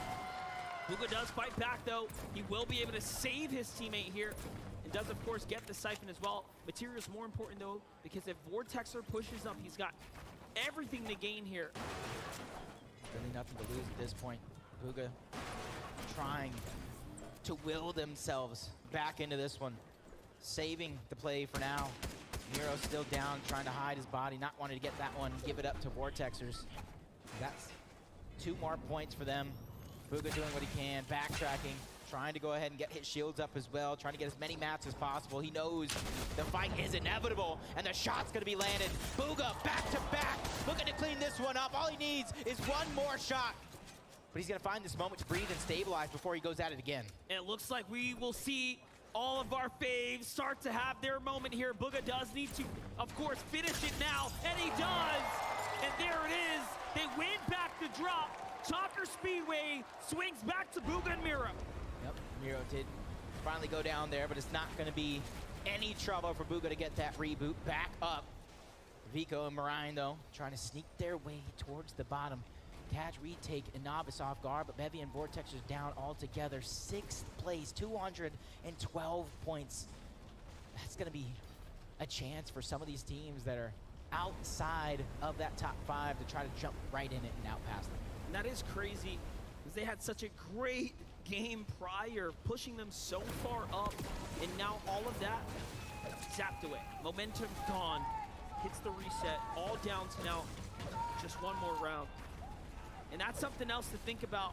Every engagement, as you get sent back, the players have to sit there, wait for the next game, and start to formulate a plan for their last chance here at the FNCS Invitational. But first, of course, you have to get through this one right here. Vico and Marine playing so smart here. Last round, they were taken out a little early to the hands of Retake and Novice. Not something we've seen too many times before. Meanwhile, iDrop gets boxed up by On1. And Larson and Smite still fighting here. They've lost so much momentum as well in the back half of the tournament. This could be the key, though. This off-spawn fight right here could be the key that unlocks what we've seen yesterday. That potential we know they have. As they're just trying to go ahead and stay towards the low ground right now. Stay in a position that they think is advantageous to them. The shot's coming in on the side from Looter, trying to take that piece control over. He peeks through. Looter gets out just in the nick of time. You can see them with that bubble shield flirting with the opportunity. Let's see it play out. That bubble shield will influence how it's going down. Let's see it. Smite's gonna find a huge tag there onto Looter. It's gonna buy him a little bit of time here. Now remember, Smite was in top 5 before the last 2 games were pretty tough, and now he's fighting all the way, and he bucks him up. It sends him right back to the lobby. We'll see you later, Muzz. We'll see you in the last game. Smite is here, and he's not messing around. Leader's doing what he can. Lands a good shot, but the angles right now, everything is going to be cleaned up. Larson and Smite trying to replicate that success of day number 1 and bring it here to day number 2 as we check on board. Retake and Novice, they were able to catch Vico out. Wow. Enough sneaking around, they tell him. That's going to slip them down further and further for Smite and Larson, though they jump up a position. That puts him in 13th. They're closing their way back towards that top 10, top 5 spot that they started the day off in. Meanwhile, Senny and Cammy sticking to the usual, giving us that great update. We thank you for that. Just letting us know, hey, listen, first place, they're chilling. Second place, they're chilling. Don't worry about it. Over to Tilted, no Riley, bad sniper. On over to Blip, trying to steal away the loot from Acorn and Edgy. Walks in the feed, taking down Scram, cleaning it up all together. You know him and Robab love to be aggressive in any lobby, let alone an international stage. And big shout outs to Bad Sniper, of course, representing for the French community. They are some of the coolest spaces that we have out there. One of the coolest communities, always building amazing content. But let's get back to it. Cold and Scented, who are in 3rd place, leading for NA East right now. That interview was so perfect. Cold is just like, hey man, you know, we're just doing our thing, doing our game, all right? Backs up against the wall, man. You just gotta play with what you have at your hands right now. And Hen and Vortex. Hen is having a phenomenal tournament along with Vortex. Honestly, flying under the radar right now. And this is a perfect opportunity to see exactly what they're doing into the distance, finding the shots necessary so they don't have to worry about Surge. And thankfully, they not only have the vault, but they have the rotation right above them. So once they feel that comfortability of the damage threshold, they can instantly try and find a good rotation out. And Hen and Vortex are in 5th now as well. 230 points picked up. A great day 2 showing so far for Hen and Vortex here to put them back in the game. Trippin and Thomas not too happy about that last game. They've gone from 2nd to 4th, falling slightly earlier than their counterparts. So everyone else starting to really pick up when they're letting things slow down. Meanwhile, Pink and Anas still in a fight right now. It's a player on Heights. Seems like they might be giving themselves a little bit of distance as Jason crew who land at the coastal areas. They've been the team giving Peterbot and Jamper a hard time this weekend. Very little room to, I guess, contest here, and Jason Basso are one of the few that have stuck to it all weekend long. You can see them tempting fate, baiting Jace to run away, allowing Basil to get a couple more shots as he possesses that height advantage. Pink and Anas doing what they can to fire back, not finding any success, landing any damage for them. But first you don't succeed, you try again, and with Basil continuously putting out the shots, that's where they're gonna try to peek through. He's gonna cover Pink while he begins to rotate out and lead the way. Ziani's down. Ziani is down. Joe and Ziani are actually 2 Elans up this game because they took down Booga and Miro here at the Chonker Speedway, and now they're being focused by another team in the distance. A big knock there, and they're gonna break all of those, but it's actually Macwood and Kanata looking south, trying to figure out what's going on here. Joe will get the save, lucky for him, and take a look at how much loot. They have excess and much more as they get to double back into Chonker. I'm sure they'll be able to go out and make up for what they lost out on, but time, you don't get that back. Yeah, especially right now, the blessing of those Chonker Speedway teams, one of them going down, the other one rotating out, but Scented and Cold, we talked about it almost all weekend long, even coming into this contested again towards Loot Lake, but they're not fighting it at all. They want to go ahead and play these games out because right now that has been the recipe for their success. And honestly, with that last game, clutch up from Cold, they have to be feeling like they could take it all at a moment's notice. You said it yourself. All it takes is one big game. And little by little, we're seeing players like Cold really come into his own, finding his own here. What a story it has been for that player there. But Squeeze Vino, chilling in Shiny Sounds, no sweat at all up here. Okay, we're fine. We have launch pads, we have plenty of heals, we'll be just okay. And now they're gonna go ahead and start moving south there. Back on over to No Riley and Bad Sniper. Belusi and Hydro are here, but someone in the distance, it's Bad Sniper who takes down Belusi. And look at how much loot they get rewarded with as well. Now they have decisions to make here, but they already have 2 launch pads. Acorn and Edgy are still here as well, lurking.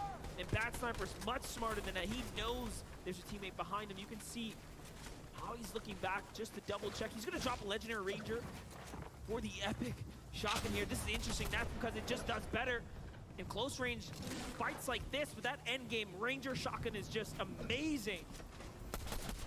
Let's see it. The distance right now, but they're on the hunt for that elimination. You said it yourself. They know he's a solo, but Acorn and Edgy hearing all this action go down, they want to also take part in it. There's a couple eliminations up for grabs. Bad Sniper's just on the move. Hydro goes down. Finally, they get cleaned up. Noah Riley and Bad Sniper adding 2 more points to their total, getting all that loot, surviving in the storm. And lucky for us, we do get a quick update with Mini Miner here for Game 11.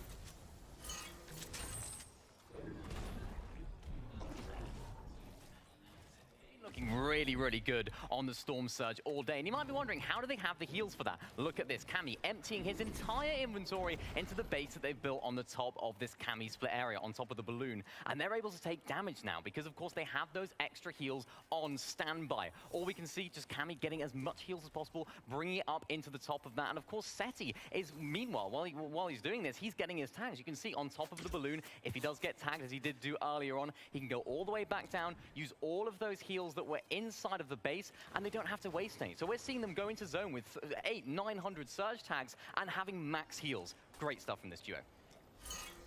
He might be mini, but his brain is big, giving us all the information we might have lost. And I know a couple people at home might be jotting that one down. Oh, that's how they're getting the surge. That's how they're looking so well when it comes to end game with all those resources. As Mixon takes down Fatch, Hen's gonna be by himself, and I talked about his incredible run. Now he's going to have to really put that to the test. With 75 damage above the damage threshold when it comes to Storm Surge, that is not much at all. You can see Hen just sitting back there by himself right now. Needs to continue to earn his way up if he wants to hold this 5th place spot. He's managed to claw his way towards.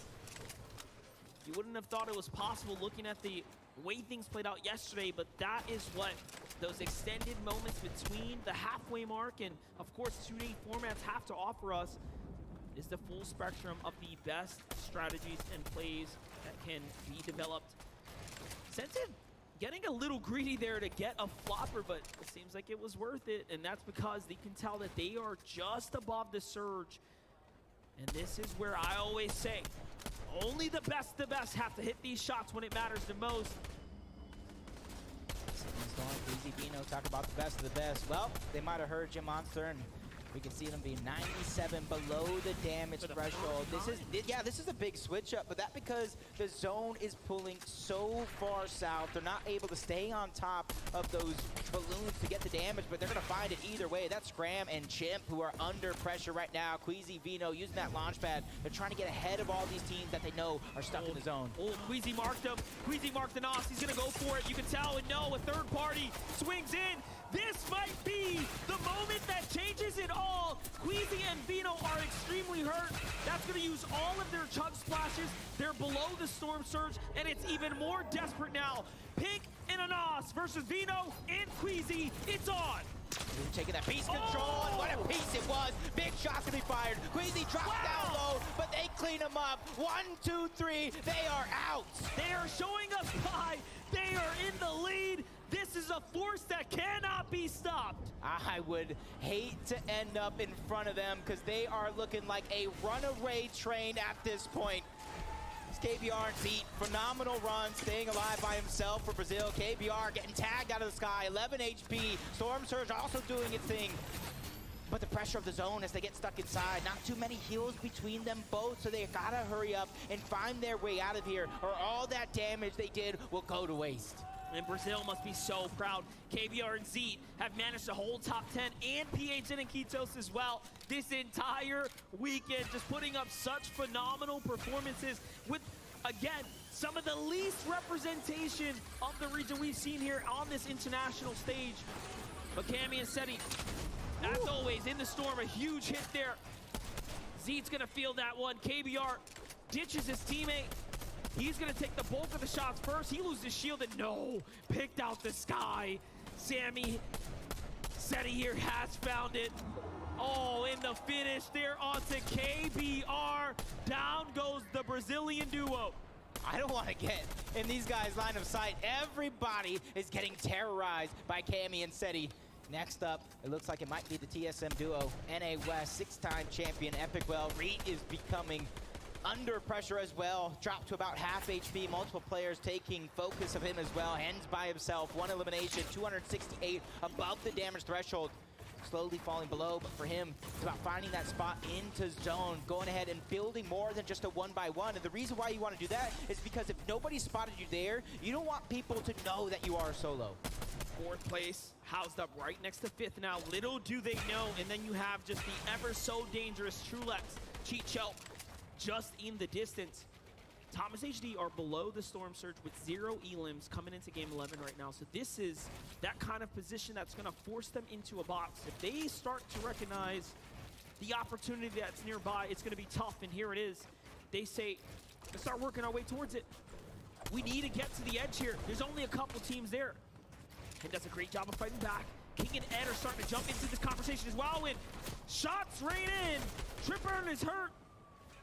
Sacrificing some of his own shields just to get the damage, but once again, they fall below. 7 at that, just 1 shot. But nobody is peeking. These stack lobbies know when and where to try to go for everything. But Hens on the other side is a solo. More damage is setting in on the Thomas HD, and now Storm Surge begins to tick. And sometimes that's all you need right there, and there it is. Tripper looking around in the distance. He's worked his way up. Trulis and Chicho are willing to open up a big box there, and Tripper now has a decision to make. Do you go for the gunfight or try to heal this one out? And it looks like he takes the ladder. He's just gonna go ahead and look to survive right now. King and Ed work their way towards a loot. It is a matter of time, and it looks like our 4th place team, Thomas HD, does just enough to be in the game, but he falls there, and the look on the camera tells us that they are devastated to fall in 4th. 4th place just fall, like you said, and Scented just went down as well. Cold's gonna have to clutch up big by himself. These are the final 2 games. Every moment matters, including this one right here, where Hen is just under pressure from Trulex and Chicho. Trying to stay alive, trying to find a way to stabilize, backing up slowly but surely, but those pieces are going over to Chicho and Trulex, 1 by 1, and they know that he's by himself. This is theirs for the taking. This is going to be interesting because for them, they also don't want to get too far behind the rest of the lobby when it comes to the zone. They have to make a decision quick. See how it's going to play out. Looking very tough. Let's go ahead and watch how Hen falls there, because now what this tells us is that things are starting to open up on the standings. Look at this. Hen finds King, walks in, plays for the elimination, and he actually gets that one too. Afterwards, he does go down, so at least he earns some points, but that's gonna freeze him in time, lock him in at 5th, and open things up. 1st, 2nd, and 3rd has so much less to worry about. This is by far one of the toughest games Queasy and Vino have had on the day, and it all makes sense. It's pulled in such a far direction that you can see that it finally has caught up. Yeah, especially since game after game after game, they had that recipe for success, and such a drastic change. They might have not been too prepared for it, but these guys have dealt with almost everything and adapted on the fly. Their flexibility is insane as Cold peeking through, trying to get that information on these players that are in the backside of the zone, trying to wait for that perfect moment to strike. But Trulex and Chicho spots another duo right in front of him, picking and choosing his battles here. And with Ju going down, I don't think that's a battle he wants to take anymore. Cold is now by himself in 3rd place, 282 earned points in the competition right now.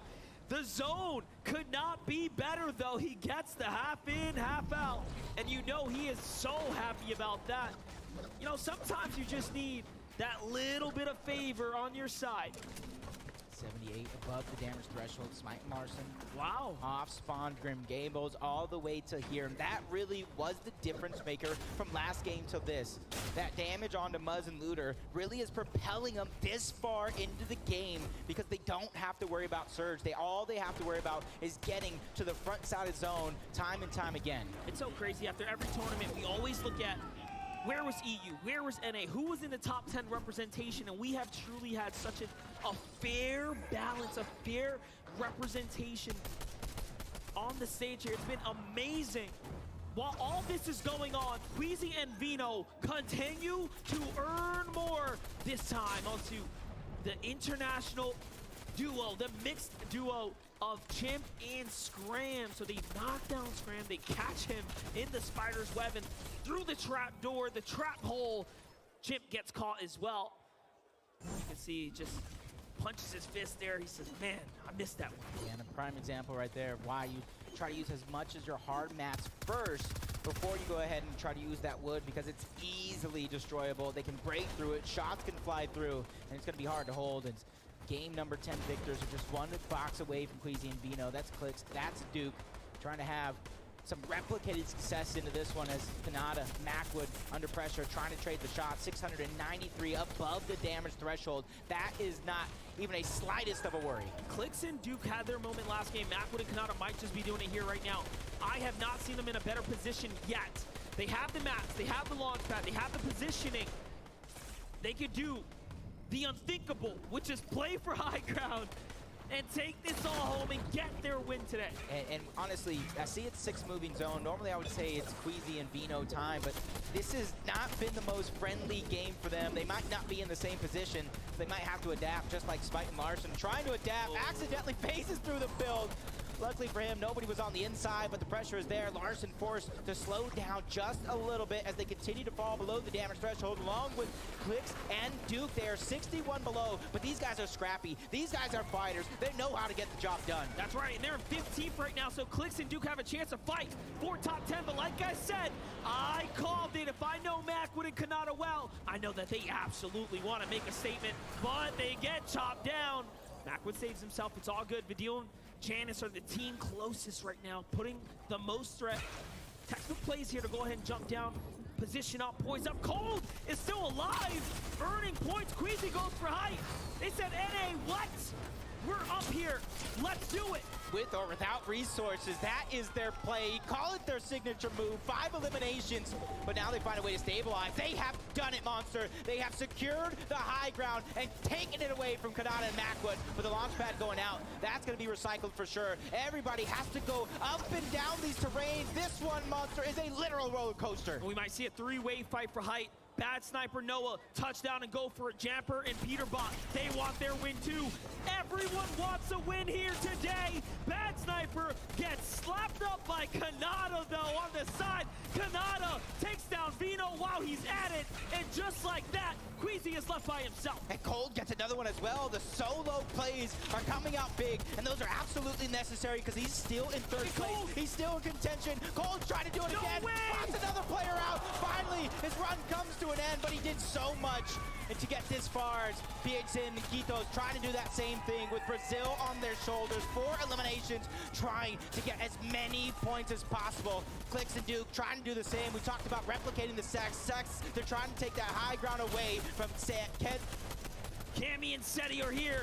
6 eliminations now. High ground looking down. They can get a 4th victory royale. When was the last time you showed up to finals and seen that much? I don't know. Larson is not messing around either. Down goes Duke in a huge elimination there. And that is 8 elims for Larson and Smite. They are just showing us why they are a dominant force. Some of the best fighters to rise out of this last year. And I'm so happy we get to see it play out on the big stage. Yep, no Riley taking some damage, sacrificing that so he can get that clean pad, trying to get in the zone, but 19 HP in a dream. What an has to find a way to stabilize here, pop those minis, gets as much shield as possible as players are continuing to drop towards the low ground. Jamper gets dropped. Clicks versus Peterbot here towards the mud. They're trying to do everything they can to stay alive. Larson, we talked about 8 eliminations, but they added 1 more, 9 total. But Smite gets chunked out, but Larson's there to save the day, taking out Runa. Already at 10 eliminations, Larson and Smite have fought their way all the way back up. Larson steps the clicks and puts them down with a quick drop kick in the low ground. And now we have EU versus NA, but Larson and Smite are hurt. They're damaged. They're down to low material. It's all or nothing right now. Cammy and Seti know what to do here. They've been here before, and they have the resources to hold this one out. This is going to come down to it. They could get their 4th victory royale. The only team going to stop them comes from NAEs trying to rise up, and it does look like they are out of builds. But they find a little bit of loot here. Larson goes for the med kit. He's trying to get as much HP as possible. Seti now starting to run out of material on the high ground. This is it. It's going to come down to nothing or everything here.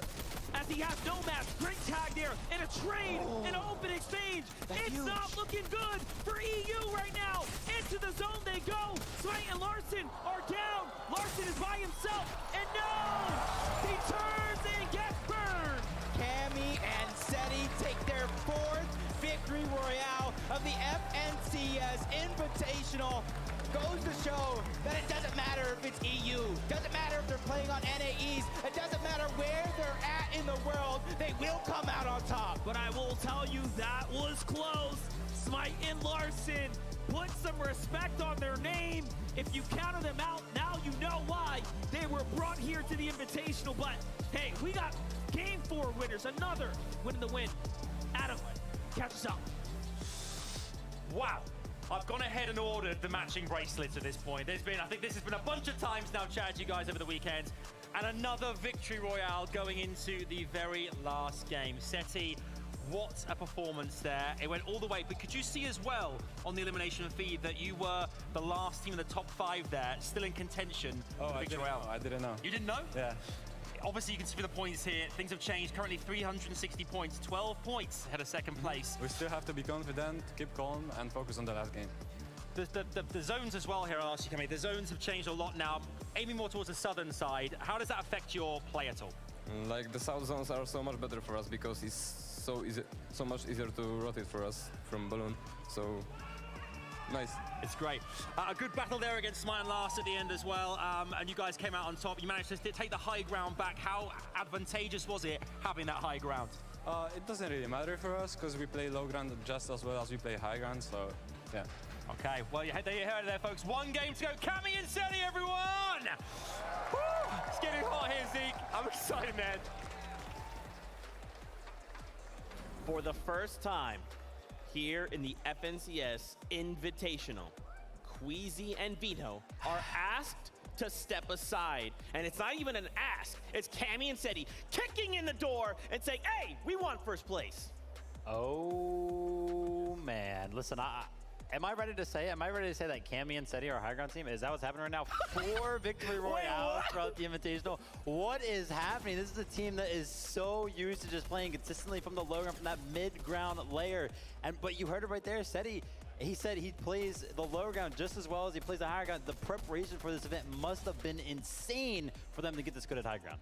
And we know how excellent they are when it comes to that low ground display. So to see them here at the FNCS Invitational with this high ground debut performance, it has just been an absolute blast to follow along with. But more importantly, it's the composure that Cammy and Seti have just managed to maintain throughout the entirety of these final moments. Especially in this instance, it looked as though Smite and Larson, for a moment, were about to get the better end of this trade.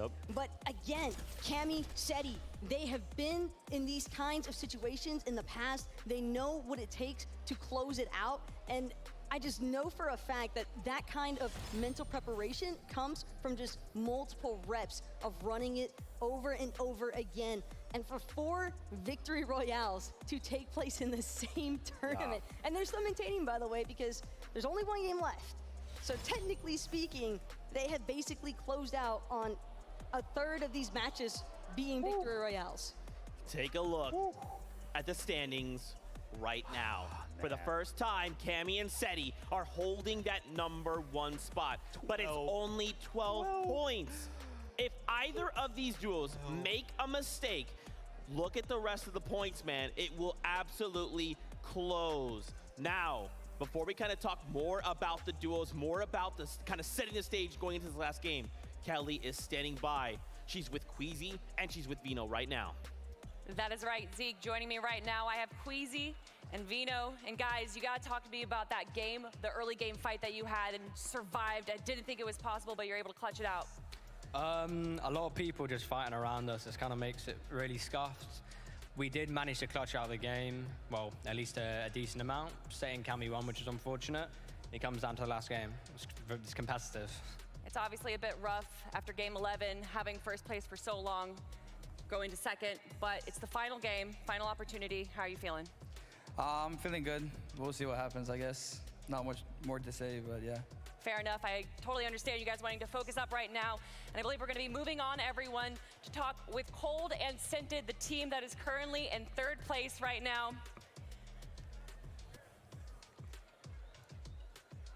Hey, guys. How's it going? How you doing? Good, how are you? I'm doing good, thanks for asking. You know, you guys started or ended off day 1 in 8th place, moving all the way up to 3rd place right now. How you feeling about that?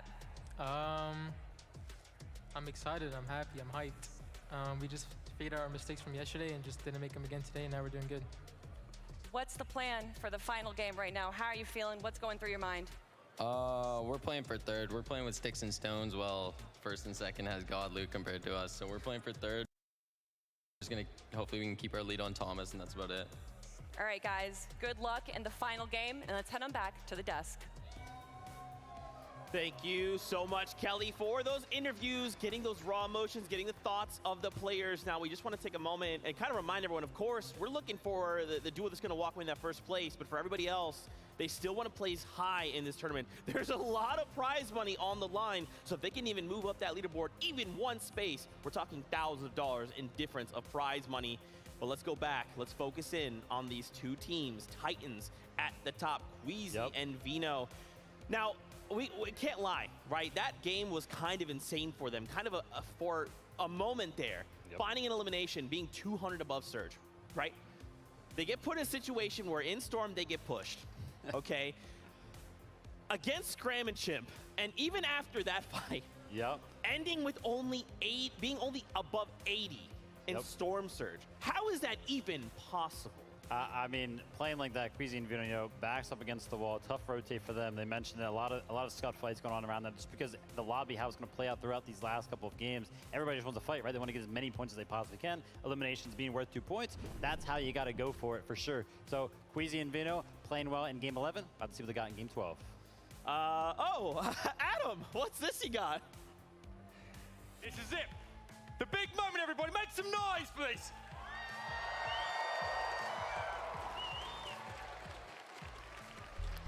Close.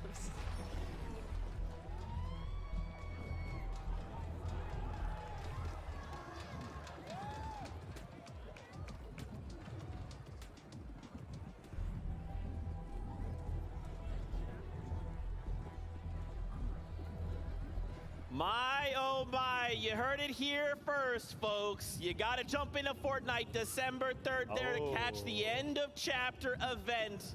Now, I'd love to talk more about it, but we got to focus back in on the competition. One last game. Two duos are sitting there face to face, neck and neck. 12 points separate Queasy and Vino from Seti and Cammy.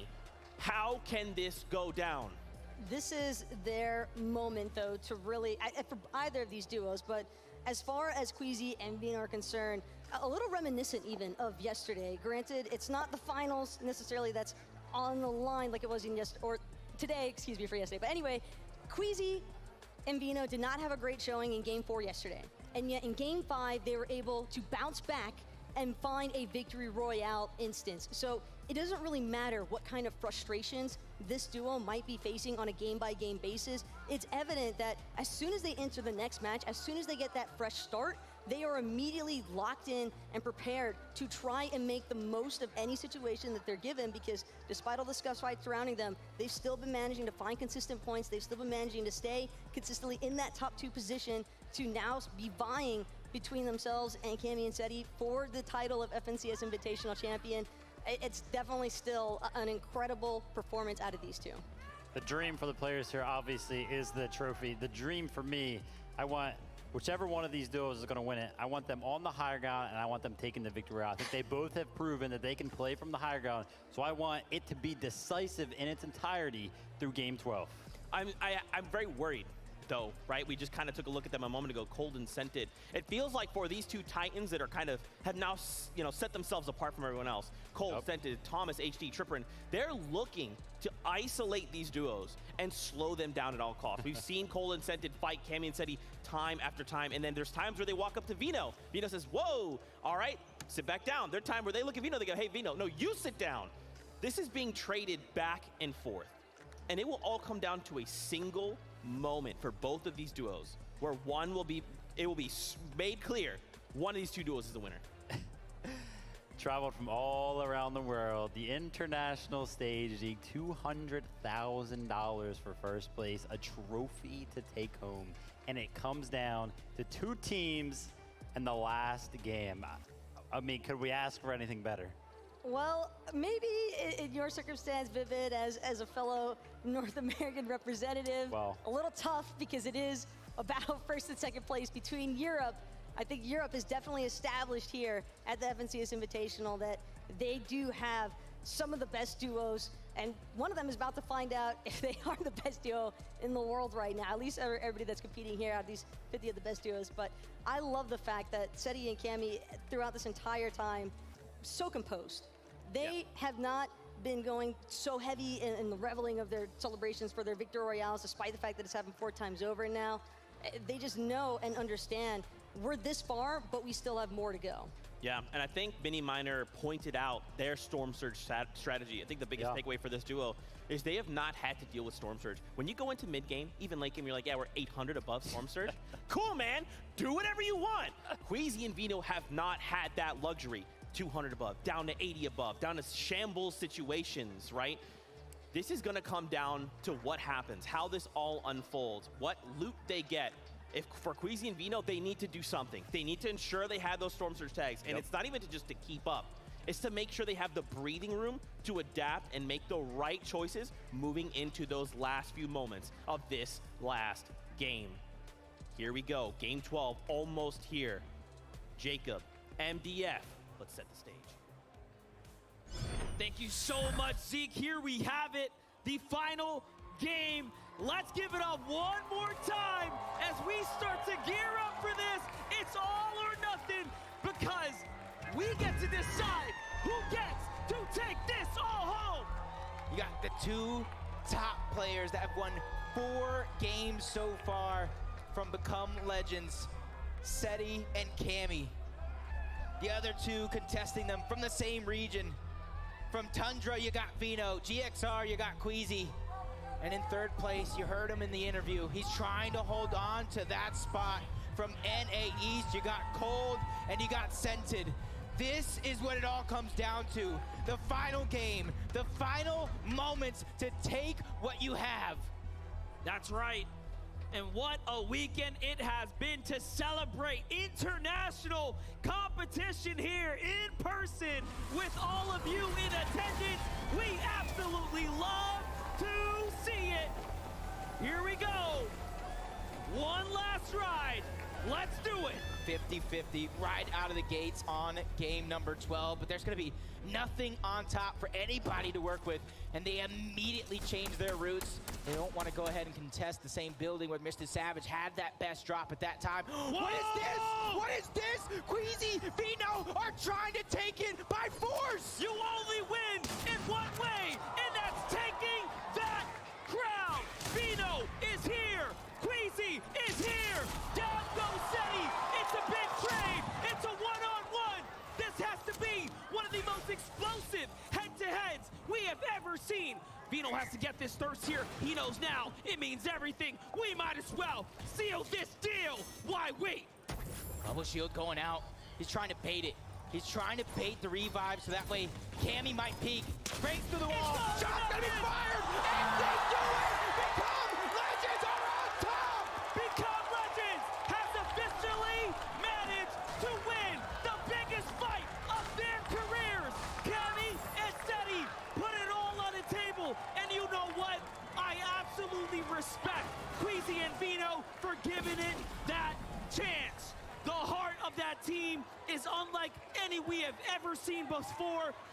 Cammy and Seti have done it. They have taken it. The point gap is 70 points between them and the next players that are alive, Cold and Scented.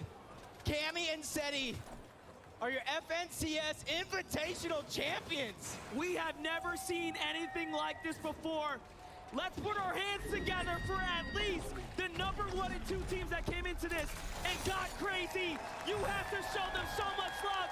We have never seen a better head-to-head in person like that ever before. I don't even think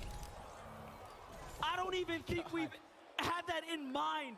That They know was it. crazy. They know it too. They absolutely the knew it. celebration coming out, the emotion, wow, the passion raining through, and even though they kind of cemented themselves the top spot, they're not happy at all. They wanted that first place spot, but you still got to give Vino and Queasy a huge round of applause for doing what they did all weekend long.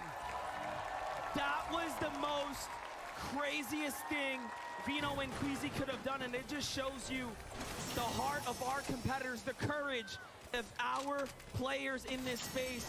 What a moment. Things are gonna open up now. Scented and Cold walked into this thinking to themselves, hey, we got third. Well, not anymore, boys. You have some room here. The runway is open. The floor is yours. There are still tens and hundreds of thousands of dollars on the line, and you put that weight on your shoulders. You allow that to be left to chance. Now we get to see this ride out. What a fight. Yeah, you talked about that thousands of dollars, still a huge life-changing amount of money to be fought for from our competitors still in the game right now. And that fight's coming down. Hen and Vortex trying to take the high ground away from Joe and Z, Andy. Both players have been playing out of their minds, but you talked about that top spot. Joe and Z, Andy, are just right there as well. As they drop down low, they want to try to clean this one out. And you can see our champions still, they don't want to just take part. They want to take over. They want to cement their legacy. And it looks like just winning isn't enough as Joe and Z, Andy, this fight is going to continue.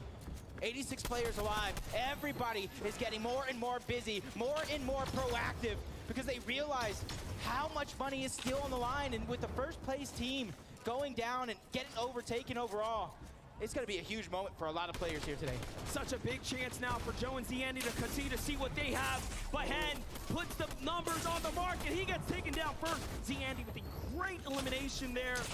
And all of a sudden, Z-Andy and Joe are the kings of the Flutter Barn. They should be able to finish this one up right now. The tag away, Vortexer gets tagged for 26. Nicely done there. Here comes the edits. All they got to do is coast, right? This is still a big moment here. Vortex was in 5th place. If they go down now, that's it. Joe and Z-Andy have room to start jumping back into a top 10 as well. Yeah, and we talked about it. You talked about one being in 5th place.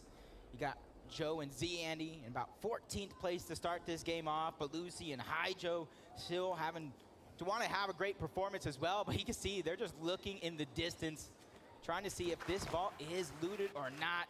Finally gonna go ahead and get in. You can see them kind of checking their angles. They're still wanting to go ahead and change their lives with the amount of money that's still up for grabs. Thomas, HD, and Triprin battling for 3rd place against Scented and Cold. They still have an opportunity at some money. Thomas, HD, Triprin working their way around right now, really looking around. And just one more time, the standing shows you what is on the line here for our competitors. Thomas, HD, Chrome Jam Junction, what are they doing here? What will they do? King and Ed are also just lurking about.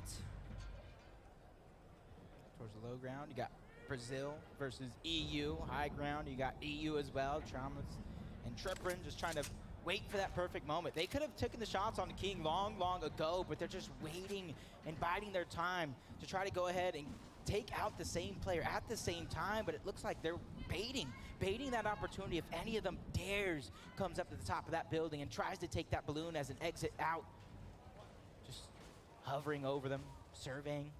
Patience is a virtue for Thomas, HD, and Triprin. That battle for 3rd could come down to a moment like this. You bite off more than you can chew. You go down early.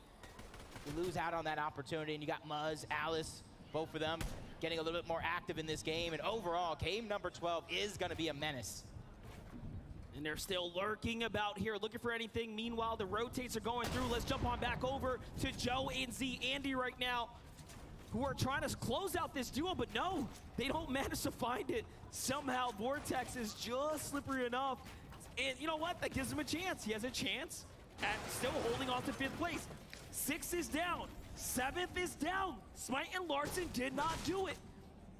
That's unfortunate. The only teams right on the cusp as well is team from Brazil, Kitos and BH. They still have a chance to jump up. Some big placements as well. I'm looking at them, about 221 points. Hen and Vortex, you talk about them sitting in 5th place, 239 points.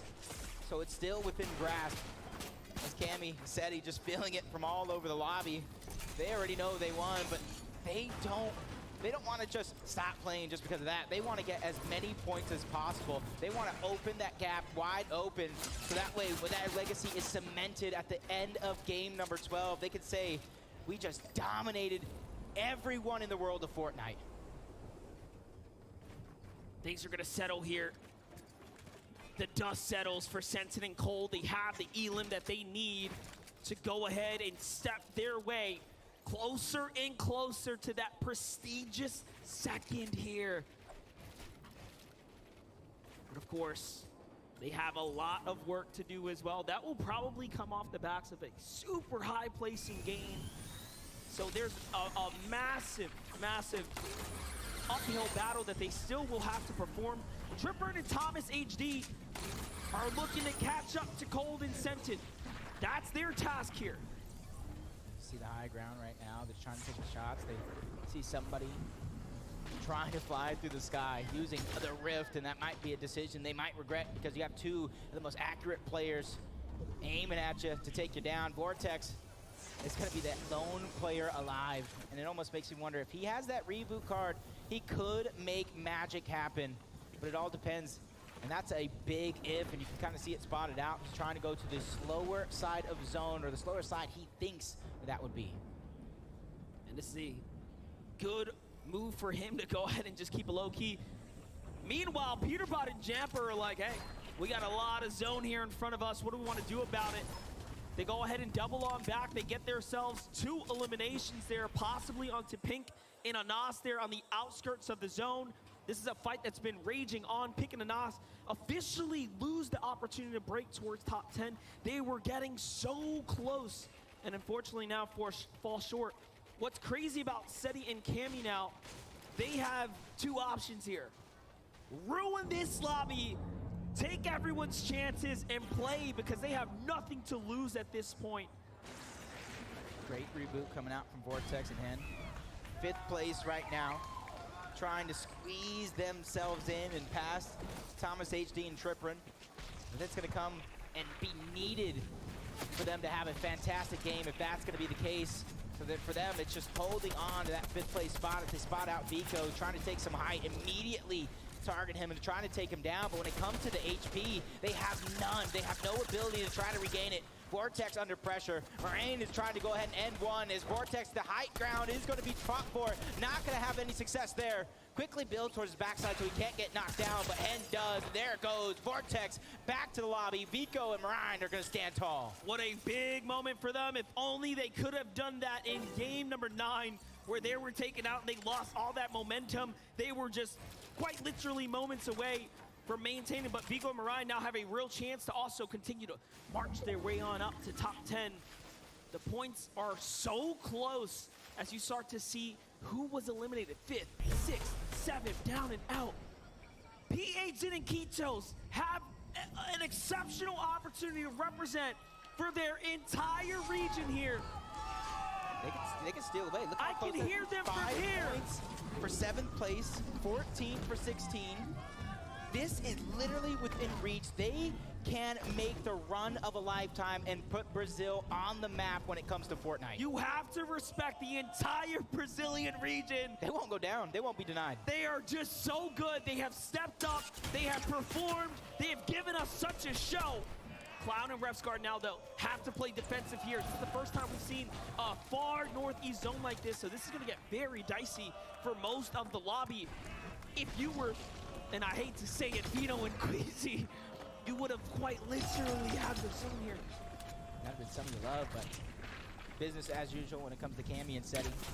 Staying as far back into zone. They make sure they got all the Storm Surge they need. They started the game off, taking down Queasy and Vino. So this is just all bonus at this point as they continue to hold their spot, not wanting to let that team below them survive because like we talked about, they have nothing to lose at this point. Janice and Fadil have everything to gain as it does look like they're finally going to try to get out. Thomas HD goes down to Alice. Trippin and Thomas got their game on the run, but Cammy goes down to Janice. Oh, back to back.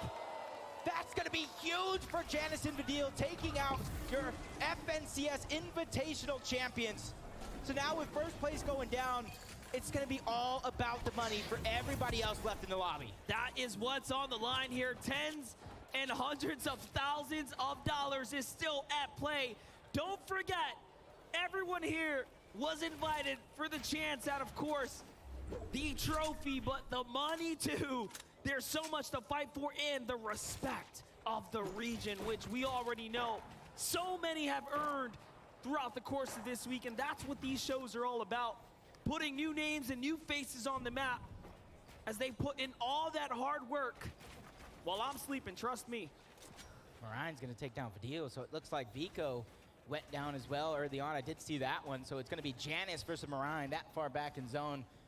And honestly, that's just a few placement points between the both of them. You really want to try to survive there as Booga finally goes down.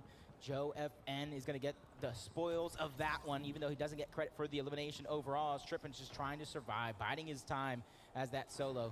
For him, everything comes down to this because he's only a few points away from third place. Let's watch that one more time. Your FNCS Invitational champions fall here to the hands of Janice and Vadil. With a beautiful tag. He just opens things up for himself and he makes it look easy.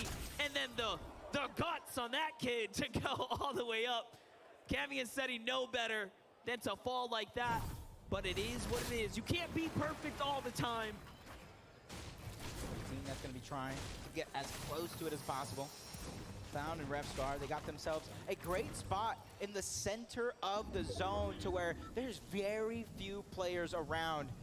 And when it comes to this zone, it pulls yet again to the northeast. This one's gonna be a struggle from everybody on the southwest part of the zone to try to find their way in. There's 30 duos left alive. And for Joe and Zandy, 1,500 above the damage threshold, hunting down yet another team in Belusi and Hydro. For them, it's all about the Benjamins. They want to continue to rack up that points. Breaking through the box, Joe and Zandy getting yet another angle. They know they have one player weak. They know he's at least going to try to heal. And now, as they go ahead and let that player and team try to stabilize, they're going to use that as a way to go around them and in front of them to the zone and try to hold them out of it. Let's see if they can continue to do just that. Smart play is all that Joe and Zandy need in order to make this top 10 and earn themselves so much more this weekend. But of course, there's a big task in front of you. See the names starting to house up here. Scented and Cold know what they have to do too. King and Ed are just housed up nearby. That would be the wrong move to walk to that box, I'll tell you right now. It's not a box I would want to enter, as Cold and Scented have one elimination so far. Not having to worry about Storm Surge until now, but they know there's at least one team behind them. Gathering that information, trying to figure out what that plan is going to be. And you can see a lot of our top competitors from around the world all boxed up, just waiting for that next zone, which is going to come in just a few seconds. And let's see who's going to get that reward. It's actually going to be a good portion of the lobby. This is actually a good zone for everybody here to try to make it way in, except for maybe one or two teams. That is right. This north side is starting to become very contentious here. Muzz and Looter walking up, Trippin and Thomas have a problem, right? A real problem. There's a little too many players on their heels here, and he doesn't want to go first. It's Eyedrop Savage just snacking fouls up there. Here's Ketos, here's P.A. Zin looking to put up the numbers here. He still has 0 eliminations, but the lobby is thinning out, and it all makes sense. Look at this zone. This is as far to the corner as you can quite literally imagine for a final game. For them, they just got to make it just a few more teams to stay alive, and they're going to start getting those cascading placement points. And you said it yourself, with first and second place going down. You got 5th, 6th, and 7th teams directly in front of them, already back to the lobby, watching, hoping, praying somebody takes down the Shining Stars from Brazil as Trippin finally falls. Basically cement scented and cold with a minimum of 3rd place, but Vino and Queasy are already down. That is true, and now things are completely available for PHZin, Kitos, Commandment, Avery, Cloud, Refscar, Josie, Andy. All of these players have a real opportunity to honestly fight for a 5th place, a top 5 position in one of the most competitive competitions we have seen to date. An invitational setting of some of the best players in the world on one stage for 2 days of competition. A top 5 here would be phenomenal to seal. A huge success for a lot of these players, even to make it to this point, getting into that top 5. That'll be feel so amazing as Clicks goes down to Hydro. Duke is down as well. They both get sent back to the lobby. Belusi and Hydro getting very, very active. A lot of our EU players still left with a chance into this one, trying to take that chance and run with it. Let's see it play out. Joe and Ziandi have the high ground now. And there it is. They have managed to earn themselves just enough points to go ahead and break into that top 10. The glass ceiling has been lifted for PHZin and Kitos. They find 2 more. We blinked and we might have missed it, but lucky for us, we get to go back into the replays to get caught up. How did it end for Duke and Clicks? They had Belusi and Hydro dive into the box, and that's how it ends. But you know what? A round of applause for them. They did get a win today. Clicks and Duke did put up a huge win in Game 11. That was such a performance. Hey, not many people can say they got a victory royale on an international stage, especially when you got Seti and Cammy taking 4 of them by themselves. I was gonna say, you know why? It's because they're all up top between 1st and 2nd place. Here's Cold and Scented. How many points can they earn here? It's actually doable for them if they start picking up some eliminations. They don't even need to be greedy and get all the eliminations. Well, remember, there's like 30 just for winning. That's what I'm saying. Like, the 2nd place is within reach for them. I think if Vino and Queasy knew that and they knew the zone that they would get, maybe they would have thought twice, but that was the most exciting start to any game I have ever seen. As Yuumi, he goes down. Rapid was down as well. Cool has a chance to probably get Yuumi back into this one because he was just knocked all together. But Ju's on the other side along with Yusri trying to finish that one up. They not only want that elimination, they want the loot to keep themselves going to the rest of this game as Acorn and Edgy in a very, very similar position. But luckily for them, they're not forced with their back up against the wall. Their game plan is smooth. They get that early game surge, so that way they only have to worry about rotation after rotation. And with that launch pad in hand, if they get that far pull, that is going to be their next plan. Let's go. Acorn and Edgy have a chance here to represent for NA. Refsguard and Clown are one of the teams that would have to get pushed and toppled over, who is currently holding and tied for 7th or for 9th with Commandment, who's just right there as well. So it's all or nothing. King and Ed are going for height. King and Ed want to win. They want to get at least a game 2. Can they do it for the last game of the evening here in Raleigh, North Carolina, here at the FNCS Invitational? King and It's going to be scary for the rest of the lobby, though, because they have high ground, they have front side of zone. Anybody launch padding, trying to get past them, is going to feel the pain, and that includes the same region. Beezin and Kitos flying high through the sky. He immediately becomes the target. Shield just getting ripped off of him, but he found himself a little bit of an oasis and a moment to breathe. Scented looks like he fell off the build there. Cold's by himself now. Down goes Cold. That 2nd place dream is out of the question. They will now be cemented at 3rd as the only teams who can jump up now, PHZin and Kitos, still have a chance to fight for 5th. They have to do a little bit more and put Brazil on the map, but King is being contested. He's gonna crank his way out of there, but the shots are coming in. He gets tagged one time. It's Kanata on the other side of the wall there, putting big pressure in. Trying to figure out a way is Ed's gonna go ahead and lead the charge, allowing King to try to stabilize the air in that moment. He's gonna be the person that IGLs his way through and through, but Zone pulls back the next way. He immediately has to go back the way he came. Luckily for him, he does have enough resources. He has a great layer not to get stuck in the chaos that is below, but Joe and Z, Andy, it's their turn. With Vino and Queasy out of the game, they have a chance to hold on to the height and take the game with 7 eliminations. Who will win the last game of the FNCS Invitational here? PHN has lost Kitos on this very dangerous rotate. He will have to use both the chunk splashes here to heal up. KBR is by himself too. He has to save King or Azit here. Meanwhile, in the distance, King gets thirsted by Acorn. He's out of the game. He's trying to do what he can. Chili chunk splash yet again.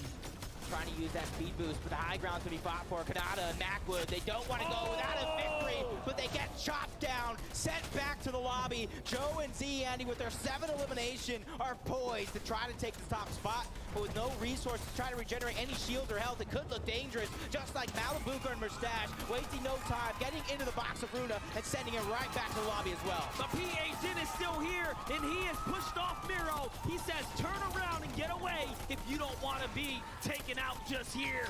And take a look. Now he's looking around. He finds Alice. Oh no, that's Alice on the other side of the wall in threat. The Japanese and American duo, the combination brought together here for this very special event. The PHN, cold as ever.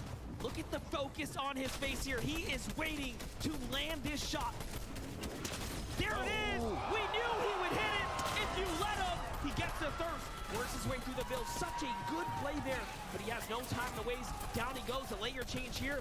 It's all or nothing to the low ground now. That's a fresh build. That's an enemy. He doesn't want to be there. He is the best player right now when it comes to taking the top positions away from those players that were eliminated early on, but high ground goes over to Acorn and Edgy. It's their chance to secure themselves a victory royale in an international stage. They have 13 splashes. They have more than enough ammunition between the both to put down pressure and not let it stop. But one of the big teams, the big names, Malibuka and Mustache, are standing in their way, trying to make sure Threats doesn't have a chance to survive. That's 2 more elimination points, plus the placement points that they could garner here as they enter into the top 6. And they have a combined of about 15 chug splashes or so. They have so many heals they can top off at any time. Zeke gets brought down after being saved by KBR. And now Malibuka and Mustache earn themselves more. This might be the most he lives, and no! KBR falls there to the hands of Yusri, but now it's all up to Malibuka and Mustache down on the low ground. Robob's in between. Acorn and Edgy have a chance here to take a win, but they have to stop the W Keyers of EU, Mustache and Malibuka. That's an insane amount of splashes between the 2 duos left alive. Robob trying to put a wrench into the mix, but this comes down to a 2v2 EU versus NAEs, and both of these teams have all the resources in the world to make this one go forever. So it's about thinking outside of the box, making the move that matters most as Acorn gets tagged up. Has to find some height to re-heal.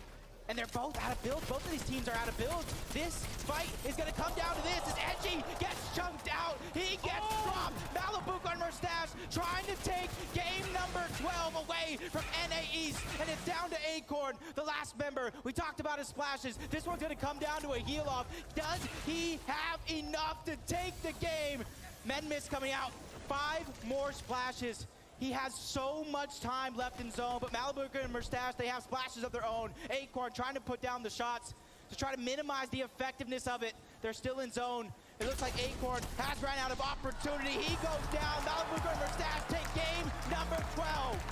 And just like that, the 12 games are over.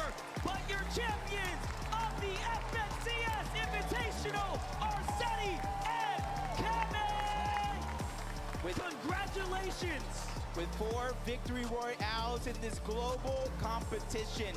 They didn't change up their strategy too much throughout 12 different games. It didn't matter who VOD reviewed them, because you could have that blueprint, but if you don't know how to execute, it's gonna be all over. And give it up one more time for your FNCS Invitational champions, Seti and Cammy! Congratulations! They They have done it. An incredible weekend, an incredible opportunity, and they did not miss a beat. This entire room is on their feet, and they deserve every ounce of support here because these are two of the hardest workers we have ever seen, two of the hardest players in this space. And you know what? Becoming legends must be so proud. Congrats, Reno.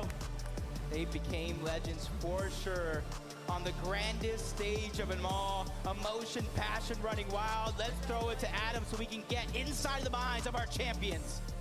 Thank you very much, Cami and City!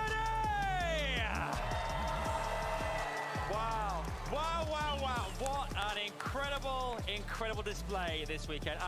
Before we go any further, we must ask, how are you feeling being FNCS Invitational Champions? Very good. I have no words. We both worked so hard for this, and it's just an amazing moment. It's amazing. Like, I waited for it so much. All right, Cammy, you see Queasy Vino dropping on you. Your teammate goes down. It's a 1v1. What's going through your mind? Like, I just wanted to eliminate him, and as quick as I can. I don't know, because I was thinking that he's low, but I think he missed one shotgun shot, so that's why I killed him. Seti, I mean, you go down, it's just your teammate, and this is what makes the difference to win. What are you thinking? I don't know. I believed in him for like till the end, and he's just an amazing player, and I knew that he's gonna win, and it's just amazing. You seem incredibly emotional. How does it, I mean, all these people here, these lovely people, we're here to celebrate you guys. It's been not just the last game where we saw the most incredible events. The last 2 days, 4 victory royales, consistency all round, incredible Fortnite for the both of you. I mean, this has been something very, very special. Yeah. Elaborate. What have been the most special parts of this? What is it about your teamwork that's really stuck out, which separates you from the rest of the world here at Invitational? I think it's because we play with each other for the past few years, so we have the chemistry of like gods, and that's it. Obviously, we could tell the chemistry there, and I feel like there's a lot of chemistry in the audience right now. Is there anything that you want to say to your fans, family, friends, everyone watching around the world? I want to thank everyone watching from Poland. Polska górą. Polska górą! And anything else, Seti, you'd like to share with the world? Yeah, I just want to thank all to like every fan, my parents, my girlfriend, and all the BL boys. Thank you so much. Amazing stuff. We're going to ask you to lift your trophy one last time. Give it up for your FNCS Invitational 2022 champions, Cami and City!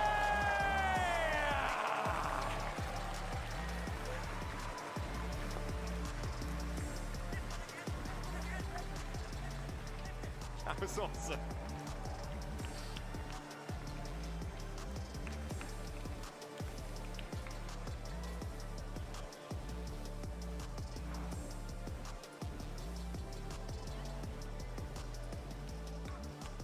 Once again, massive congratulations to Cammy and to Seti from one in-person event to another. These guys are racking up accolades like they are eliminations, like they are POIs, like they are notches on the belt. It's nothing to them.